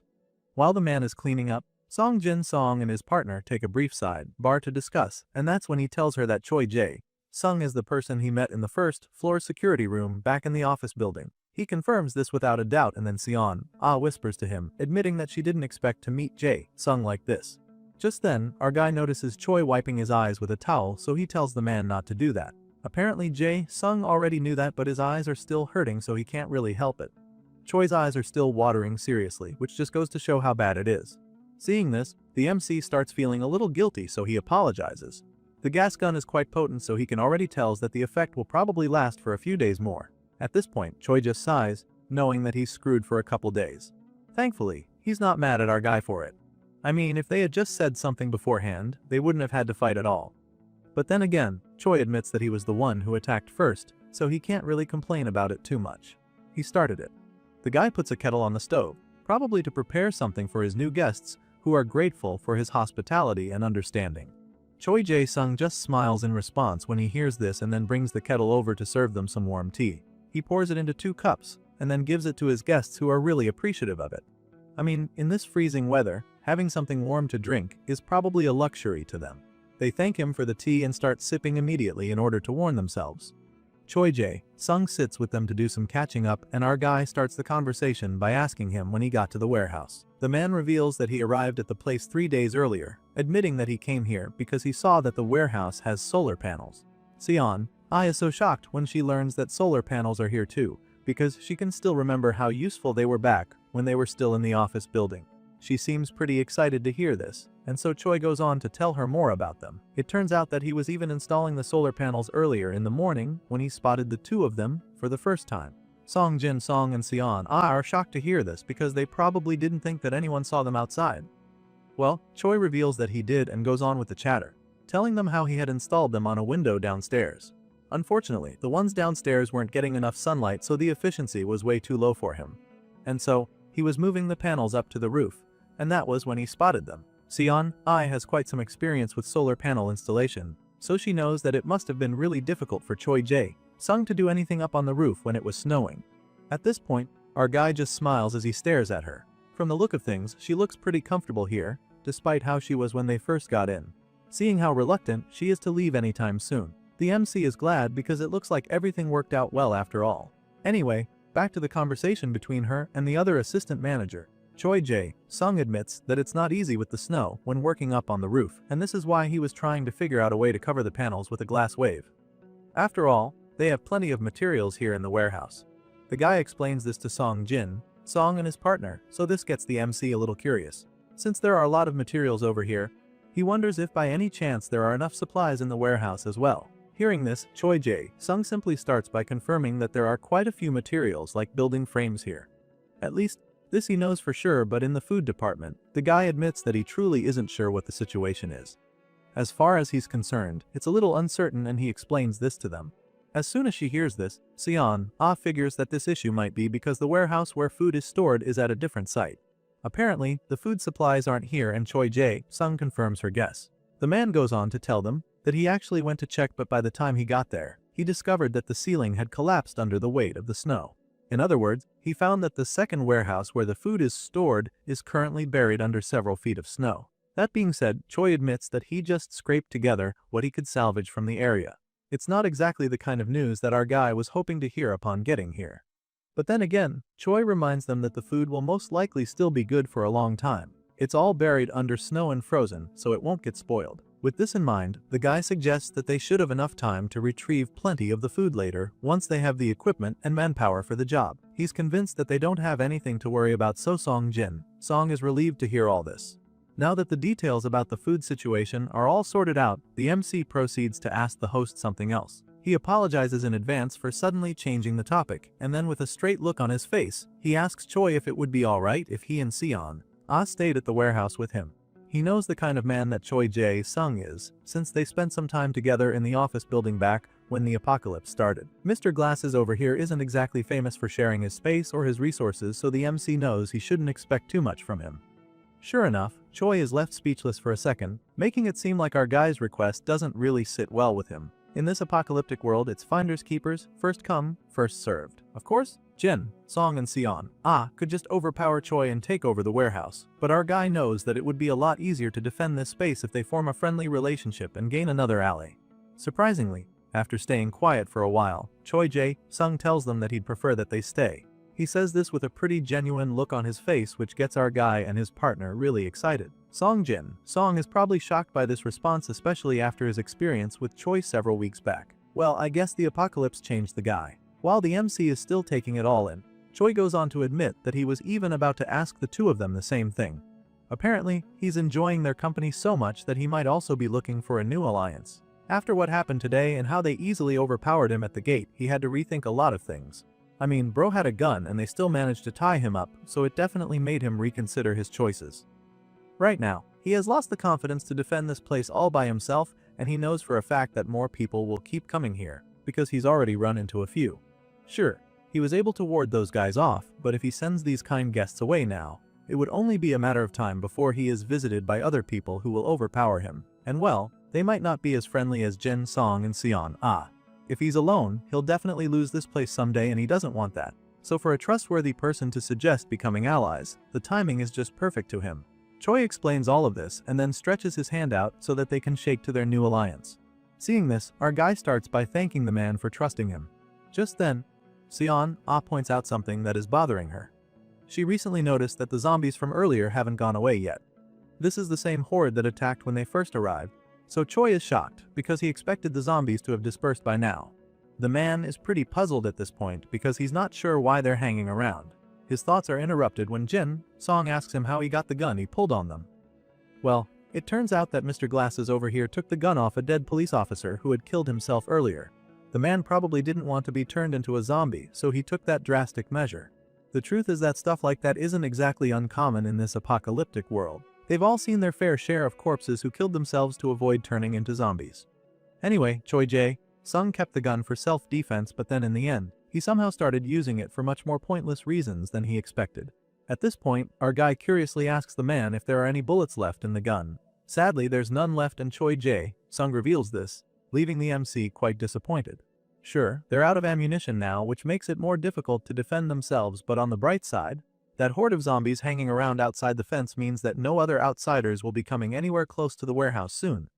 Well, I guess they can call it a blessing in disguise, at least for now. Song jokes about it for a second, but then all of a sudden, his stomach grumbles loudly, which is pretty embarrassing for him. His cheeks turn bright red after it happens, and Choi is shocked at it. The guy gets all worried as soon as he hears the grumbling noise and then asks the MC if he really hasn't eaten anything yet. The guy didn't know they were starving that badly, so he takes the initiative to get something for them to eat. The guy prepares a pot of noodles for them and it looks really good. Because of how hungry they are, the ramen looks like it's calling out to them, and can't take her eyes off it either. The two hungry travelers keep watching the pot of noodles boil over on the stove, and when Choi sees how excited they are, he offers to make some more for them if they want some more, even though most of the food supplies are buried under the snow. Choi assures them that he has more than enough packs of ramen at his disposal. With the food on the way, suddenly remembers that they have something they can use to make the meal even more enjoyable. She's talking about the beer that they found a while back, and the MC gets really excited when he hears it. They all get down to it, drinking and slurping the food down. Is having such a good time right now, she can literally feel the broth seeping into her soul. Just then, Choi suggests that they have a toast before the beer freezes, and they're all for it, so the three of them toast to new allies and this killer ramen. Later that evening, after eating all that food, tells them how full she is, and Song completely understands because it's been so long since he ate this much. Eating something hot has warmed our guy up, and it's such a nice feeling which makes him feel that it was definitely worth pushing through that blizzard. Their bodies are warm, their bellies are full, they have a place to lie down and it's peaceful. What more could they ask for? As the Ice Age apocalypse rages on, Songjin, Seong and his new friends continue to hide out in the warehouse. Even though they tried drinking hot tea and all that, the warmth is leaving his body faster than he expected. Obviously, he's not the only one going through this, because his travel buddies are also shaking like leaves. Seon, finally gets fed up with it, so she asks Choi Jae-sung if he knows of any heating system in the building. After all, he's been in here the longest, so if anyone knows where a heater is, he'd be the one. Sure enough, Jae-sung knows where the heaters are, but there's one major problem, which is the fact that none of them actually work. With the electricity cut off, it's not exactly shocking that nothing works in the building, and this just takes them back to square one. Song can no longer bear the cold anymore, so he's convinced that it's been getting colder than normal recently. He points out his observation to the others and the man in glasses immediately says the same thing. Apparently, he actually reads something about it on the community board, where he saw that the weather has been holding steady at -30 degrees. And you don't need to be a genius at science to know that it is fatal for temperatures to drop that low. It's definitely something to be worried about, so Song asks Choi if there's anything they can bring in the building to generate some heat. Since the heaters are practically useless, he figures that this is the best way to go, but Seon immediately reminds him that their company doesn't handle electronic products. As soon as she says this, Choi Jae-sung reveals that there was a brazier in the warehouse the last time he checked, and he feels that they might be able to use it as a heater before they freeze to death. The MC's face lights up the moment he hears this, and Son is just as excited as he is. Our guy pops up eagerly asking if there was firewood as well, but Jae-sung sadly reveals that there was no wood there. He actually did search for it, hoping that he could use it, but it was all futile. This is disappointing, of course, but the office worker is determined to make it work. His hopes are up now that he knows there's a brazier, so he believes that they can just go out and find some new wood. At the same time, he considers another option, so he curiously asks whether there were any clothes in the warehouse too, but things aren't looking good in that regard either.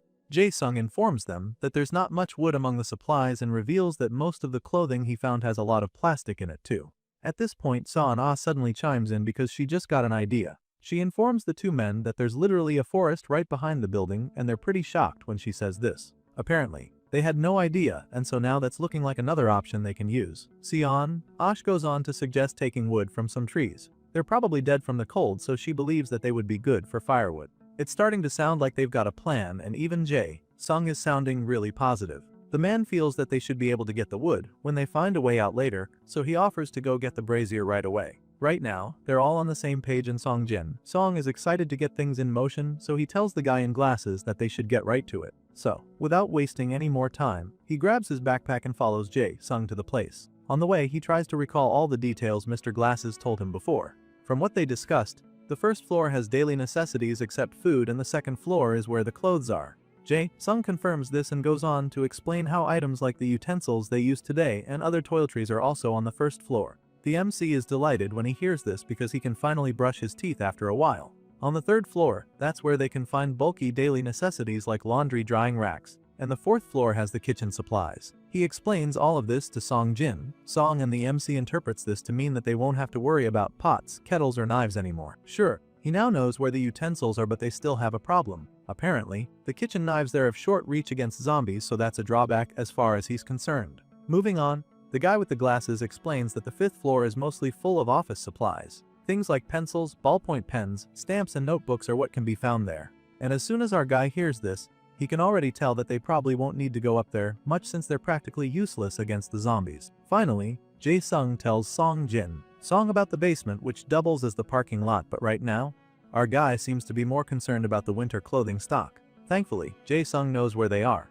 He admits that there's quite a lot piled up on the other side of the warehouse and suggests that they go pick some out after getting the brazier. Of course, this plan sounds really good to Song, but he'd also like to know if Jae-sung knows anything about where the shoes are. Hearing this, the guy in glasses explains that there weren't really any shoes when he checked. It's so bad that he's been layering lots of socks on his feet, but admits that it's uncomfortable wearing bigger sizes because of that. Apparently, Jae-sung originally wore a size 270 but hasn't had much luck finding his size recently. Just then, our guy purchases some winter boots from the store with the last 3 coins he has. Whenever he purchases something like this, it always amazes him how the thing just appears right where he wants it. And right now, he wants it in his backpack. He quietly buys the boots and starts peeking into his bag, which Jae-sung finds surprising. The guy doesn't understand what he's looking for all of a sudden, so he asks our boy if something is wrong, but Song Jin. Song just responds by taking out a pair of winter boots and asking him if he'd like to try it on. As you can imagine, the guy is taken aback when he sees the boots. He's so confused because he can't even understand how it's possible for anyone to still have them in such good condition. Of course, Song isn't planning to tell the guy about the secret shop he has been using, so he simply tells Jae-sing that he had extra shoes with him. Without hesitation, the guy in glasses tries on the boots and is so amazed that they fit him perfectly. He thanks the MC for the gift, and Song just encourages him to enjoy the shoes and wear them comfortably, informing him that they have pretty good insulation. Hearing this, the guy just thanks him once again. And in that moment, Song receives a notification informing him that he just got another party member. Apparently, this gesture earned him a new member on his team, and this new development comes with some perks. Now that he has 3 members in his party, he can earn even more coins than before, since coins obtained by his teammates are automatically monopolized. At this point, Song pretty much confirms his earlier theory. He wasn't sure before, but now, he's convinced that giving gifts really does add the recipient as a party member. The two men continue their journey through the building and soon arrive at their destination. Jae-sung tells our guy that the brazier they're looking for is just around the corner, and sure enough, they soon find it sitting in a dark corner. It looks like it's in really good condition, which makes things even better, so they pick it up without hesitation. On the way out, Jae-sung reveals that there are others too, but admits this one with them appears to be perfect for indoor use. Of course, all of this sounds okay to Song, so when his new teammate explains, he simply suggests that they head back with the one they got. On the way back, the MC starts pondering again. He recalls how Jae-sung used to love cigarettes before this whole Ice Age apocalypse started, so he contemplates sharing some of his with the guy in glasses. Song figures that doing so would build more rapport between them. With this in mind, he asks Jae-sung to hold it for a second, which leaves the guy a little puzzled. He curiously waits for Song to tell him what's up, and that's when our guy informs him that he has one more item that's not in this distribution center. This just gets Jae-sung even more anxious, so he asks Song what he's talking about. He doesn't say what it is. He just starts smiling ear to ear and then reaches into his pocket. The moment he does this, Mr. Glasses can already tell what he's about to take out. His guess is spot on because our guy reveals a pack of cigarettes and hands it to him. Jae-sung is so excited when he sees this because he hasn't been able to smoke even once since this zombie invasion started. The MC takes out 3 sticks and hands it over to Jae-sung, claiming that it's his way of paying back for the ramen they had earlier. For the first time, Jae-sung thinks that 3 sticks is a lot. He didn't think that the MC would even spare more than one in this situation, but our boy doesn't mind at all. He reminds Jae-sung that they're a community now and makes him understand that he is happy to share his cigarettes. Hearing this, Jae-sung is so touched. The guy probably never thought that he'd cherish a couple sticks this much before, but here he is, clutching them to his chest like they're his most prized possession. Remember when Song thought of doing this to build rapport? Well, his idea works a little too well because Jae-sung gets all emotional as a result. He's so touched by the gesture that he starts confessing love to our guy while trying to hug him. Of course, this gets Song pretty uncomfortable, so he tries his best to politely create some space between them while urging his senior colleague not to get weird. Shortly after all that, they make their way back to their hideout where they left Song. She was sorting out the plates when they arrived, but the brazier they brought with them totally distracted her. Song announces their return and shows her the fur coat sweaters he found, claiming that it's the bonus loot. As you can imagine, the girl is delighted to see that they got her a padded jacket, especially since she was almost freezing up there. But that's not all our boy has for her. Apparently, he also brought face wash products, toothpaste, and toothbrushes for all of them, which is just truly wonderful news for the lady. She's so excited that she tackles him with a hug before he can even finish talking. Sure, it catches him off guard, but he doesn't find it disturbing since she's a girl. I mean, it's very different from the situation with Jae-sung earlier apparently. Anyway, Seon has had it really rough these past couple days without essentials like this, so she grabs all the stuff she needs and rushes down to the ladies' room. Our boy sees how excited she is and he completely understands her reaction because it's been a while since they all washed up properly. After coming to this place, they spent 3 days non-stop forming a camp for themselves and get started by converting the space that Choi Jae-sung used into a kitchen. Then, they turned the space next to it into a bedroom by putting in 3 mattresses and sleeping bags. Unfortunately, installing solar panels on the rooftop didn't work out the way they hoped. This was because the snow and the strong winds posed a risk of breaking the glass windows instead. For this reason, they compromised by installing the panels as widely as possible on the 5th floor. The zombies began to gradually disperse as time passed, and soon, they could barely see any of them around the building. One day Son looks out the window and is surprised to see that there are almost none left now. She informs the others and Song agrees with her. He ponders on the situation a bit and concludes that most things have stabilized over the last couple of days. With this in mind, he figures that it's time to check outside and see if it's really safe to move out there. Of course, he knows that they can't just waltz out there without making a plan or having anything to defend themselves, so he tells his partners that he'd like to stop at that gun shop he and Son saw before.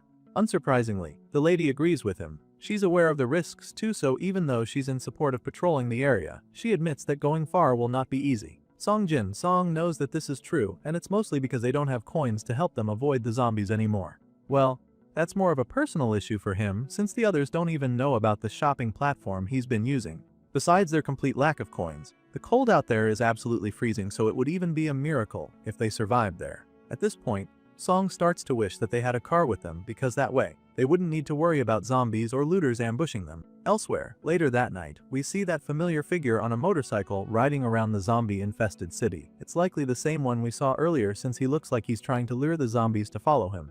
Apparently, this is not his first time coming across this many zombies, because he's just way too relaxed. At the same time, we see another man riding a bicycle in the middle of the city that night. This second guy is also having his first encounter with a swarm of zombies, so when they start coming at him, he quickly rides away, desperate to escape. This guy lives in Bagak, Dong, and it seems this place hasn't been swarming with zombies before, so the cyclist is still trying to wrap his head around it. He frantically rides away and escapes to somewhere safe, and that's when he sees the motorcycle passing by. At first, he assumes that it's someone trying to get away from the monsters on a motorcycle, but he quickly realizes that this is not the case. It turns out that this crazy person on the motorcycle is deliberately leading the zombies to places where people might be and wiping them out. This is probably why the cyclist was shocked by how many zombies were in that horde. It's completely insane for someone to intentionally lead zombies over to where non-infected people are, so the cyclist concludes that whoever is on that motorcycle must be an evil bastard. Thankfully, he's able to avoid getting caught by the zombie wave that just passed, but from what he can see, it looks like they're headed right for another city nearby Dong. This is where they're going next, so the cyclist goes on the server to warn all the living people there to be very careful. While the evil bastard on the motorcycle continues to lead the zombies to more victims, we catch up with our boy and his partners, who are still trying to make life in the apocalypse less horrible. After completing the base camp, they decided to divide the responsibilities among themselves in order to make things easier. We see the lady stacking up a few plates on the shelf, which gives you an idea what her job is. Apparently, Hanseon is in charge of organizing the interior and checking inventory in the storage warehouse. At the moment, that's exactly what she's doing, so she's pretty locked in, but that's until Jae-sung comes around and distracts her. The guy looks pretty nervous for some reason, so Son figures that he probably needs a hand with his work and offers to help him out even though she's not done with her. You see, the guy with the glasses is in charge of gathering information for the community, repairing supplies and handling anything mechanical. When she offers to help out, he reminds her that he said he was going to test the solar generator repair that day, and she recalls that conversation as well.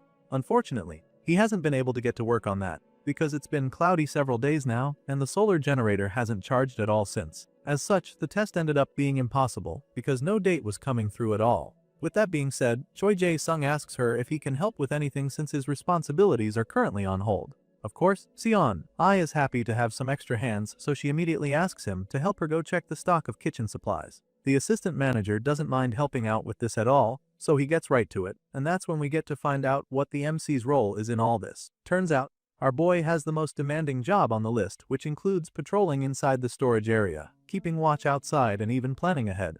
He's currently walking around with a flashlight, patrolling the place, and it doesn't take him long before getting reunited with his teammates. He's surprised to see Son and Jae-sung together in the storage area, and they also didn't know he was around. The MC figures that Choi must have been helping the lady out with her work, and she confirms his guess, explaining how the bad weather caused the solar panels not to charge at all. Our guy already figured that they would face this problem, so he's not surprised at all. He knows just how bad it is because it's even worse outside. If it was just cloudy and a bit dark, they probably wouldn't have any problems, but the fog is so thick that they can barely see anything out there. Hearing this, Seon begins to wonder if they really don't have a backup plan. She asks if they still have any power left in there, but Choi explains that they're all out. All the batteries have been drained and there's no way to recharge them, either, which is a real bummer for them. This whole thing is starting to piss Son off, and she's even more bothered by the fact that they haven't been able to assess the situation outside in a long while. Hearing this, our guy suggests that the three of them talk for a while. They have the meeting, and by the end of it, we see Song walking out of the building with a bicycle. He's fully covered in thick clothes, so you already know that he's on his way out. Meanwhile, Choi and Sion are standing a few feet behind him, looking all terrified as if they're never going to see him again. He sees the expressions on their faces and wonders why they look so grim when he's the one who goes out there. Of course, Sion doesn't hesitate to tell him that it's because they're worried about him being out there alone, so she tries to make her understand why it has to happen like this. For starters, if they all leave and another group breaks into their hideout, they'll be completely defenseless, so he explains this to her once again. As for him being in danger, he has the spear that she modified for him, so he really doesn't think there's anything to be worried about. Still, he knows that it's a dangerous assignment, so he assures his party members that he'll be careful when he goes out. At this point, Sion is a bit calmer, so she doesn't mind letting him go. Seeing that our guy is about to set off, Choi assures him that they will take care of things back there. Song gets on the bike and prepares to take off, but not before telling them that he'll come back with the induction cooker they need as well, the gun. In response, Sion informs him that she put a rope for tying the induction cooker to the bicycle. The girl also put a note in his bag containing a list of substitute items in case he can't find the stuff he's going out to get for them. Sion thanks her once again and promises to come back. Just as he's about to ride out of the gate, she tells him to come straight back and forget about the mission if it gets too dangerous out there. The MC sets off shortly after, and along the way, he starts to think about how he really picked the right teammate. Turns out Son was the one who put a chain around the tires of the bike so it can move better on the snow. She even fixed a light for him, and thanks to all that, his trip was made a little easier. He rides at a steady pace along the dark and lonely road while scanning the area as quietly as he can. He looks around but still doesn't find anything on the road. He's completely alone there, and it's starting to get a little disturbing, but he doesn't let it bother him too much. The MC decides not to let his guard down because he knows that there will probably be a lot of zombies at the apartment complex he's headed to.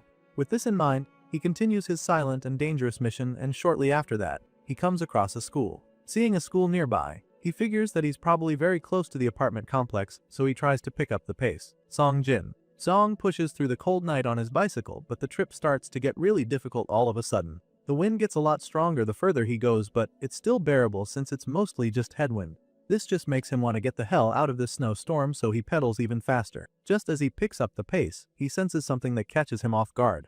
All of a sudden, our guy perceives something like exhaust fumes, and at first, he probably thinks that his nose is playing tricks on him. But the strong smell lingers and it becomes very clear that he is not hallucinating. He slows down a bit to figure out what's going on, and that's when he confirms that these fumes resemble something coming from a beat-up car. His eyes widen in shock as he comes to this realization, because has no idea why on earth a running car would be in this area. There shouldn't be anything in this part of town except the zombies, so Song starts panicking, and that's when we get to see the motorcycle rider from earlier. At this point, the office worker also starts to hear the engine sound, and he quickly identifies it as the sound of a motorcycle. The noise starts getting really loud just then, which means that whoever is on Hatbike is coming right toward him. He looks back to see what's really going on behind him, but all he sees is the bright flash of light beaming back.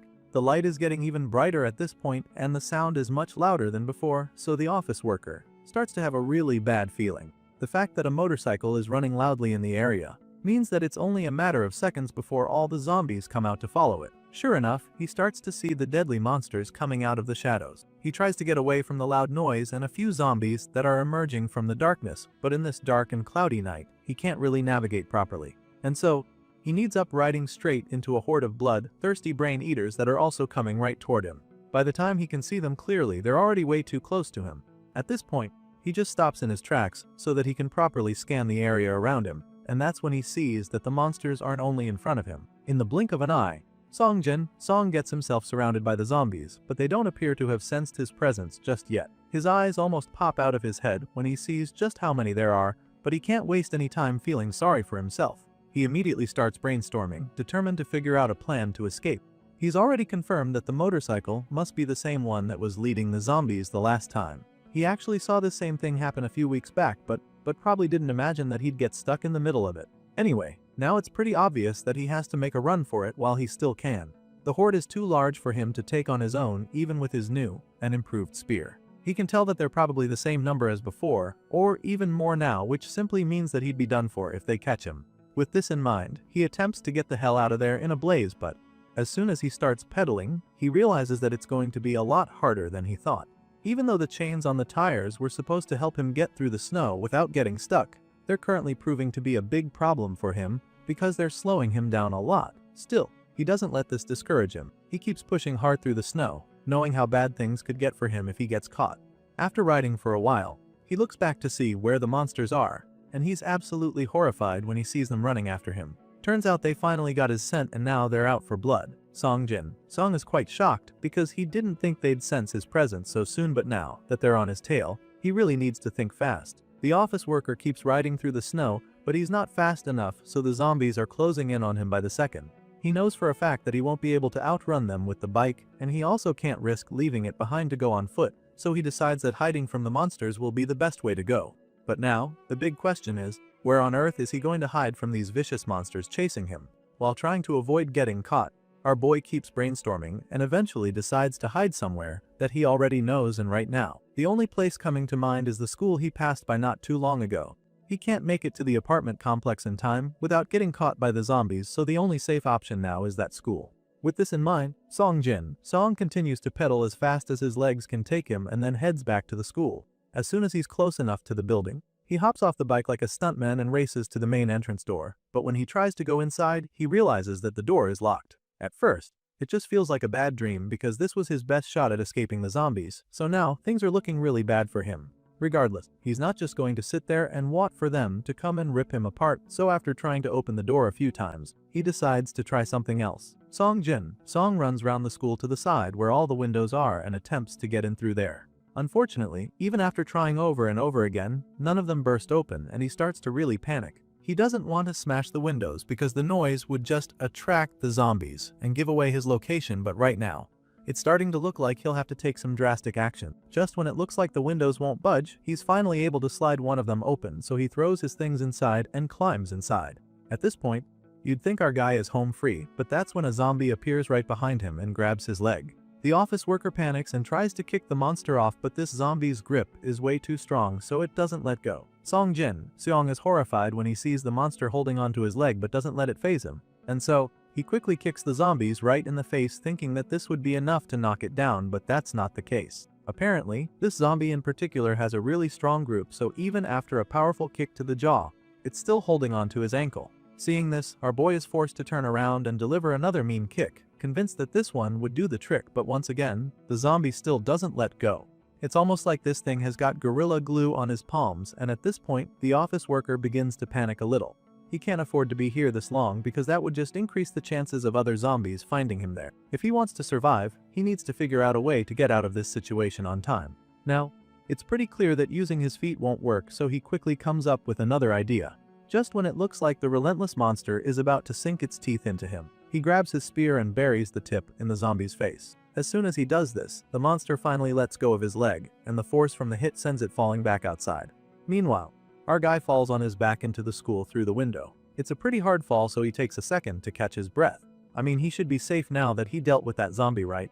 Well, not just yet, because as soon as he opens his eyes, he sees another zombie standing right in front of him. This one is literally about to enter through the open window, and of course, our guy isn't going to sit there and watch that happen. So, before the monster can get any closer, he grabs the stick to attack it. He thrusts his spear into the brain eater's mouth, determined to finish it off, but right after he does this, he sees yet another zombie right outside this window. He sees it charging straight at him, and just when it looks like the monster is going to scratch him, he slides the window shut to save himself. He manages to create a barrier between himself and the monsters, and apparently, these windows are pretty strong because the zombies aren't able to break in. They just stand there looking like angry customers waiting for their orders to be taken.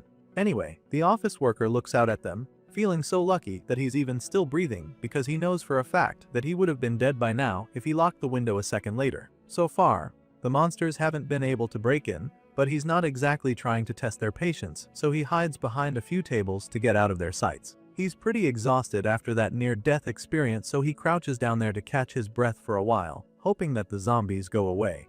Back in the office building, we catch up with the other two members of the party. Choi Sung startles Son when he suddenly pops up behind her to talk. He notices that she's been distracted, so he figures that she's probably very worried about Song. He finds it a little funny because he's confident that the MC will come back safely. On the other hand, Xiao is starting to panic because the snowstorm seems to be getting heavier outside. Hearing this, the assistant manager calmly assures her that she'll do just fine, and this helps relieve her just a little. Still, she can't help but look out the window with worry laced all over her face. But that's about when Choi pulls her out of her head again. The assistant manager suddenly shows her his phone, asking if he should try turning it on, since he was finally able to charge it to about 8%. Sion is pretty taken aback when she sees this, but she's not sure what to tell him now because she doesn't even know if the battery will be enough to last them. Well, Choi is pretty confident that the phone should stay alive for at least 10 minutes, but that's only if he turns on the power saving mode. The lady seems to agree with him on this, so she waits for him to turn on the phone, but also admits how nervous she is because she hasn't checked her phone for days. Because of this, she's very curious about the updates on the server. While Jae-sung proceeds to turn on the phone and log into the server, Sion just stares at the screen anxiously, but the guy doesn't know that she's still thinking about Songjin's song. Right now, she's just thinking about how relieving it is to see that it's getting a little brighter down there, which simply means that it's almost dawn and so Song will soon be back. Immediately after logging back in, the messages from other members of the community start popping up, and the first thing they see is an update from another survivor informing the chat that the zombies also react to the smell of blood. He proceeds to tell a story of how he and 3 other survivors holed up in his house at first. But then, 2 out of the 4 turned into zombies, so they had to lock the infected in a room and have just been hanging on since then. At first, the zombies were calm, but earlier that day, they caught a whiff of blood and went absolutely crazy. Right under this message, someone else replies, telling the guy that he's literally the only person who didn't know that the zombies go nuts when they smell fresh blood. Turns out, it was already common knowledge for everyone in the chat, so the second guy simply advises the first guy to keep up with the community so that he can always get information. Thankfully, Sion and Jae-sung already knew this thing about blood too, so the assistant manager keeps swiping to get to more recent news. While those two are busy going through the chat updates for any information that might be useful to them, we see that our guy back in the school has finally decided to get a move on. Song takes out his flashlight and begins to look around the school to check if anyone else is in there with him, and after searching for a while, he confirms that there's no one else around. Just then, he points his flashlight on something that leaves him frozen on the spot. At the same time, back in the office building, Sion and Choi find another update that looks interesting, so they start reading it. In the message, the person suggests that the mutation of the zombies is getting worse lately. At first, this guy thought that the only unique zombies were wall crawlers, but now he's starting to think he was wrong because he recently saw some very huge ones. Apparently, some of these are growing way taller than they should, and that's definitely very scary. Back in that classroom, we see our guy looking out the window at the large horde of zombies parading the streets. It's truly a sight to him. He notices that they now have a motorcycle rider in their ranks, and he figures that it must be the same guys he saw earlier. At the moment, the MC is starting to think that these zombies might have been members of a biker gang before they got infected, but he can't be sure, so he keeps analyzing the situation. While he's busy brainstorming, we get back to Choi and Sion, who are still reading the updates on the server. Someone replies to that message about giant zombies, asking just how big these mutants are, so the guy reveals that these special breeds are over 2 meters tall. That's already taller than any normal human could be, so he concludes they're basically not even human zombies anymore. And right at that moment, Song also gets to see what they're talking about with his own eyes. Walking in the middle of the horde is an extremely tall zombie, which is something that he has never seen before, so he is pretty taken aback by the sight. He can't believe his eyes and has a hard time wrapping his head around it, just like his partner members back in the office building. It sounds insane for a zombie to be over 2 meters tall. Like they were already dangerous enough when they were at the normal height, and now they're turning to Goliaths. Sion wonders if this means that their bones are mutating as well, but of course, Choi can't answer this question for sure. All he knows is that things are starting to get a lot more dangerous. By this time, the battery is already quite drained, so he suggests that they check one more post before the phone dies again. They start scrolling through the chat, and Choi decides to pick the one mentioning something about a horde of zombies. Apparently, the person who dropped this message lives in Bagakdong, and out of nowhere, a massive swarm of zombies showed up in his city. At first, he thought that they were chasing some guy dragging a motorcycle, but he quickly realized that the biker was actually luring the biker toward populated spots to wipe out more people. As you can imagine, this is pretty horrifying information for the 2 party members to digest. They're so shocked and confused, but they need to find out more, so they keep reading the post and get to the part where the writer warns all those in Dong to be careful, because that's where the massive horde is headed next. Right after reading that part, the phone dies and the screen goes dark, leaving Son anxious and frustrated because she wanted to get more information regarding the whole thing. Unfortunately, the phone is dead now, so she starts freaking out. From the post that they just read, she was able to get the part about the horde moving from Bangkok-dong to Dong, and this makes her panic because she remembers that Song was headed in the opposite direction. This explains why he came across the horde on his way to Bangkok-dong, and so now Son refuses to sit back and wait, knowing that her friend is in danger. She starts walking away, but Choi sees her right on time and stops her before she can do anything crazy. He asks her where she's going while holding her hand, but she tries to pull away from him. She's definitely losing her patience now because this guy is holding her back from going to save Song Jin. The post was pretty clear, so she doesn't get why Choi is reluctant when he knows that their friend is going to run into that horse of zombies. The lady is very convinced that he's in trouble because she has actually seen this swarm of zombies with her own eyes. It's not like she just heard about them or something. She remembers seeing the horde the first time she and Song came up to this place, so she knows for a fact that the office worker won't stand a chance if he runs into the monster. In fact, she feels that there won't even be a body left, so she makes this clear to Mr. Glasses over there, and that's when he finally lets her go with a dazed look on his face. At this point, starts marching away but stops in his tracks once again when Choi tells her that it's too late. This statement leaves her stunned, so she turns around to ask the guy exactly what he means by that, but he doesn't say anything. He just stands there, staring at her like he's about to deliver bad news. Of course, this gets the lady really worked up, so she yells at him to say something. That's when he finally responds. He starts by telling her that it was 4:20 am when he looked at the timestamp on that message. Apparently, that post they read about the horde led by the biker was posted very early that same day. And going by that, Choi Jae-sung concludes that the same horde would already be on their way to Bangkok, and very close for that matter. That being said, going out to search for Song would be a suicide mission because that very swarm of zombies might already be in Dong for all they know. Seon-ai is just dumbfounded when he explains this to her. But she doesn't even protest anymore because she knows that he's right. All of a sudden, she starts to look defeated, so Choi comforts her the best he can and suggests that they hold out exactly where they are instead of risking their lives. He reminds her that they can't afford to let the horde sweep through this place too. Even though their friend is clearly in danger and they want to bring him back, Choi also knows that they need to keep a home for him to return to.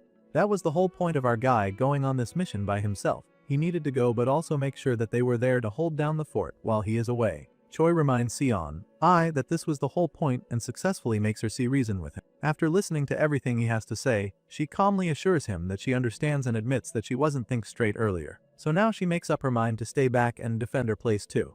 If not for anything, then at least for Song who has already gone out and put his life in danger to make sure that they get what they need. The scene changes at this point, and we catch up with our guy who's still going from classroom to classroom in the abandoned school. His little tour is interrupted when he suddenly hears a noise coming from the classroom next door. He searched the place before and didn't find anything, so this noise definitely increases his heart rate a little. He starts to think that it might be a zombie, but that wouldn't even make any sense because aside from the window he climbed in through, all the other doors in the building were locked. And so, he concludes that whoever is making that noise must be another survivor. And if that's the case, he figures that the person could just end up becoming an ally to him. He's pretty eager to see if this is the case, so he decides that he needs to check to be sure. With this in mind, Song quietly moves into the next classroom, and that's when he gets to see the person making that noise. His eyes almost pop out of his head when he sees that it's a little child. He probably has a lot of questions running through his mind right now, but the thing that bothers him the most is that his child wasn't able to make it to a shelter.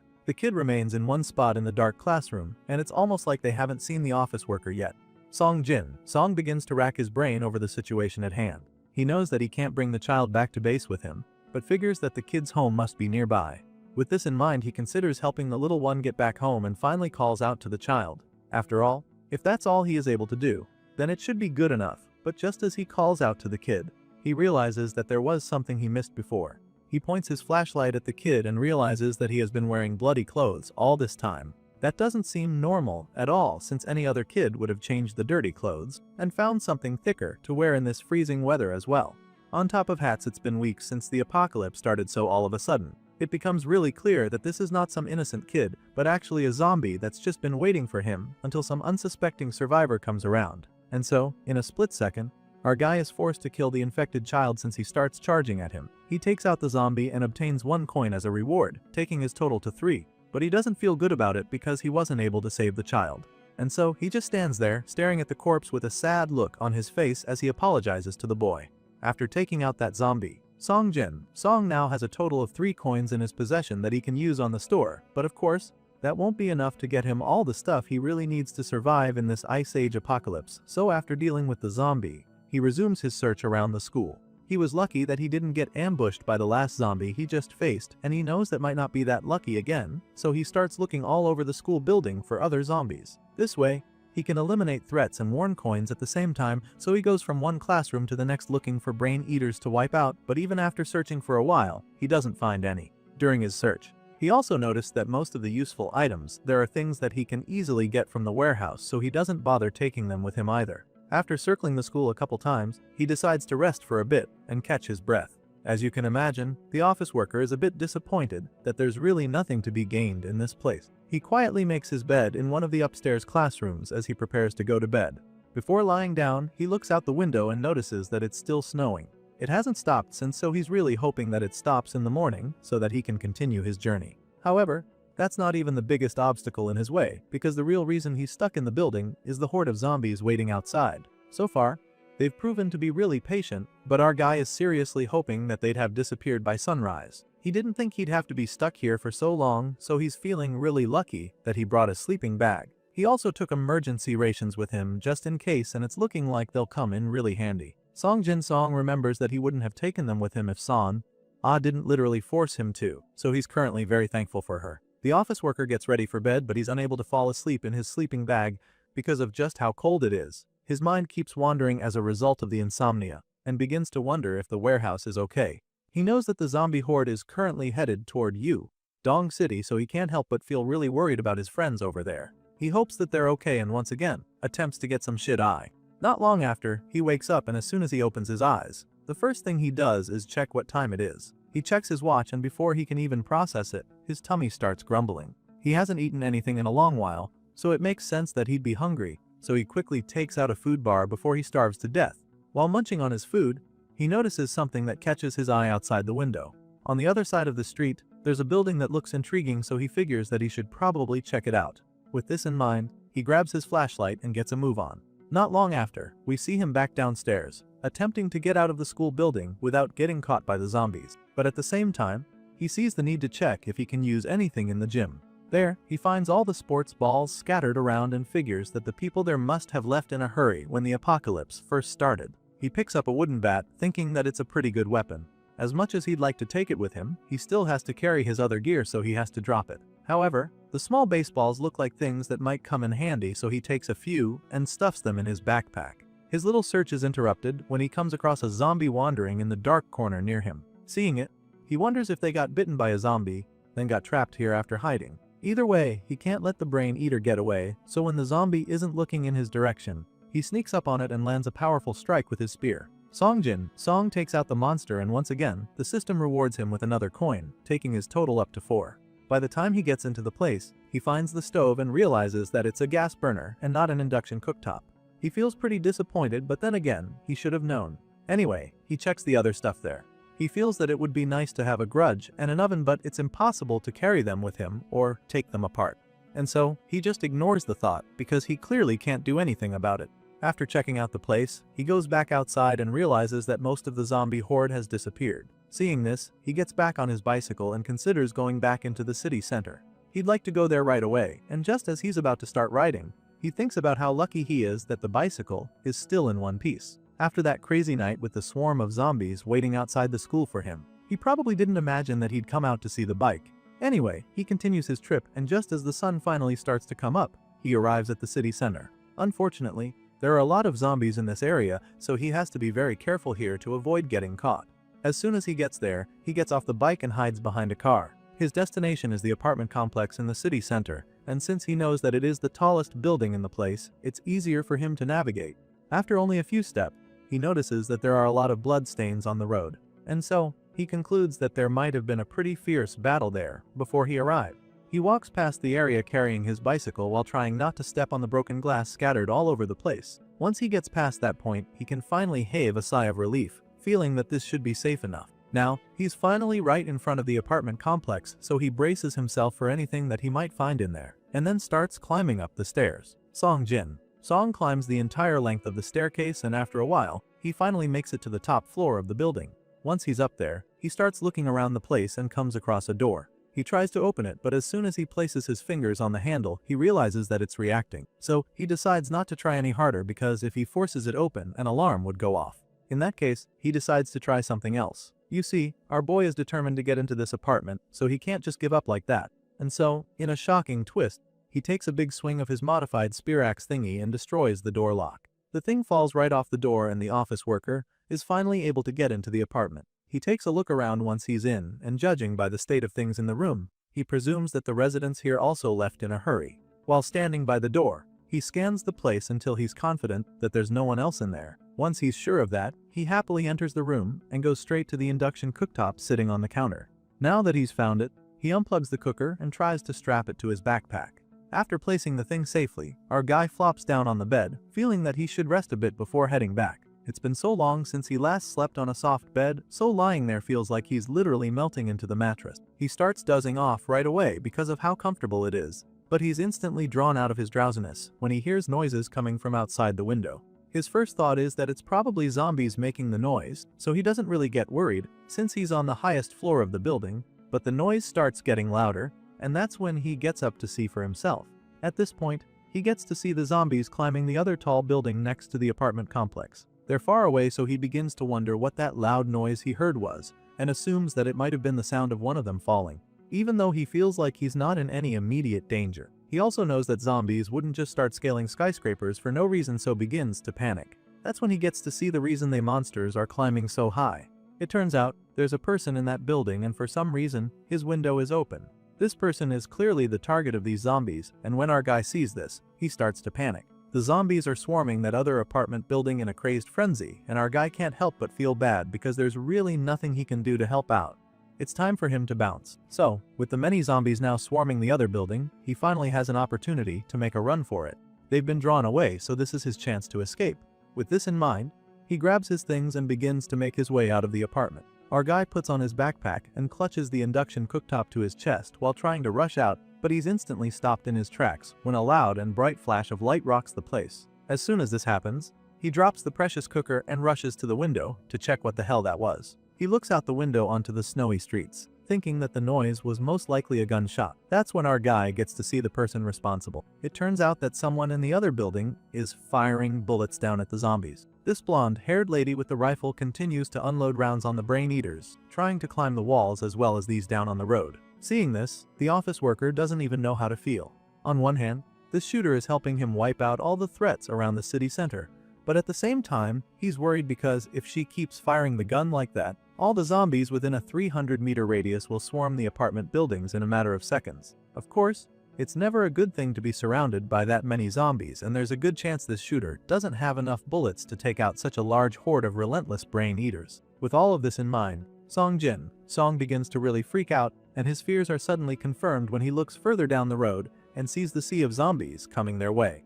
A wave of horror washes over him at this point, and he simply concludes that his chance to escape is gone. Right now, it's looking like it's all over because this sudden turn of events means that he's now trapped here. This blonde-haired shooter continues to unleash a barrage of bullets on the zombies, and even though this is supposed to be a good thing right now, it's actually driving him crazy. It turns out that this lady has been firing non-stop for over an hour now, which is surprising because you'd think that she would have run out of bullets by now. Well, that's not the case, because she's still very loaded and doesn't look like she's stopping anytime soon. Anyway, Song takes a closer look at the shooter and notices that she's picking off these zombies one by one with very precise shots. She's barely missing her shots, which suggests that she must be a pro at this. The office worker keeps watching her every move and also notices how she goes back in to reload whenever she's out. Even the way she adjusts instantly whenever the rifle has an issue shows pure professionalism, and he finds this pretty intriguing. The blondie takes a pause to go in and fix her gun, and seconds later, she comes out again to resume her rain of bullets on the brain eaters. At this point, our guy begins to think that this lady might actually be a soldier. She's way too good with the rifle to be a civilian as far as he's concerned, but he can't be sure, so he just keeps watching her do her thing, hoping that he can get the hell out of here soon. He looks down at the street from the top floor where he was, and there's a sea of zombie corpses lying around. He knows for a fact that hundreds of these monsters must have been dead by now, and he's not too happy about this. You see, this lady just wiped out all the potential kills he would have made. It's kinda disappointing for our guy, because he knows that all of these kills would have turned into coins if he met her earlier and formed a party with her. If they were in the same party, he'd be so rich with coins right now and would be able to afford almost anything on that shopping platform, and so an idea pops into his head all of a sudden. What if she really became his ally? If that were to happen, then maybe he'd even get his hands on a gun to enable him to hunt down the zombies and earn coins himself. That would be such a breakthrough for him with the current state of things, and the idea isn't looking half bad right now, because this shooter appears to have plenty of bullets and weapons to spare. Songjin, Seong is really considering adding this shooter to his team right now, but first he needs an opportunity to actually talk to her. And he can't exactly pitch his idea to her at the moment. As far as he's concerned, it will take at least a full day before those zombies finally scatter. So, he figures that he'll just have to wait a little longer until all of that is over. He sits on the floor by the window so he can rest a bit, while the gunshots start to become less frequent. At this point, you'd think that the shooter finally wiped out the horde, but you'd be dead wrong, because in the blink of an eye, another large ground of brain eaters swarm the place. The office worker hears the loud screeches and jolts up from the floor to check what's going on, and that's when he sees another multitude of undead creatures. This gets him really frustrated because it means that he'll have to wait there a lot longer than he thought he'd have to. Now, he's convinced that these monsters never actually stop, and by the time he looks over at the other apartment, he doesn't see the shooter anymore. Apparently, the gunfire from the other side finally stopped, and that's not the best thing right now. He begins to panic because the zombies are still coming in numbers. Our guy immediately starts searching his bag to see what he's got in there. He can see that he's only got enough food left for a single day, so now he's starting to think that maybe he should have made a run for it earlier back when the shooter was mowing down zombies like crazy. Unfortunately, he can't make any moves now that the monsters are back with full force, so he concludes that all he can do is wait until the horde scatters. Later that night, we see our boy tucked in bed and trying to fall asleep, but from the way he's looking, you can tell that he's pretty restless. He starts rolling on the bed and eventually wakes up again. Clearly, he can't fall asleep because he's worried about his friends back at the logistics warehouse earlier. He remembers that horde of zombies led by the biker and fears that they're going to invade the warehouse. This is all he can think about despite trying his best to get his mind off it. He tries so hard to calm down and assure himself that everything is going to be fine, but even after telling himself that there's nothing to worry about, he still can't shake the feeling. Determined to really get his mind off it, he opens up that shopping system so that he can think of something else. Songjin. Seong believes that he should be able to scavenge most of what he needs when he gets back into the logistics warehouse. He feels that there might even be something special in there waiting for him, so he opens the system in search of something he saw earlier. It's a random box which obviously contains a mystery surprise, and right now, he's very curious to find out exactly what's inside. He needs to know what comes out of it because that's the only way he can decide whether or not it's worth buying more of it later. The mystery box costs 10 coins, which is a lot more than he has right now, so he can't find out what's in there at the moment. Still, he feels that he has to keep it in mind so that he can actually work towards earning enough coins to get it. He's brainstorming about the situation when he suddenly hears a loud bang that draws him out of his thoughts. From the sound, he can tell that it was definitely a huge explosion, so he rushes to the window to check out what it is. Looking out, he can't see anything that explains what just happened, so he starts to think that those guys who blew up the subway to block the tracks are the ones responsible for this one too. He has no idea where exactly the explosion went off because of how far away it is, and just as he's busy racking his brain, he notices that the zombies start to move away. They're all heading south, which means that they're following the sound, so now he knows for sure that the explosion came from the southern part of the city. As soon as he sees the brain eaters leaving the city center, he grabs his stuff and prepares to get a move on. This is his chance to finally get the hell out of here, and he's determined to use it.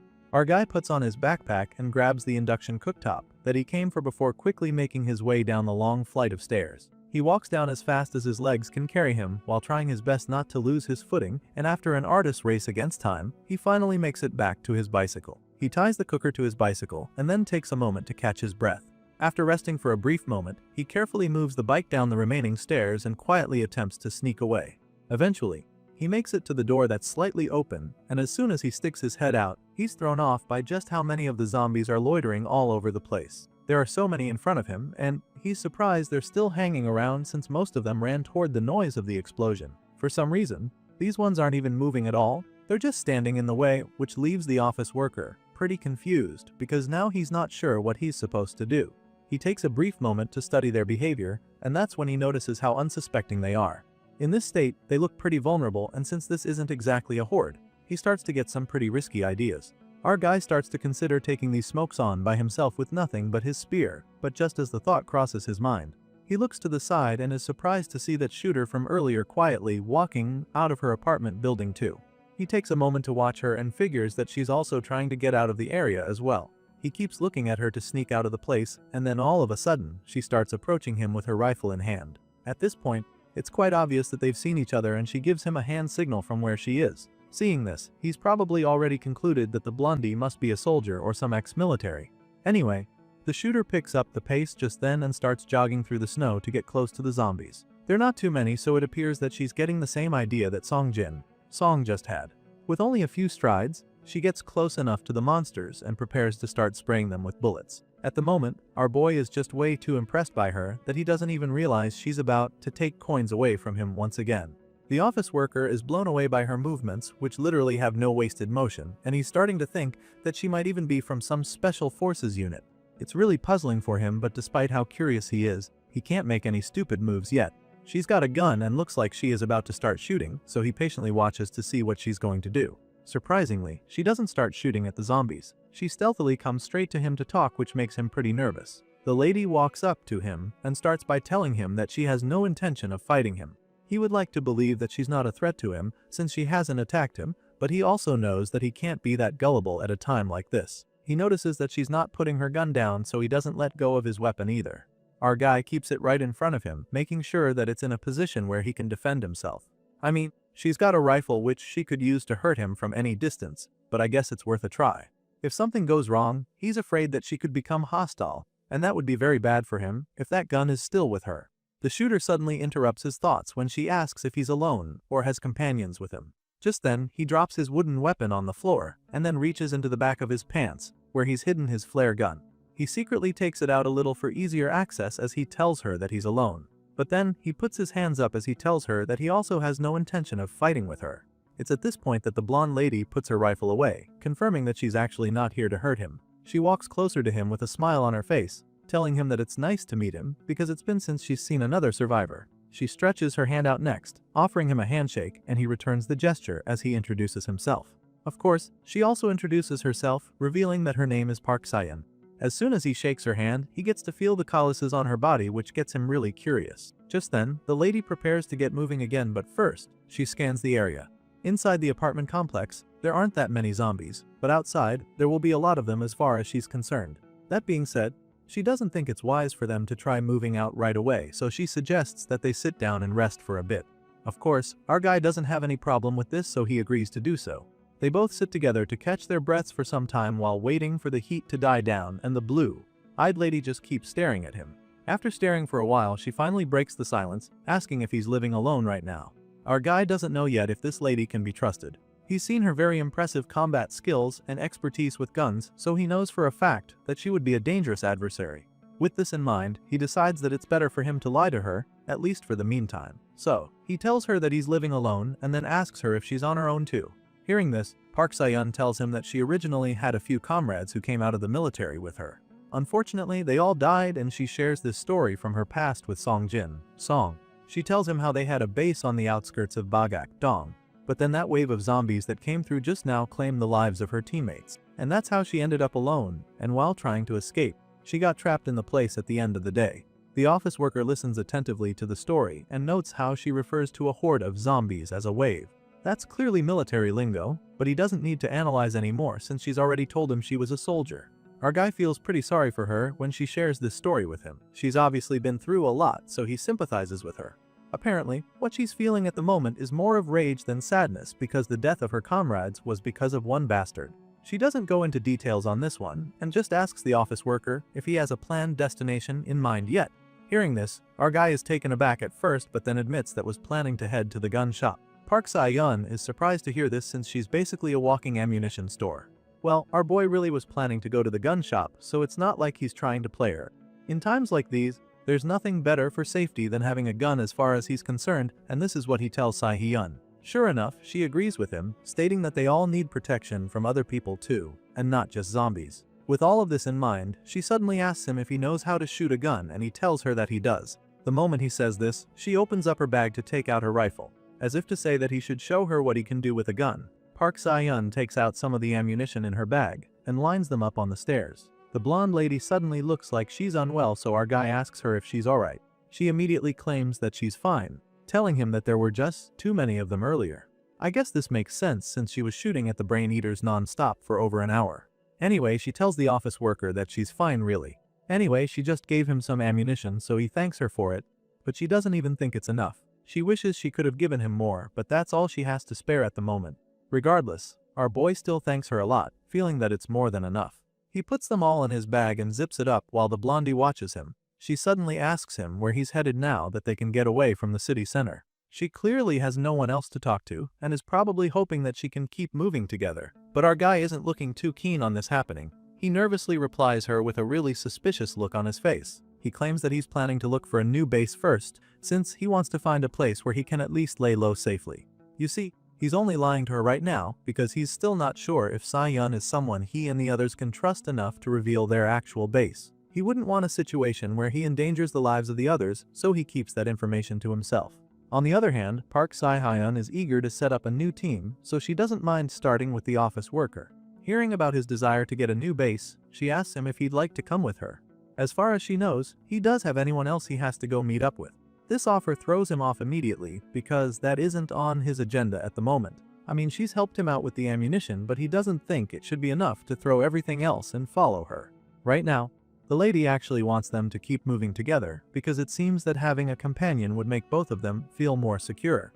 It's a pretty shocking request that she just made, and our guy can't understand why she'd want them to be comrades. She's got the weapons and the training to handle herself, and it really won't benefit her if they become companions, so he doesn't understand. At first, it doesn't make sense, but then he realizes that she probably just doesn't want to be alone in all this. It's definitely coming from an emotional point of view, so he finally starts to get it. And since it's gotten to this point, he decides that he should actually find out if she's someone that they can trust. With this in mind, he agrees to follow her, but he doesn't tell her anything about the warehouse yet. He just intends to study her for the meantime. After all, with her skills and weapons, their base will be a lot safer. He picks up his bag and starts marching out of the alley, which surprises Sai-hyun a little, but it's what she wanted, so she quietly gets moving too. Not long after that, we see the both of them trying to get out of the area. The ex-military woman leads the way, trying to make sure they don't run into any trouble, while our boy drags his bicycle close behind her. Along the way, they walk past a lot of corpses, but Park Sai-yun continues to clear the path for them. At the back, our guy just watches her do her thing, and he continues to be impressed each time. Even now, she's still so sharp and composed, so he is convinced that she would be absolutely terrifying if she ever became an enemy. He definitely wouldn't want to get on her bad side, so he's just praying that he doesn't ever have to go up against her. These two continue their journey on the snowy roads, and after a while, our boy realizes that they've already made it to the next city. He knows that he wouldn't have been able to get to this point this quickly if he was by himself, so he's really impressed with Park's navigation skills. Right now, they're in a city called Sangmun-dong, and just as the office worker is praising her for her skills, she suggests that they take a break. The blondie walks up to an abandoned diner and urges Song to rest inside there with her for a while. They make their way into the place and she immediately flops down on one of the chairs. Our guy sits across from her and they both relax for a while. They have a few snacks and her mood lights up immediately. It's been a while since she had something that's sweet, so it really woke her entire body up. The MC just laughs in response, admitting that nothing beats sugar when one is worn out. After having a laugh, the office worker gets back on his feet, suggesting that they get moving again since they've rested enough. Park Sai-yun agrees with him and gets up too. On the way out, she suggests that they focus on finding food supplies in the afternoon, and our guy also thinks that they should do that. He grabs his bicycle and rolls it out the door, talking about how food should be their priority for the meantime. But just as he's about to step out of the place, a bullet flies right past the front of his face. As you can imagine, fear grips him instantly, so he yells out to Sai-hyun, warning her that there's someone with a gun after them. The ex-military shoots out the door in a flash with her rifle in hand and starts running toward where the gunshot came from. Right now, our boy is still dazed because he literally almost got killed with a headshot, but the blondie seems to know exactly what's going on. She charges at the shooter, cursing at them, and while she's at it, Song finally starts to process what the hell just happened to him. That sounds just now when he was shot is exactly what you'd hear from a gun with a silencer. Meaning that this was a planned hit, and this just makes the situation even scarier. Because now, it means that whoever shot at him must have a grudge against Sai-yun.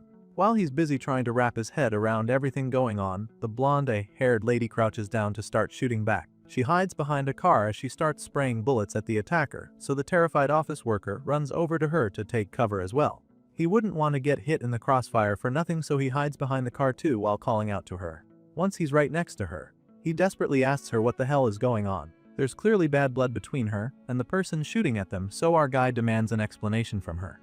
At first, she doesn't say anything, but he can see the look of fear on her face, making him realize just how much danger they're in. Even though she doesn't respond, our guy insists on getting an answer, so he bluntly asks her if these attackers are people that she knows. All of a sudden, one of the shooters call out to her, referring to her as Kelly, which is definitely not the name she told our guy.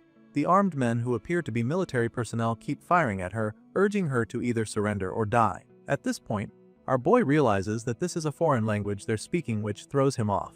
The blondie keeps cursing at the men in English, and not Korean, so he's not really been able to understand them. The only thing he knows for sure is that they're trying to kill each other. The lady continues to ignore him despite him asking her what the hell is going on. As the gunfire intensifies, he finally has enough, so he gets up and starts scolding her. He tries to warn her not to engage in a shootout right here, because that would just attract the zombies, but before he can even finish talking, a bullet shuts him up. He almost gets shot, but it misses him by some miracle, so he goes back down to the ground to hide. Meanwhile, Sion, who we now know as Kelly, continues to spray the enemies with bullets. She keeps ignoring our boy even when he tries to warn her about the zombies around. With all the noise coming from this place, it's only a matter of time before the brain eaters swarm the area. Sadly, she can't exactly stop shooting now because the foreign soldiers are advancing. They're after her and are clearly not going back until they've captured her, so she refuses to stop. Song tries to touch her, hoping this would get her attention, but she just snaps at him. There's fear in her eyes and he can see it as she tells him that she'll never surrender. She tells him that she'll never go back to where they took her, but of course, our guy doesn't really understand what any of this means, so he just backs off, looking really confused. It's at this point that she finally answers him. She tells him that these men coming after her actually raped her. She tells Song that this is the real reason she ran away from her team.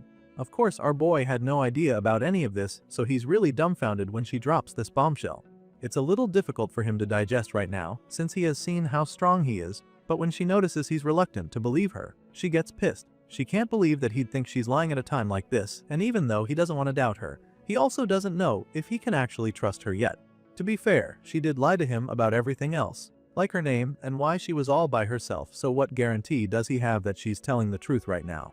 He really doesn't know what to do now because this changes everything. They're in a situation that could see him changing his entire plan about her, and so he starts racking his brain on the next call to make. However, his brainstorming is cut short when she grabs his arm and tosses him out from behind the car where he was hiding, and as soon as this happens, the office worker goes on his knees and surrenders. He can't take any chances with these guys, so he just lifts both hands up so that they know he means no harm. Thankfully, they don't shoot at him, and in this brief moment of confusion, they're forced to cease fire. In that split second, Si-hun makes a run for it. She uses the opportunity to escape, leaving our guy all alone with the soldiers that came after her. Just as she's about to disappear into a dark alley nearby, they spot her and start shooting at her. This time around, she's not so lucky, because one of the bullets grazes her left arm just when she thinks she's gotten away. Her gun falls out of her hand when she gets hit, and this slows her down enough for the soldiers to go after her. Our boy watches as the men run into the alley to catch her, and all he can think about is how she threw him under the boss. She literally used him as a shield to escape, not minding whether they would shoot at him to get her. Some of them follow the blondie while the others stay back to interrogate him. He's still on his knees with his hands raised above his head when the leader of the squad approaches him. The man starts by asking him if he can speak English, and he admits that he can only speak a little. Hearing this, the dark-haired man introduces himself in Korean, revealing that his name is Brian, and then asks our boy if he is Kelly's companion. Of course, he doesn't know Si-hyun as Kelly, so he's puzzled at first. He expresses this confusion, so Brian informs him that the blondie's name is actually Kelly. At this point, our guy explains that she told him her name was Si-hyun, and the soldiers find this amusing. Apparently, they've come to learn that she can't be trusted, but they didn't think she'd also lie about her own name. Anyway, our boy quickly clears the air, explaining that they're not companions. He tells the soldiers how they only met a few hours ago and were only traveling together. Of course, they're not going to believe him that easily, so he knows that he'll have to prove that they're not working together. The office worker goes on to tell them how she said she was a former US soldier and that she ran away because they raped her, but when he says this, there's a genuine look of shock on the men's faces. At this point, they decide to tell Song their own side of the story. Apparently, the blondie betrayed them. She was caught siphoning off food supplies and shot 6 of their team members in the process. 2 of them were injured and 1 died afterward, which is why they're after her. As you can imagine, our guy can't even believe his ears because the 2 stories are so different. Now, he doesn't even know who he can trust because nothing is adding up. Just then, the other group of soldiers return, but they're not with Kelly. They lost her, and on top of that, the gunshots from earlier are now drawing zombies, which made it difficult to keep tracking her down. Hearing this, Brian asks them how many zombies they counted nearby, and his second explains that there were a lot. 2 of them, Matthew and Johnson, are holding them off currently, but they won't last long, so it would be wiser to pull out. At this point, Brian decides to believe Song for now. Either way, he warns him not to stay involved with Kelly because of how dangerous she is. Clearly, he's seen what she's capable of, so he doesn't even protest. The soldiers start to confiscate the stuff he and Kelly were traveling with, so he begins to panic. At this rate, they might even take his bag where his supplies are, and he's not exactly willing to let that happen, so he tells the soldiers that they're holding his bag. They look at him with confused expressions because the gun inside the bag was literally stolen from them. And if that is the case, then they don't see how the bag or anything in there can belong to him. Right now, it's starting to look like the office worker will have to tussle with the soldiers to get his stuff back. The soldiers huddle up in a circle with the bags and start whispering to each other, and this makes the office worker really nervous. They're all armed, and besides the fact that they outnumber him, they're also specially trained for combat, so fighting them for his stuff isn't exactly an option. They appear to be contemplating on whether to give him back the bags or confiscate them, but our guy can't hear what they're talking about, so he starts to panic. There's a very good chance that they refuse to give him his stuff, so he's already racking his brain on what to do if that happens. It doesn't look like he'd be able to take it from them, but he remembers having that glare gun, wonders if he can use it. Just as these risky thoughts start to form in his head, Brian turns and starts walking toward him with the bag. The tall soldier doesn't even say a word and just hand it over to our guy, Song Jin. Seong hesitates for a bit, which is understandable, since he's probably very confused, but then he slowly takes the bag, and then Brian simply hopes that he won't use the weapons and supplies for something bad. Still pretty dazed by what the hell just happened, the office worker just freezes on the spot, clutching the bag to his chest before muttering out a thank you. Apparently, these soldiers aren't as bad as he thought and don't mean him any harm, because as soon as Brian returned the bag to him, they all start marching away. The dark-haired man leads his men, and as they walk away, he encourages Song to stay out of danger so that they can all meet each other alive if they ever get the chance to. Once they're out of sight, our guy quickly grabs his bicycle and gets the hell out of there. As far as he's concerned, it's time to leave this whole city and return to his friends. After riding for some time, the office worker is forced to get off the bicycle because he realizes that one of the tires is finished. Apparently, it got ruptured during the shootout between Kelly and the other foreign soldiers. So, he gets off the damaged bike while groaning frustrated and wondering what he's supposed to do now. Of course, this is definitely not a good situation for him to be in right now, especially because he still has a long way to go before getting back to his teammates. Either way, he has to figure a way out immediately, since it's not safe to be stranded in a place like this where zombies can attack him at any time. So, he untees the induction cooktop from the bicycle seat and straps it over his shoulders like a backpack.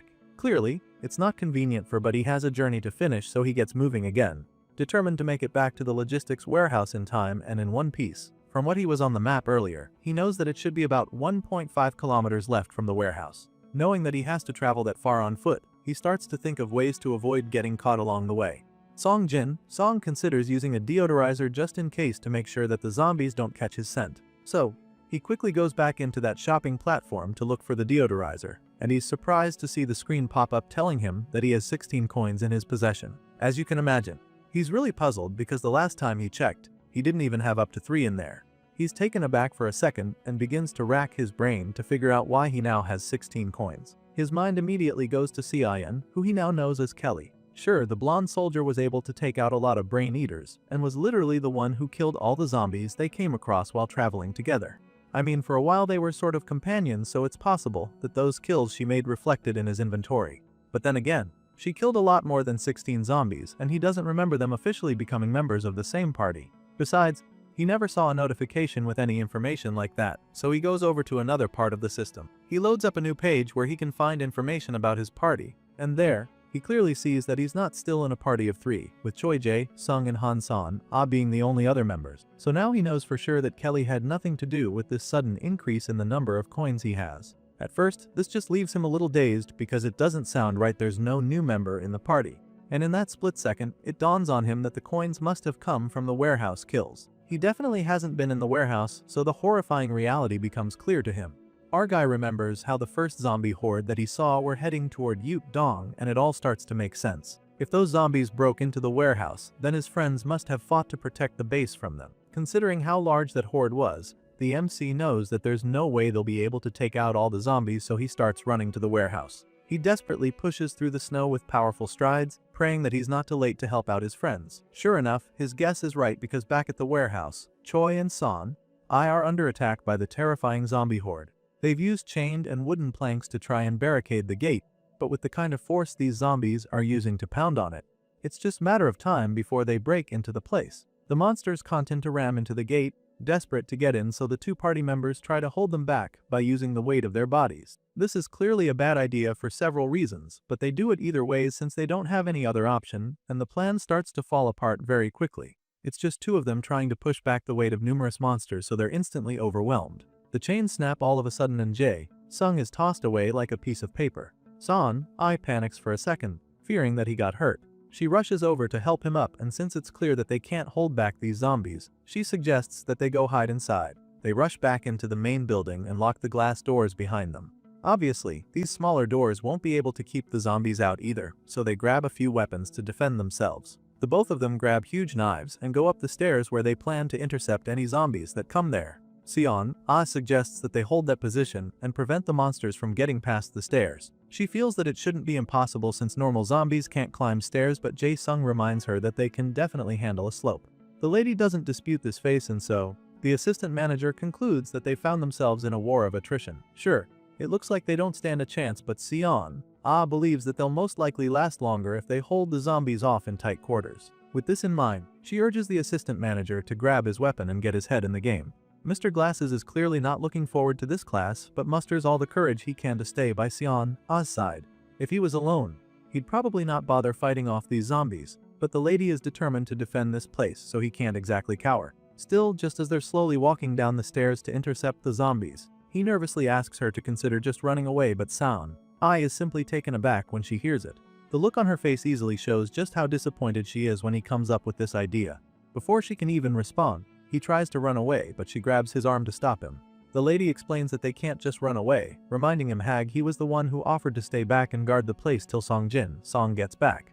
At this point, the assistant manager explains that he's not trying to say that they should abandon their colleague, but that he should survive first, and then think of what to do next. He tries so hard to convince her to make a run for it with him, but she refuses. She keeps a firm grip on his arm and makes it clear to him that he'll hold out here no matter what happens. She tells Choi that he should do the same, but the man just yanks his arm out of her grasp. He pulls away from her, which infuriates her, so she yells at him to pick up his weapon and not even think about running away, but he's still very reluctant. She reminds him that it's easier to protect something than to take it back, and picks up his knife for him, urging him to take it back. The assistant manager stares at the blade for a moment, mentally debating on whether or not to take it back. After struggling to decide for a while, he finally agrees to stay back and hold out for a while. Just as this happens, catches a glimpse of something strange outside the window, so she informs her partner and leads him to check it out. She slowly goes over to the side, and that's when the lady sees the biker from earlier. As soon as she sees that helmet, her heart starts racing, because she knows for a fact that it's the same person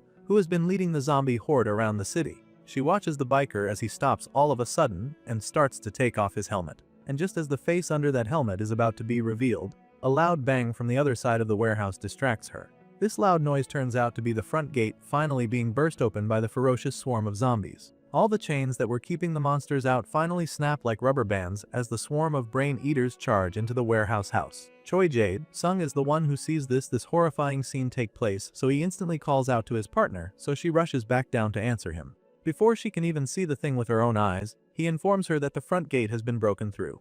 Hearing this, she asks him what the zombies are doing exactly, and he simply tells her that they will all be inside in a second. Truly, the brain eaters mindlessly charge into the building as if they're being drawn by something. Thankfully, these two party members still have some time to make up their minds about what they're going to do, because the first floor doors are acting as a second line of defense. The doors down here are made of reinforced glass, so it's not that easy for the crazy zombies to get in. They cluster in front of the door, desperately trying to break through, but it doesn't seem to be working. However, knows that this door can't hold the horde forever, so she decides that they'll just have to stand their ground and kill any zombies that break through the doors. With this in mind, she grabs her sword and encourages the assistant manager to be just as brave as she is. The both of them stand in front of the door, waiting as the insane monsters relentlessly push against the glass. While all of this is happening, the scene shifts, and we get to see what's happening outside the building. Just outside the logistics warehouse, we see that the office worker has finally arrived, and he doesn't even need to get close enough to confirm that the zombies are there indeed. He's forced to kill one by himself when he gets there, and even though this is a sign that his partners are probably in a lot of danger already, he keeps trying to convince himself otherwise. After all, there were always a few zombies lurking around even before the horde started moving this way, so he tells himself that this is all it is. He really hopes that his friends are safe back in the warehouse and continues running toward the place only to suddenly stumble upon something truly horrifying. Just as he reaches the front of the building, he sees hundreds of bloody footprints in the snow which he knows could only have been created by a horde of zombies. But that's not even the most terrifying sight, because by the time he looks up, he realizes that the front gate has been broken through and the doors on the first floor have also been opened. A wave of fear washes over him when he sees this, and he begins to panic even more because now he knows without any doubt that the warehouse is no longer safe. Sure enough, we get to see what's going on inside the building. Sion appears to be running around, slaying all the brain eaters in her path, and our guy goes into to discover the bloody path of zombie corpses that she leaves in her wake. There's literally a heap of dead zombies right in front of the glass doors, and he figures that his friends must have been the ones who handled it. He should probably be relieved that they were able to hold their own against the zombies, but the fact that they didn't just run away makes him really scared, because that just means that they're still in danger. He begins to search for them inside the building, running from one floor to the other while shouting their names at the top of his lungs. Apparently, he doesn't even care if the zombies hunt him down right now, because he's too worried about his friends. After searching and calling out to them for a while without a response, he starts to worry that they might no longer be in the building. They're nowhere to be found, and on top of that, he gets to a point in the building that still looks safe. There's no sign of zombies breaking in after this point, so now he's wondering where they could have gone. Just as this thought crosses his mind, he stumbles upon something else that leaves him stunned. While he's catching his breath, he suddenly lifts his head, and that's when we see Son and the assistant manager walking toward him. He can't believe his eyes because they're completely fine, and they're just as excited to see him, so they rush over. Sion is the first to embrace our guy with a hug, while Choi Sung follows right behind her. The office worker can't help but feel so relieved now that he's found them, because he's sure that they're okay. Shortly after the wholesome reunion, the three of them sit around to catch up. They fix up some tea for him, then proceed to tell him what happened while he was away. Son clearly missed him a lot, because she's barely taken her eyes off him since came back. She tells him how the zombies came and how they were forced to hold them back. Apparently, that door made of reinforced glass was pretty sturdy, so it gave them enough time to think and come up with a plan. It was around that time that she came up with the idea to make a gap. In a flashback scene, we get to see exactly what happened after the zombies broke through the main entrance gate. They created a small gap in the next gate and then used a chain to hold the zombies back, just enough to keep them out while leaving them exposed so that they're vulnerable to attacks. While setting up the trap, Sion wasn't completely sure that it would work, but it was their only shot at successfully defending their base, so the assistant manager felt that they'll just have to wait and see if the setup holds out. Clearly, it did, because they're still alive. Thanks to this setup, they were able to defend themselves easily and stab away at the zombies that managed to get past the glass doors. Apparently, it was such an intense clash at the gap that even Choi ended up dropping a pretty funny line during the battle. Sion includes all of this in the story she tells Song, which just keeps the assistant manager pretty embarrassed because he already realizes how lame the line was. Anyway, the lady seems to be having a lot of fun teasing him with it, so he just shamefully begs her but to bring it up again. Of course, our guy finds this all pretty amusing, but in truth, he's probably just glad to see that his friends are still alive and safe. Anyway, Son resumes telling her story. After enough bodies were piled up at the gap they created, it became impossible for any other zombies to get close enough, so that was where the battle came to an end.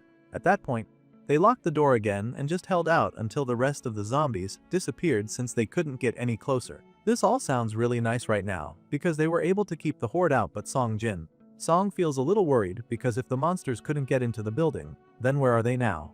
After he points this out, Sion can already understand that he's worried the brain eaters could come in again. So, in an attempt to calm him down, she simply reminds him that the iron door at the entrance was broken, and so they went over to Site 2 to collect some scrap metal that they could use to fix it.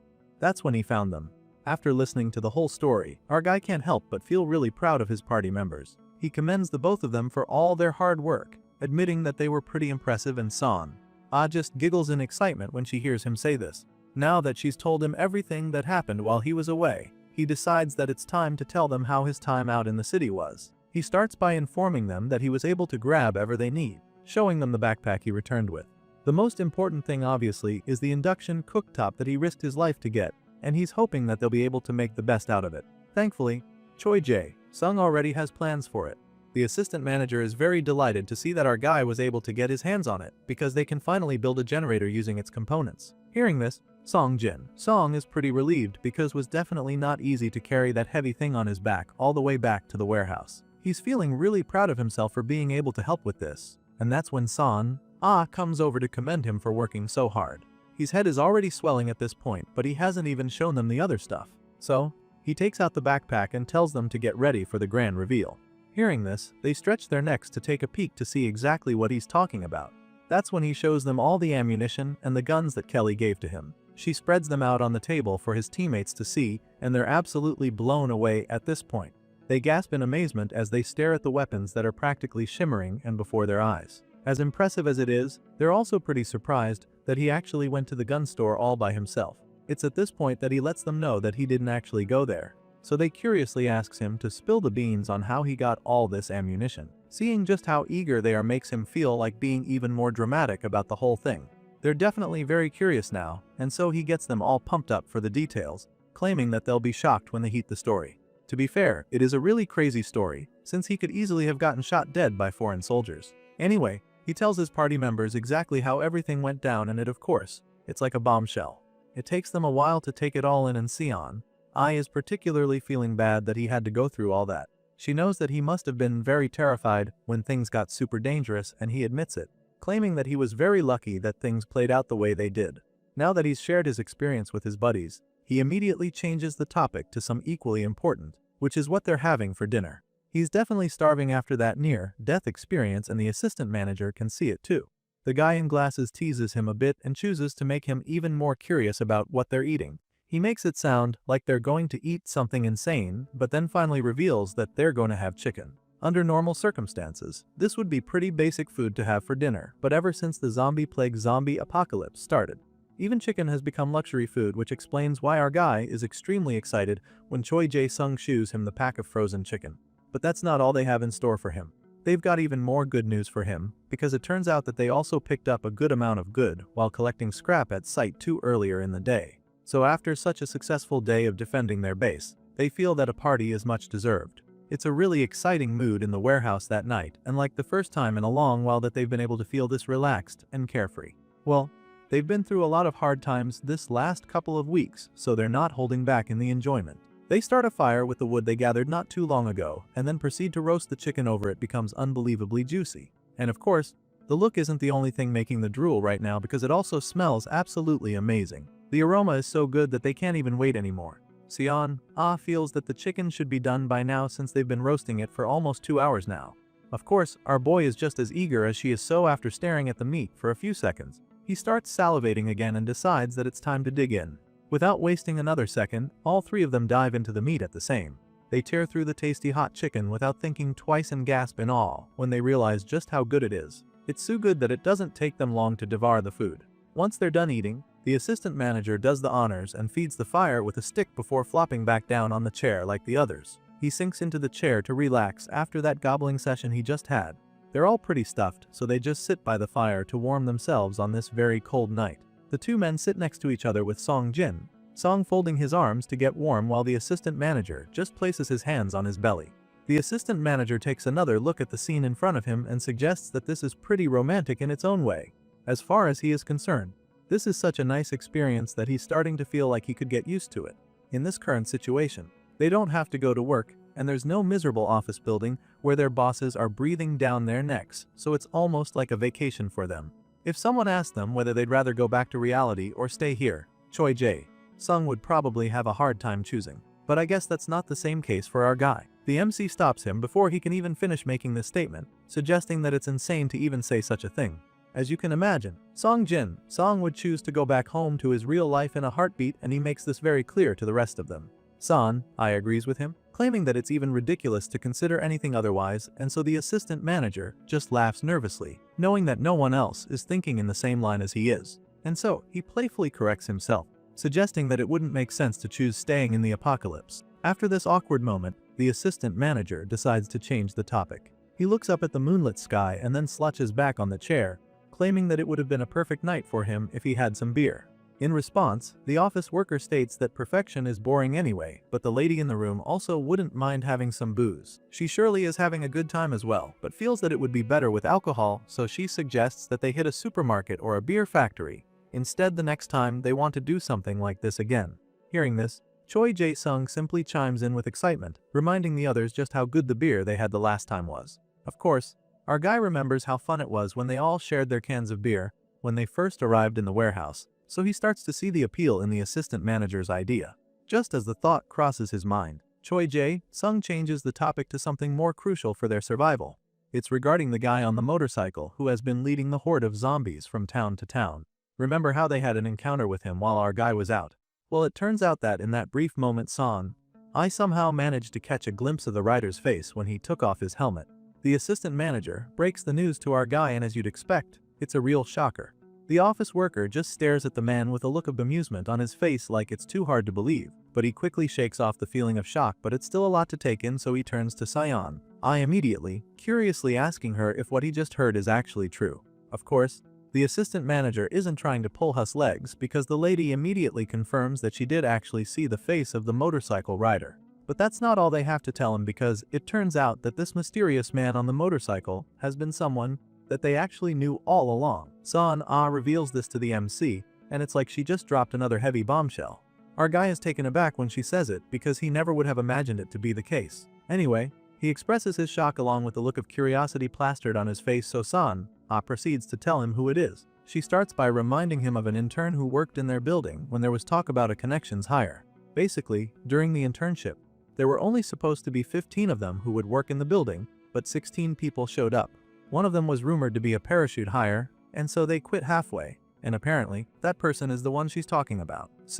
Admits that she can't remember the guy's name, and while attempting to recall, our guy chimes in, reminding that the Nepo baby intern was actually Park Min-tae.